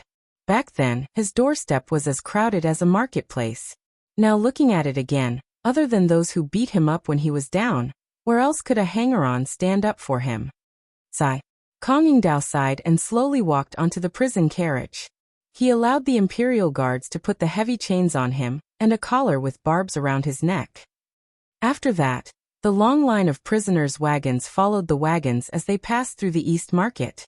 Then they walked along the main street of Chang, and all the way to the prison of the Ministry of Justice. In an instant, along the way, all the citizens angrily rushed at the prisoner carriage and the person behind it. In a short while, all kinds of things were hung on the person's body. Even the imperial guards hid far away, for fear of being implicated. However, when the prisoner carriage reached the main street, Fang Xianling and Wei Jing appeared in front of the prisoner carriage. Looking at Kongingda, both of them were heartbroken. Duke Kong. Fang Xianling sighed and cupped his hands. However, Kongingda acted as if he didn't see or hear. He stood stiffly on the prisoner carriage and didn't say a word. He didn't even blink. Seeing that Kongingda didn't speak, Wei Jing pulled Fang Xianling and said, "Let's get down to business. We'll visit him in the future." While speaking, Wei Jing came to the front of the prisoner carriage and took out a token from his sleeve. He waved it and said, "Duke Kong hasn't been adjudicated yet.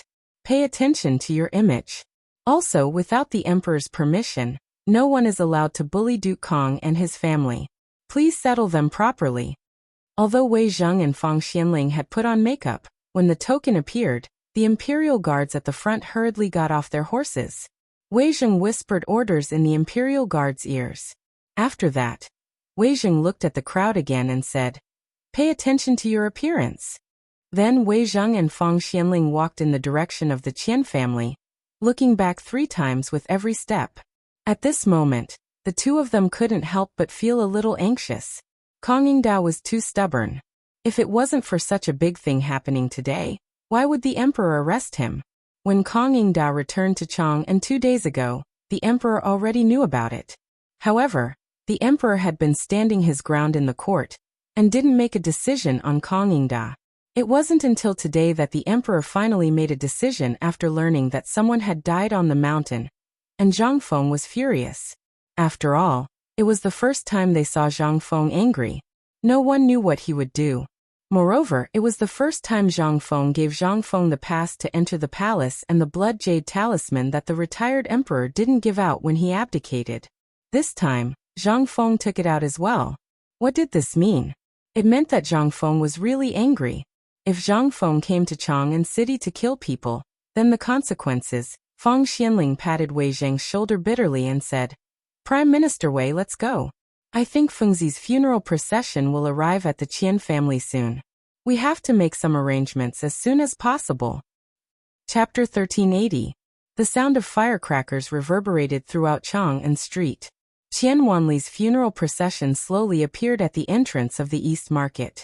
At this moment, Niu Weili of the Chang'an local government, all the people in the local government, the Directorate of Imperial College, and the students of the Hongwen School appeared on the street one after another under the lead of Ouyang Kai and Lu Hongwen. Almost everyone in Chang'an City had gathered there in an instant. As the smoke and dust from the firecrackers gradually dissipated, Zhang Feng, dressed in mourning clothes, appeared in front of everyone with the soul-guiding banner held high. The first to react were naturally Lu Hongwen, Ouyang Kai, and Niu Weili. The three of them hurriedly blocked Zhang Feng. However, Zhang Feng walked forward with steady steps, not yielding an inch. Niu Weili was about to cry. He hurriedly said, "Prince Zhang, Mr. Zhang, can you please stop? What are you trying to do?" As he spoke, Niu Weili hurriedly signaled Lu Hongwen and Zhang Wuji with his eyes. Lu Hongwen sighed when he saw this and said, "Young Master Zhang, even though this young Master Qian is your brother, he's still your student. Wouldn't you be the laughingstock of all the students in the world if you do this? The nobles in Shandong are already unhappy with you. If you continue to do this, won't it give them an excuse to criticize you?" Zhang Feng looked ahead with a determined gaze, but was forced to stop in the end.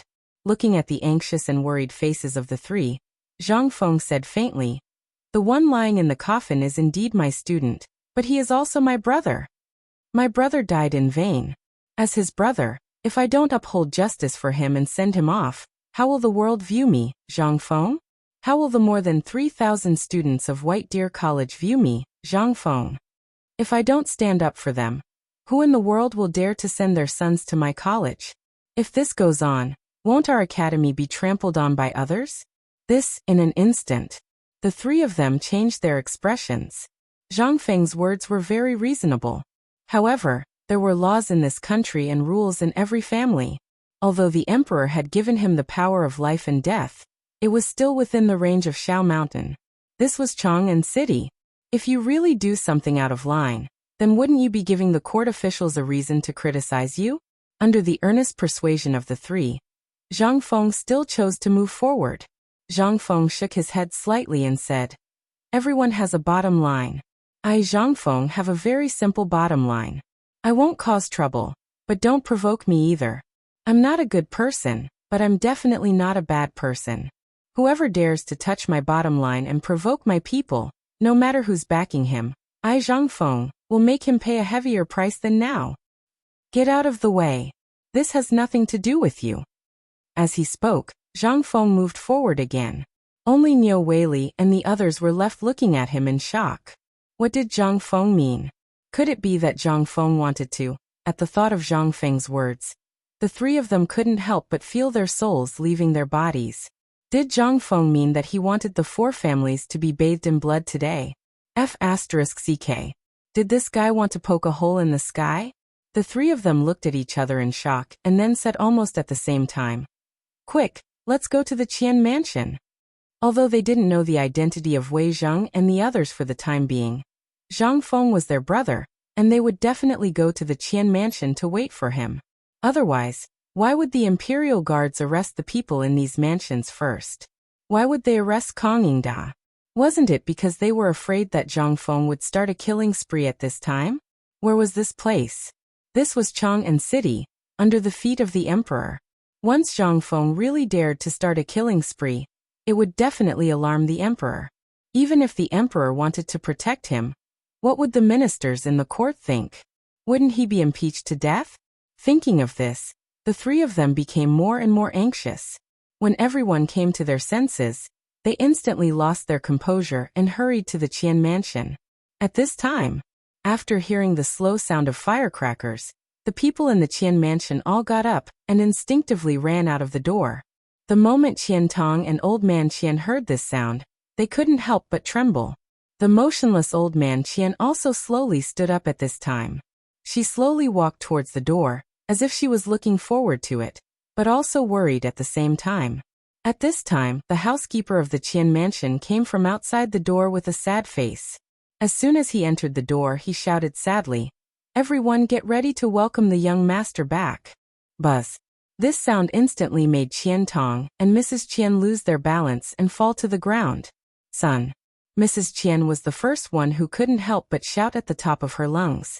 Then she burst into tears. Tang's lips trembled as he stumbled towards the door with red eyes. It's not true it's not true. My son, how could he die? He even came back yesterday. This is a joke, right? When Tang came to the gate of the mansion, he saw Zhang Feng bowing respectfully at the gate. The moment they saw Tang, Zhang Feng and all the mourners behind him bowed together. Zhang Feng said sadly, Master Qian, Brother Wanli, you're back. Puff. Chapter 1381. Hearing that, in an instant, the whole Qian mansion fell into grief. The mournful cries caused all the onlookers to shed tears uncontrollably. Right at this moment, a gray-robed old madam with a head full of white hair shakily walked out from the depths of the Qian estate with the support of two young servant girls. Wei Zheng, Fang Xianling, and Du Ruhui were also standing in the yard with a serious face. The old man walked and said in a trembling voice, Where is my grandson? Where is my son? Where is my grandson? She asked everyone she saw. But who dared to tell her? The old man seemed to be about 80 years old, and all her teeth had fallen out. At this moment, seeing Zhang Feng at the door, she seemed to see the last hope. She touched Zhang Feng's arm with trembling hands and asked with a strange face, Young man, have you seen my grandson? They said that my grandson has left. Are they trying to deceive an old woman like me? The old woman was still choosing a granddaughter-in-law for him yesterday, and he even came to see me yesterday. How could this be? The more she said, the louder the cries and whimpers of the crowd. Zhang Feng's body was also trembling uncontrollably. In that world, he also had a father, a mother, and a grandfather. He didn't even know if they had felt the same way when they saw him disappear back then. Zhang Feng's eyes were also wet. He hugged the old woman and wanted to say something, but he couldn't say anything. How could he dare to break this dream? Grandma, I am your grandson. Look at me, I'm your grandson. In the end, Zhang Feng still shouted out. In an instant, the old woman heard that and touched Zhang Feng's cheeks, hair bun, arms, and even chest with trembling hands. Originally, Zhang Feng and Qian Wanli's figures were similar. At this time, the old woman's eyes were blurred. Although their voices were a little different, their figures were somewhat similar. The old woman touched Zhang Feng's cheeks, frowning from time to time and pleasantly surprised. Seeing this, the crowd couldn't help but cover their mouths and cry. The old woman touched Zhang Feng's cheek and said, That's not right, grandson. Why do you have a beard? Did your brother mistreat you? Or is the work in the paper mill too heavy? Why didn't you dress up after coming home? What if some girl takes a fancy to you? With your appearance, why?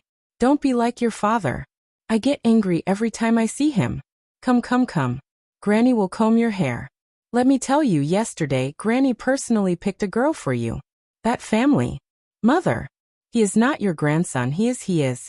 Tang broke down and burst into tears. The old woman glared at him and shielded Zhang Feng behind her, scolding, Nonsense. When your grandson went to the academy, you locked him in his room. Don't think I don't know. Now what? You don't even recognize your own son. When Zhang Feng heard this, he couldn't help crying, hugging the old woman and saying, Grandma, I am your grandson. From now on, I am your most beloved grandson. I will listen to everything you say, okay?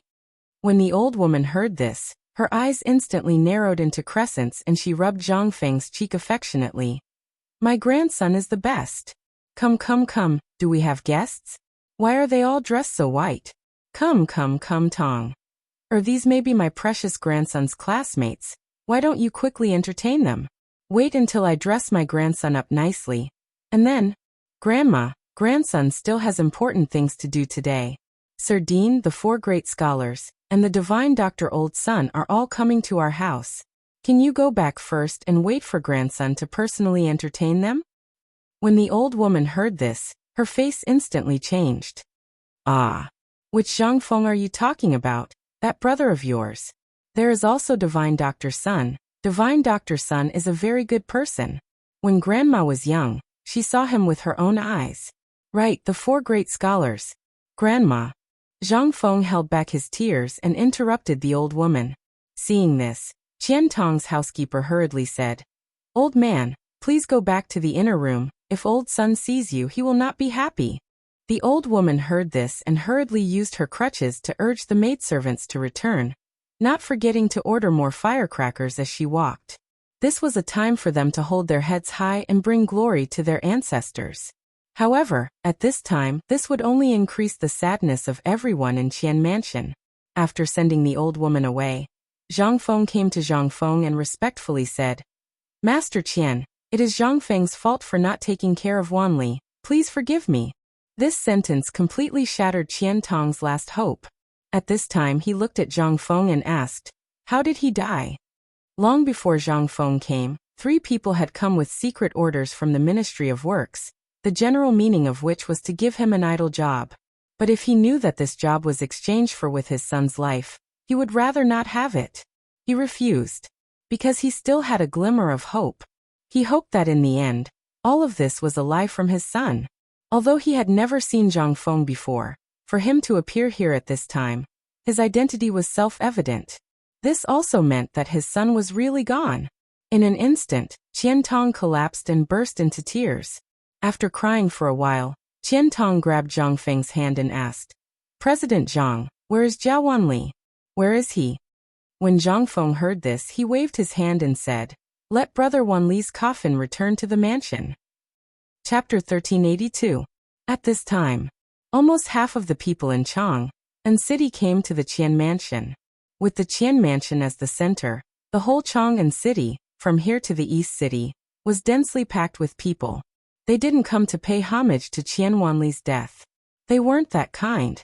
They came to see how Zhang Feng would deal with it. Would Zhang Feng start a massacre for the sake of a student today? Among these people, there were groups of Jinwu guards in plain clothes, as well as the Imperial Guards and the Chang'an garrison. There were so many of them that it made people's hair stand on end. They only had one purpose. That was to find out the mastermind behind all this. For this matter, Li Shimin even sent out all the spies in Chang and city at all costs. At this time, pairs of eagle-like eyes were coldly searching for something in the crowd. Even the places that people couldn't see, as long as there were suspicious places before, were basically cleaned up. Although the sun was weakly shining on Chang and city at this time, the air was as cold as winter. The air was also filled with a thick smell of blood that could not be dispersed. In the courtyard, Qian Wanli's coffin finally fell to the ground. In front of his coffin, there were not 3 sacrificial animals, but 3 human heads. They were the murderer who killed Qian Wanli, the long-tongued woman, and the hooligan who jumped the most fiercely and acted the most ruthlessly. These 3 heads instantly made everyone's hair stand on end from head to toe. Everyone suddenly came to a realization. At this moment, behind the seemingly calm and tranquil scene, there seemed to be a turbulent wave brewing. After paying homage to Qian Wanli, Zhang Feng again said to Zhang Feng and Mrs. Qian, "Master Qian, Mrs. Qian, I Zhang Feng have wronged Wanli. Although I have killed the murderer, today, I will personally go to the Bai, Gao Mi and Tang family to seek justice for brother Wanli. After that, Zhang Feng will personally come to ask for forgiveness." President Zhang. The moment Zhang Feng stood up and prepared to leave, Madame Qian grabbed Zhang Feng's hand and said hoarsely, "My Qian family only has Wanli, this one and only child. Although I, as his mother, was soft-hearted and allowed him to go up the mountain, after that, Wanli, this child, is more excited and happy than he has been in the past 10 years. Furthermore, we have witnessed his growth. If it weren't for your approval, I'm afraid our Qian family wouldn't have been able to run Paper Blank's business. And every time he comes back, Wanli will always tell us about what happened on the mountain. Every time this happens, Wanli will be the happiest. Today you have done enough." If Wanli were still alive, he would definitely not want to see the person he respected the most risk his life for him. "Prince Zhang, I know you are a person who values friendship and righteousness, but doing this is not worth it." Today people from the palace also came, and these families are already being investigated by the Ministry of Justice. Moreover, you have personally avenged Wanli. This, we are content. Qian Tong let out a long sigh. "Prince Zhang, if Wanli were still alive, he would definitely not let you do this. Since he chose to do this, it was because he didn't want you to do anything stupid. I won't ask him how he died. I don't want to add to his sins, and I don't want his good brother to kill people for him. I am content with all of this. Now we just want to accompany Wanli. I hope Prince Zhang can help us. We can't afford to be tossed around anymore. We just want to live a peaceful life. Qian Tong was able to open a pawnshop in Chang and city for so many years, so he was already familiar with many things. At this time, how could he not see that this wasn't a simple matter? Behind this matter, there must be a shocking conspiracy. Everything that happened in Chang and city today he naturally knew. In addition, the people from the palace just now made him understand even more. If he got involved again, he wouldn't even know how he died. Now he even lost his son, so he didn't want to be tossed around anymore. Losing his son was like losing all hope. What was the point of everything he had done in the past? Even if he was given a high position at this time, what use would it be? Although he was extremely strict with Qian Wanli, all of this was for the good of Qian Wanli. But now? If back then if he hardened his heart and didn't let Wanli go to White Deer College, perhaps today, even if his son still hated him, he could still be alive. But now? What was left of him, Qian Tong? Zhang Feng naturally understood the meaning of the two's words, but he didn't say anything. Most importantly, what could he say? Taking a deep breath, Zhang Feng said loudly, "Everyone in White Deer College kneel." Kneel. But just as Zhang Feng was about to kneel down, Qian Tong grabbed him tightly, refusing to let him kneel even if he had to die. "President Zhang, you are Wanli's teacher and the dean of the academy, you can't kneel. Moreover, Wanli can't accept it." When Zhang Feng heard this, he opened his mouth but didn't say anything. He could only bow to Qian Wanli's coffin, then to Mrs. Qian and Qian Tong. He waved his hand and said, "Tai Niu Gao can follow this dean to work." Chapter 1383. The moment Zhang Feng turned around, the grief and indignation on his face instantly turned into anger. He strode away without even taking off his mourning clothes. Wei Zheng, Feng Xianling, and Du Ruhui sighed when they saw this. They hurriedly followed Zhang Feng and chased after him. Their purpose for coming here was to guard against Zhang Feng. If Zhang Feng went crazy, they would stop him immediately. But things were just as the emperor thought. He really wanted to kill someone. "Fengzi, wait!" Wei Zheng shouted as he lifted his robe. But Zhang Feng still ignored the two of them and continued to walk towards the Gao residence. Wei Shiyu and Feng Yai were the ones leading the way. Zhang Feng was not a reckless man. On the contrary, he was not reckless. Today, he knew that the pair of big hands would definitely be watching in the dark. Today's incident was just the beginning. He knew that the pair of hands could not wait any longer and wanted to make a move. If he really retreated today, then everything he did in the future would definitely fall into a passive position. In fact, things like today would only continue endlessly. Today, what he wanted to do was to intimidate. Only by scaring these people out of their wits would they stop. Or else, these people would definitely not let this matter rest. And there was another reason why he did this. That was to give everyone a sense of security. No one could bully the people who entered White Deer College. If anyone dared to bully them, Zhang Feng would make them wish they were dead. Only such a strong sense of security and dominance would make those who wanted to cause trouble realize the reality. Previously, Zhang Feng had been too kind. Everyone mistakenly thought that he was timid and afraid of trouble. That was why today's outcome was like this. In the end, the heir of the merchant family whom he valued the most had died in vain. What if the one who died today was not Qian Wanli, but Li Gan, Chen Tiniu, or one of the others? What would happen to him? If he let go today, what would happen to Zhang Yiyao, Jingshu, and Zhang Yiyao's family? And what would happen to you? How would the world view Zhang Feng? Therefore, Zhang Feng paid special attention today. To protect one's family, kindness, compassion, and generosity were necessary. However, these had to be built on a foundation. He had thought it was too simple. He thought that this was like the modern world, where everyone was bound by strict laws, but he forgot that this was the Tang dynasty. This was in the Tang dynasty, where feudal superstition was the most serious, and where the slavery system was the most serious. This led to today's tragedy. Even though he wasn't an unpardonable villain, but in order to protect the people he wanted to protect, he, Zhang Feng, would transform into that villain today. He was an evil man who made all those who dared to plot against him tremble in fear. It was also from this moment on that Zhang Feng transformed. At this moment, Wei Zheng, Feng Xianling, and Du Ruhui saw that Zhang Feng was ignoring them and hurriedly shouted, "Zhang Feng, stop right there, old man. Do you know what you're doing right now? Fengzi, did you hear that?" Zhang Feng naturally heard their words. Seeing the three of them acting like this, Li Chengqian and Du Go couldn't hold back anymore. "Fengzi, why don't we listen to what they have to say?" "Fengzi." Zhang Feng sighed slightly and stopped in his tracks. When Wei Zheng and the others saw this, they hurriedly ran forward and grabbed Zhang Feng's hand, pulling him behind them. Wei Zheng asked with a serious expression, "Fengzi, the emperor has already intervened in this matter. Do you know what this means?" "How could Zhang Feng not know?" He said, "The emperor just doesn't want me to make a move in Chang'an City, right?" Wei Zheng nodded and said, "Since you already know, why are you still so reckless? Do you know how many people are watching in the dark today? In the 2 hours that we were in the Qian mansion, we heard that the Imperial Guard spies killed at least 100 people and captured more than 300 people. These people are all from unknown forces. Think about it, so many people have been captured. How many people have not been captured?" "Fengzi, don't be so obsessed. It's not good for you."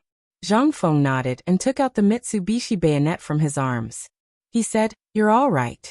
But have you ever thought that the hands hidden in the dark also think the same? Today is just a test. If I, Zhang Feng, shrink back today, what will I do in the future? If I encounter today's situation again, will I still choose to back down? After the first test, there will definitely be a second and third time in the future. Have you ever thought about how many brothers I, Zhang Feng, have? How many students I, White Deer College, have? If this continues, how will the world view me, Zhang Feng? How will they view my White Deer College? Are they saying that I, Zhang Feng, don't even have the ability to protect my own students? Are they saying that I, Zhang Feng, don't even have the right to protect my brother's women? Do you really want to see this kind of ending?" Wei Zheng and the others couldn't help but have a serious expression. They had already thought about this, and the emperor was also worried about this. But now that they saw Zhang Feng acting recklessly, wasn't this also a trap set by the mastermind? Chapter 1384. Qian Wanli's death. It made Zhang Feng think of a lot of things. At first, Zhang Feng really didn't think so much. But as soon as he arrived in Chang'an City, Zhang Feng knew that he was thinking too simply. Although it seemed that the emperor ordered the arrest today to protect him, wasn't this what the mastermind wanted to see? They were waiting to see how Zhang Feng would end up. Once he flinched, it would only bring him endless trouble in the future. It would be a seed of disappointment for all those who were optimistic about him. The seed of disappointment was the most terrible. When you chose to flinch for the first time, if you chose him, then he would imprint this seed in everyone's mind. No matter what you did in the future, in the eyes of others, you were choosing to flinch. This seed was what Zhang Feng didn't want to see the most, but it was what the mastermind wanted to see the most. Someone was forcing him to make a choice behind his back. How could Wei Zheng and the other two not think of this? At this time, when they heard Zhang Feng's question, they didn't know what to say. After all, this choice also depended on Zhang Feng's choice, but they really didn't want to see Zhang Feng kill with their own eyes. Wei Zheng patted Zhang Feng's shoulder and said with some sincerity, "We'll pretend that we didn't see this. You can handle everything by yourself. Even if you poke a hole in Chang'an City, Laoli said that he will help you deal with it." "Okay." Zhang Feng nodded and then hurried to the Gao family. Wei Zheng and the others hurriedly stopped Li Chengqian and said, "Remember, your father said that no matter what happens, you must protect Zhang Feng and yourself. Now don't let Fengzi go to the Tang family. Remember." The Gao family. The Gao family was also a famous family, but it was not in this era. At its most glorious time, almost half of the land in the entire Guangzhou region belonged to the Gao family. But that was the past. The current Gao family was just a country gentleman. However, he was still more well off than the average large clan. After all, he still had a noble title in the imperial court, and some of his clansmen who worked in the imperial court. This ensured that the Gao family could continue to survive in Guangzhou. But that was only enough for them to survive. Just like the Bai clan, the Mi clan and the Tang clan, their focus was all on this land. In Chang'an he was considered a local tycoon. A few days ago, they had learned that there was something on the mountain that could double the amount of food. In addition, they also learned that Zhang Feng was a kind and easy person to talk to. Thus they had been thinking about this. After all, the Imperial College and Hongwen had benefited from it first, so they couldn't help but harbor evil intentions. But who would have thought that the means they were originally proud of would be taken advantage of today? If they had known that Zhang Feng was the master of scheming and manipulating public opinion, they would never have done this. But everything was just an if. Early this morning, all the clansmen of the Gao family returned to their clan in high spirits, waiting for their share of the phosphate fertilizer. But what awaited them were the people from the Ministry of Justice and the Imperial Guards. At this moment, in the Gao residence, everyone was kneeling neatly in the courtyard. Around their necks hung a large, ice-cold blade. Their eyes were filled with fear and vexation. All of the clan's belongings were carefully taken away by the Imperial Guards. Not a single brick or tile was spared. Everything was moved out of the mansion. In the Gao family, except for a few high-ranking people, all the servants and their family members were taken away by the Ministry of Justice. No one knew what fate awaited them. But this was no longer important. What was important was that as the remaining people watched the last bit of their belongings slowly disappear, their hearts began to tighten. The emperor was furious. Their belongings were confiscated, and everyone was sent to the Ministry of Justice's prison. These were all small matters, but why were they not taken away? Could it be that they wanted to kill them? They all knew that things were not that simple. Most importantly, they all knew what was going on. After all, they were the ones who personally mobilized and came up with the plan. But the more it was so, the more terrified they felt. At this moment, after the last bit of their belongings were confiscated, an official from the Ministry of Justice slowly walked forward and sat in front of the Gao family head and the other related personnel. He asked, "Tell me what happened today. Do you want to talk about it here or in the Ministry of Justice's prison?" "There's no need." At this moment, Zhang Feng walked in with Li Chengqian and the others. In Li Chengqian's hands, he personally held the imperial edict that Li Xiaogong had just announced in the market. And when he saw the imperial edict, the eyes of the Ministry of Justice instantly widened. Those who were about to step forward to stop Zhang Feng, and the others also fell to their knees in an instant. And what shocked the Ministry of Justice even more was that, behind this young man, the crown prince and the heir to the duke had all appeared. This meant that the person leading them was Zhang Feng. Although not many people could recognize Li Chengqian, there were at least 3 of them. At this moment, Zhang Feng looked at the crowd and said, "The Emperor's imperial edict has already stated that I will handle this matter. You all can leave now." The Ministry of Justice's people wanted to say something, but the Ministry of Justice official sitting in front of the Gao family had immediately smiled and said, "Then I will leave now." Chapter 1385. There were only 7 people left in the Gao family. Apart from the head of the family who didn't look like he was in his 40s, the rest were between 50 and 80 years old. Seeing that the people from the Ministry of Justice had left, they cautiously raised their heads. However, their expressions changed the moment they saw Zhang Feng. His white linen clothes were extremely eye-catching. They didn't know what happened on Shao Mountain today, but since the people from the Ministry of Justice were here, it meant that the plan had failed. They never expected that these people would come in mourning clothes. What was the meaning of this? This was especially true for the Gao family head. He had thought about what he would have to face if he failed. However, when he saw Zhang Feng and the others in white, he knew that things were going to get serious. Who could come with the Emperor's imperial edict? Zhang Feng sat opposite them and looked at them. He played with the Mitsubishi army knife in his hand and said, "Tell me, who is the mastermind behind this?" The head of the Gao family saw that Zhang Feng's tone was very calm, so he mustered up his courage and asked, "May I know who this young master is?" Zhang Feng. Hearing this, the head of the Gao family and the higher-ups of the Gao family were instantly shocked. The mastermind came personally. It seemed that, seeing this, the head of the Gao family put away the smile on his face and said, "It's the original president Zhang Feng. Since you already know about this, then kill us if you want. We have nothing to say. All right. Zhang Feng didn't hesitate at all. He waved his hand. Gao Qin immediately attacked.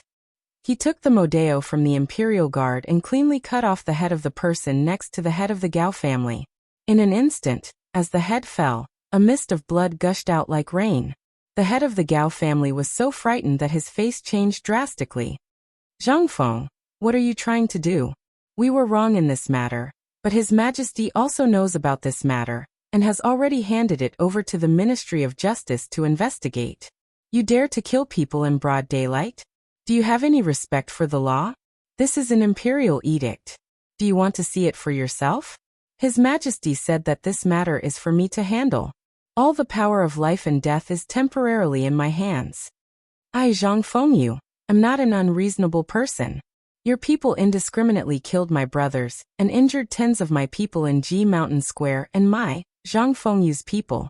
You should settle this account by yourself before deciding whether this guy should be killed or not.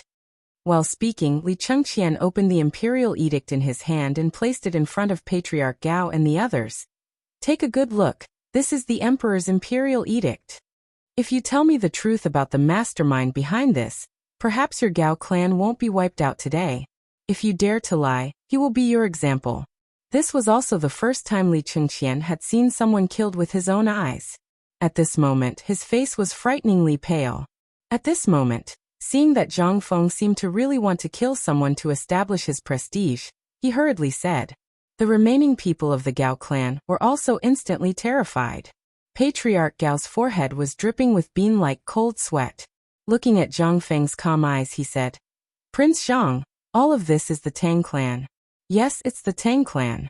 3 days ago, after Kong Yingda came back from Ji Mountain, he took the phosphate fertilizer you made and spread it everywhere, saying that it was poisonous and would kill people if they ate it.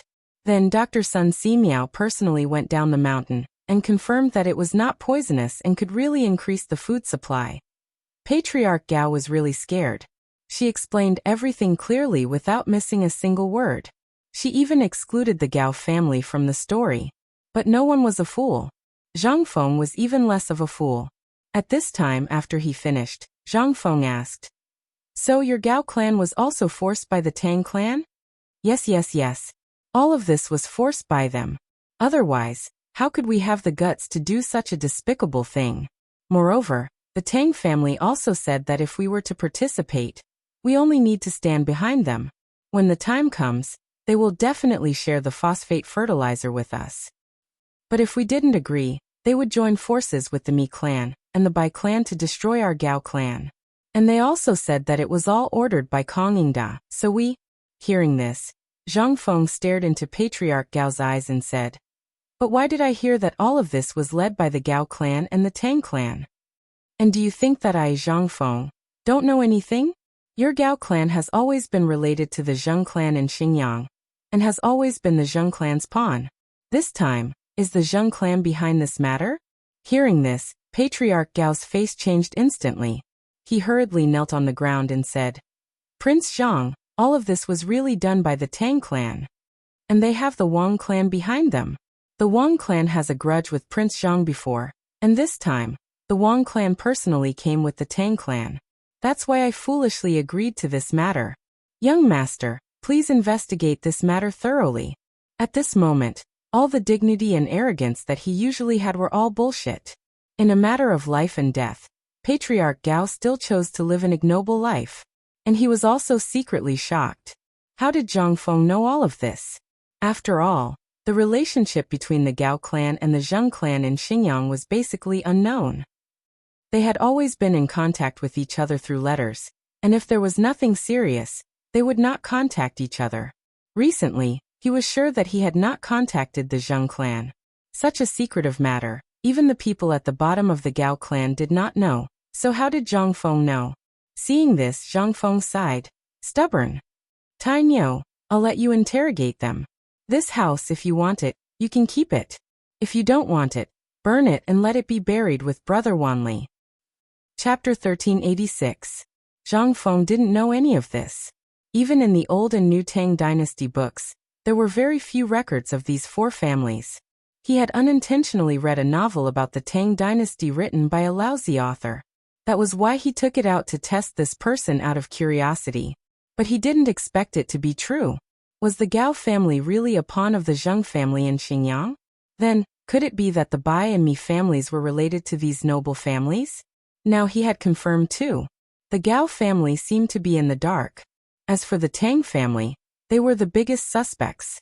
He mentioned the Wang clan. Moreover, the Wang family's people had also come with the Tang family. The Tang family wasn't simple. In history, they had been in Chang, and since the Qin dynasty.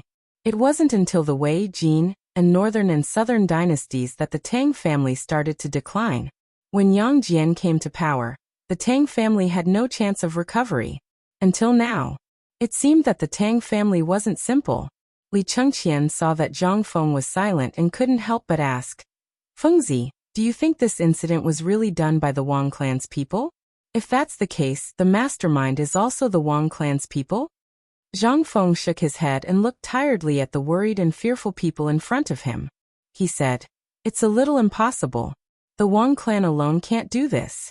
Now, I suspect that this incident wasn't done by the Wang clan at all. On the contrary, the Wang clan's people were used by others. What? Li Chengqian couldn't help but be shocked. He thought for a while and said, Fengzi, how is that possible? The Wang clan has been against us since Lantian. And the iron mine was broken by the Wang clan, isn't that right? Now you're saying that it wasn't done by him? At this moment, Shiva Wei Shuyu Du Go, and the others couldn't help but look at Zhang Feng. Ma Zhou, Hao Chujun, and the others also revealed confused and curious expressions. Although they knew a little about some things, they didn't know much after all. In addition, they didn't understand the various relationships between these big clans, which made them even more confused. Zhang Feng nodded. They use too much force. Think about it. If even we can think of this, then do you think that the people of the Wang clan are all fools? No one who can become a member of a big clan is a fool. On the contrary, these large clans have always prioritized their own interests. It's because of this that they don't dare to stand up against us easily. After all, they haven't swallowed us whole. So, if you were the head of the Wang clan, would you be so impatient to step out? In an instant, Li Chengqian understood everything. Ma Zhou, Hao Chujun, Guo Yi, and the others were puzzled and had no idea what he was talking about. How could these large clans be something that they could look up to normally? However, at this moment, from the conversation between Zhang Feng and Li Gan, they understood some things. Moreover, they were even more shocked by Zhang Feng's current understanding. In the subconscious mind of an ordinary person, they would be impulsive. In a fit of rage, one would often be unusually impulsive. However, Zhang Feng was different. He was actually able to hide everything under this appearance of rage. How could they not be impressed? As they spoke, the group arrived outside the Mi clan's residence. At this moment, the people of the Ministry of Justice seemed to have known that Zhang Feng was coming. Other than the head of the Mi clan and the important members, all the treasures and people were taken away. Only a few guards were left. When these guards saw Zhang Feng and the others arrive, they hurriedly handed over their belongings and slipped away. This time, Zhang Feng only spent the time of a meal to get something useful out of the Mi clan. That was the Lanling Shao clan behind the Mi clan. People from Shandong. How could they have dealings with the Mi clan? This caused Zhang Feng to become even more perplexed. As usual, he left the people to continue. This time, on the way, Zhang Feng did not say a word. He hurriedly led the group into the Bai clan's residence. The Bai clan practiced medicine for generations. It was a well-known family of physicians. In the Sui dynasty, Yang Guang's era was also his most glorious era. However, when he was treating Yang Guang's beloved concubine, he accidentally touched the arm of the imperial concubine, and was almost exterminated by Yang Guang. These descendants of the Mi family were also the scattered members of the Mi family. Finally, after the founding of the Tang dynasty, they were able to recover some of their ancestral properties. However, they could no longer take back the things they had bought from the merchants. At that time, the land was the most worthless thing in the world. When Zhang Feng entered the Mi clan's residence, of the Mi clan, only an old lady was left. She was sitting at the entrance of the residence, seemingly waiting for Zhang Feng's arrival. This made Zhang Feng a little surprised. Behind the old lady, the remaining members of the Mi clan were lying on the ground. Their faces were purplish-black. It was obvious that they had committed suicide by taking poison. Seeing Zhang Feng's arrival, the old lady smiled faintly and said, "Prince Zhang, you're here." Zhang Feng did not beat around the bush and asked directly, "Tell me, who is the mastermind behind you?" Chapter 1387. The woman from the Mi clan faintly smiled and said, "Listen to this old woman's nagging first. When I'm done, you'll know everything about my Mi clan." The Mi family was originally a prominent family. Prince Zhang should have heard about this from the Bai family and the Gao family before coming here, right? This old woman knew quite a lot. Zhang Feng couldn't help but understand why everyone behind her had died. She was afraid that her clansmen would suffer the pain of being imprisoned. Besides, this was the prison of the Ministry of Justice. Moreover, this matter had alarmed the emperor. How could they come out after entering? Moreover, the old woman also knew about the Qian family. Since she came from the Qian family, she must have passed by these places. Since she could come here, it meant that Zhang Feng knew everything he could. There was no point in struggling at this point. The old woman continued, "But in the Sui dynasty, my ancestor touched the arm of the imperial concubine and was exterminated.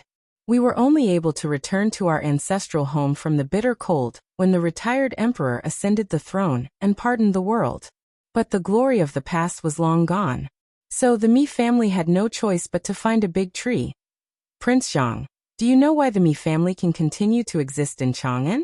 Usually, when people who are exiled come back, they may not be able to buy these properties even if they have money, let alone these properties.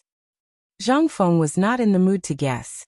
However, at this moment, there was a chance that he could catch the mastermind behind the scenes. Zhang Feng could only listen to her patiently. "Tell me."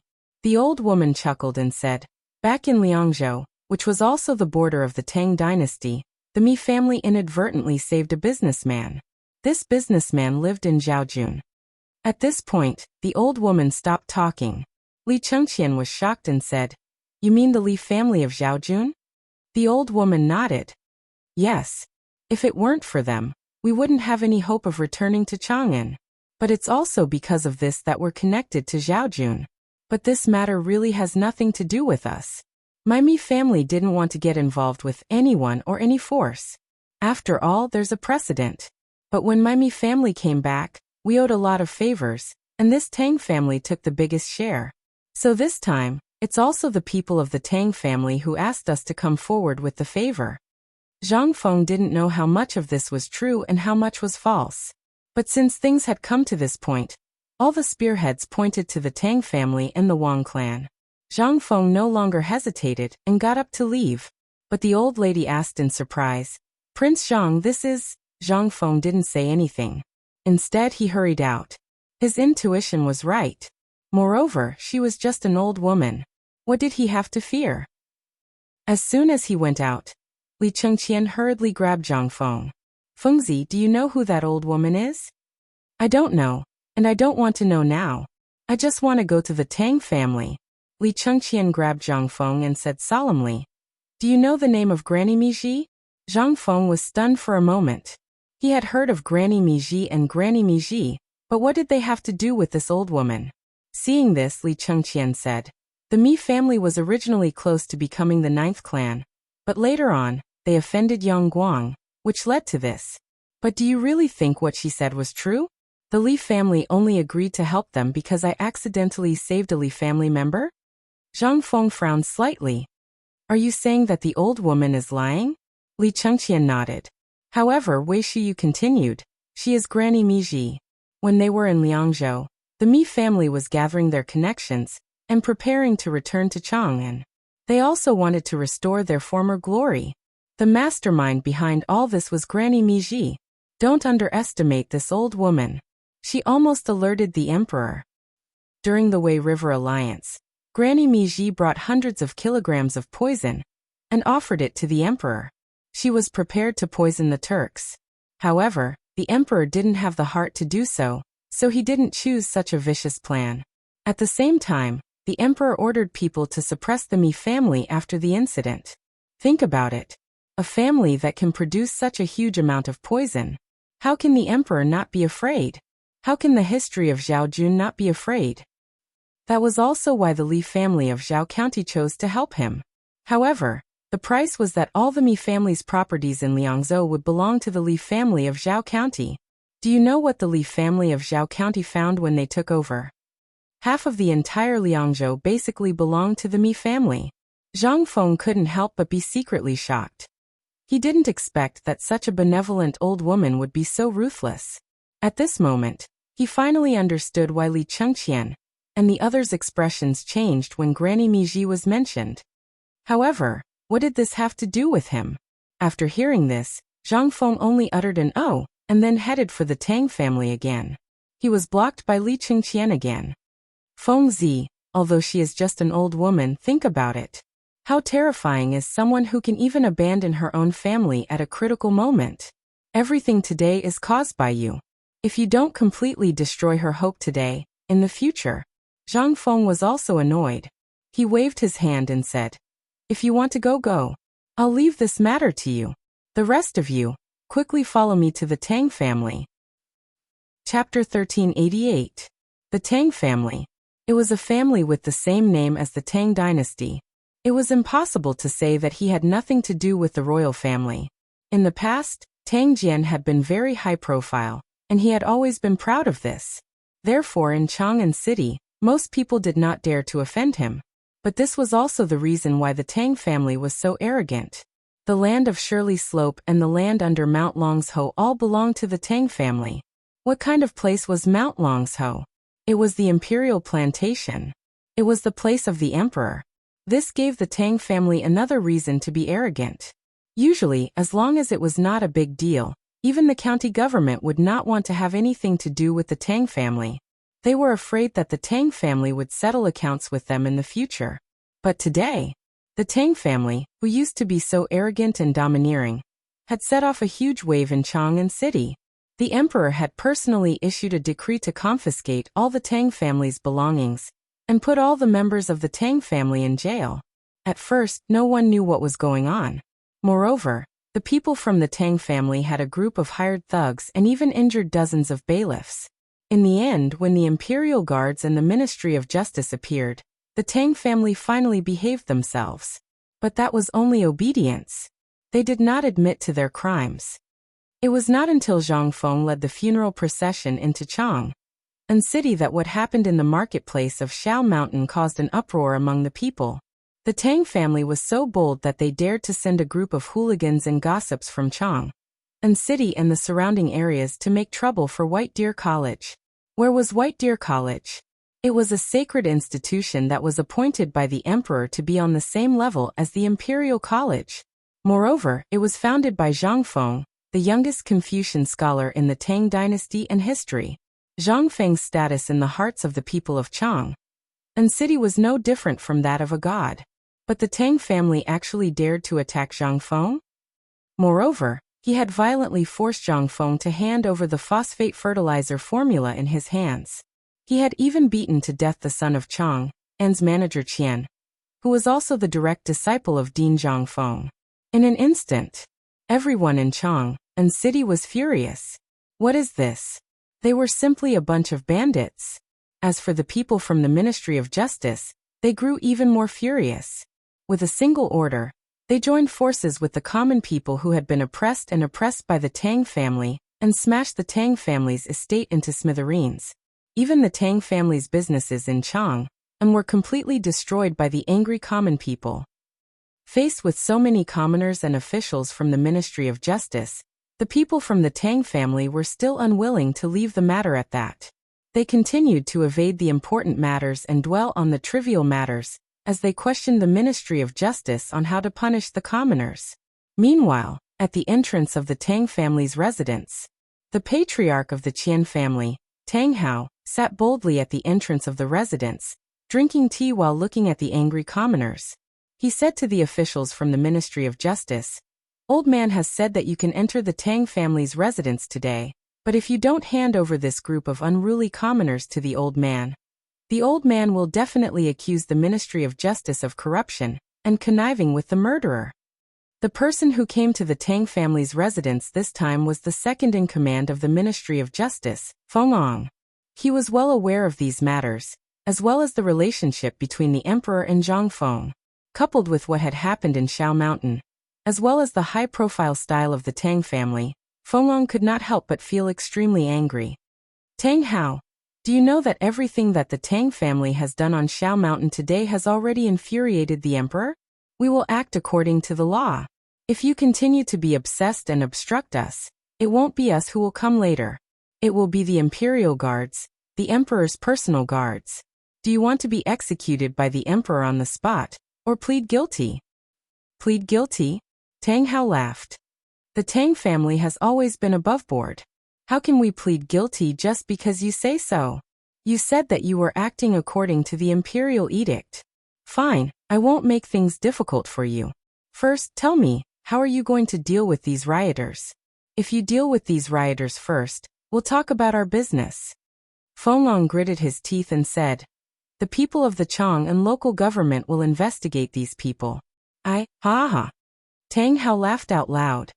So you're saying that the Tang family is so easy to bully? First, you came to our door to falsely accuse the Tang family of causing trouble on Shao Mountain. Can you produce evidence?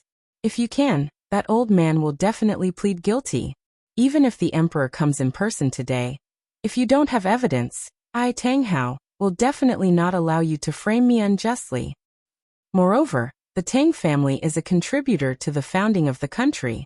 Is this how you treat a contributor to the founding of the country?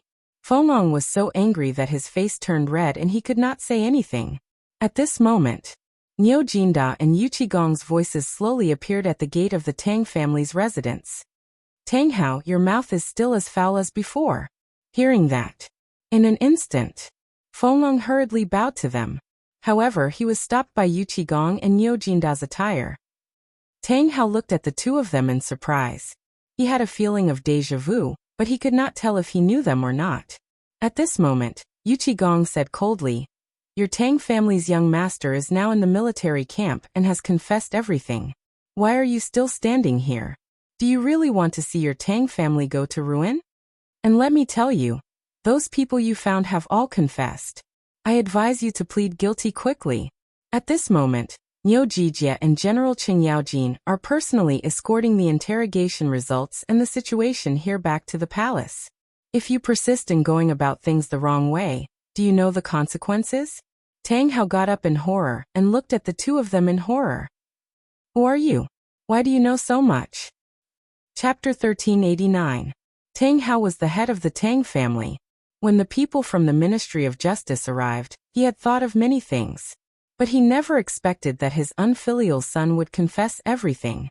They had agreed that no matter what happened, as long as the people on the mountain refused to give in, he would be able to settle the matter even if the emperor himself came. After all, he had someone in court. Plus, the Wang family had promised him. But now, that unfilial son had confessed? How was that possible? Yu Qigong didn't expect it either. The young master of the Tang family actually confessed as soon as he saw the pool of dung in the military prison that had been there for who knew how many years.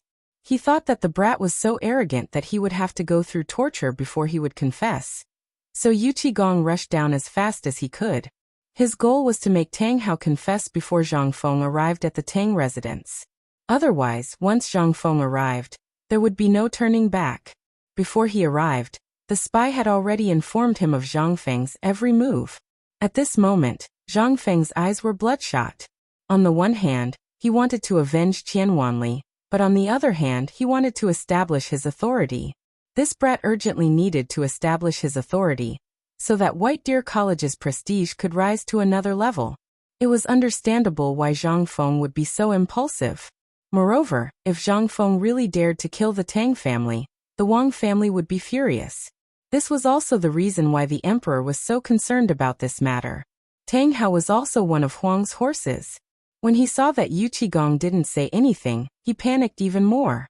The assistant minister of the Ministry of Justice, Feng Ang, broke out in cold sweat.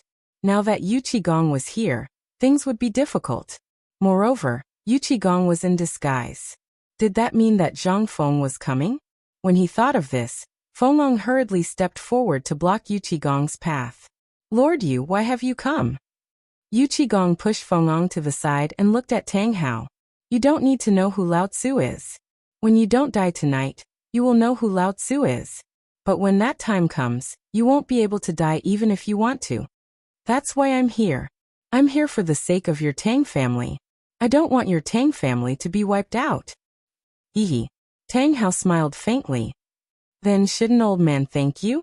Yu Qigong clenched his fists and stood in front of Tang Hao with his hands clasped behind his back. That won't be necessary. However, you only have one meal. If you miss this opportunity, I'm afraid your Tang family won't have another chance to speak. Speaking of which, President Zhang Zhangfeng has probably cleaned up the Mi family, right? Hearing this, Tang Hao's eyelids twitched. What did you say? Does Zhangfeng dare to kill someone? Does he dare to wipe out an entire family? This is Chang'an City, right under the emperor's nose. Does he dare to kill someone so brazenly? Fenglong, as the assistant minister of the Ministry of Justice, why aren't you involved in this matter? Yu Qigong waved his hand. He can't do anything about it. Tang Hao's eyelids twitched. He hurriedly asked, why? President Zhang Zhangfeng has His Majesty's imperial edict. His Majesty has already decreed that this is Zhang Feng's personal matter, and he should deal with it himself. Moreover, Mount Shao is Lord Zhang's fief. Not only did you cause trouble at Mount Shao, but you also killed a student from White Deer College in public. This student was President Zhang's personal disciple. Tang Hao, we're here because His Majesty doesn't want to cause any more bloodshed. So you better think this through. Moreover, old Yu is Zhang Feng's brother. He's the only one who can persuade Zhang Feng. Tang Hao, you better think this through. Once Prince Zhang comes, it'll be too late. Tang Hao was even more certain that these two were putting on an act. He smiled faintly. So you're doing this for my own good? At this moment, he was even more certain of the Wang family's words. The closer they got to this point, the more they had to persevere. As long as they didn't relent, even if His Majesty came, he wouldn't be able to convict them. Moreover, would His Majesty personally speak up for a dead person? Yu Qigong's expression gradually turned cold. He stared coldly at Tang Hao and said, Lao Tzu, I'll ask you one last time. Are you going to confess or not? Or are you going to move aside? If you don't move aside, old man won't care about your life or death. For the sake of Lao Tzu's Tang Tang Fort, I'll ask you one more time. This is also His Majesty's intention. His Majesty has some friendship with Lao Tzu. Don't think that Lao Tzu doesn't know about this. To tell you the truth, I originally didn't want to get involved this time. However, Lord Zhongsun personally sent a secret order to Lao Tzu to protect the Tang family. If you don't confess, Lao Tzu will leave immediately. Old Yu, you really came at the right time. However, this old thing's intelligence is lacking. I think it's better for me to do it. At this moment, Zhang Feng's voice slowly rang out from behind everyone. The moment he heard this voice, Yu Qigong knew that he couldn't stop this even if he wanted to. The moment Zhang Feng's voice rang out, everyone immediately turned to look at the source of the voice. At the same time, they instinctively moved aside to make a path. Tang Hao also saw Zhang Feng and the others, who were dressed in mourning clothes. Zhang Feng ignored Tang Hao. Instead, he patted Yu Qigong's shoulder and said, Old Yu, what's the point of saying so much to this kind of person who has a problem with his intelligence? As he spoke, Zhang Feng sighed and said, This also shows that your intelligence is lacking.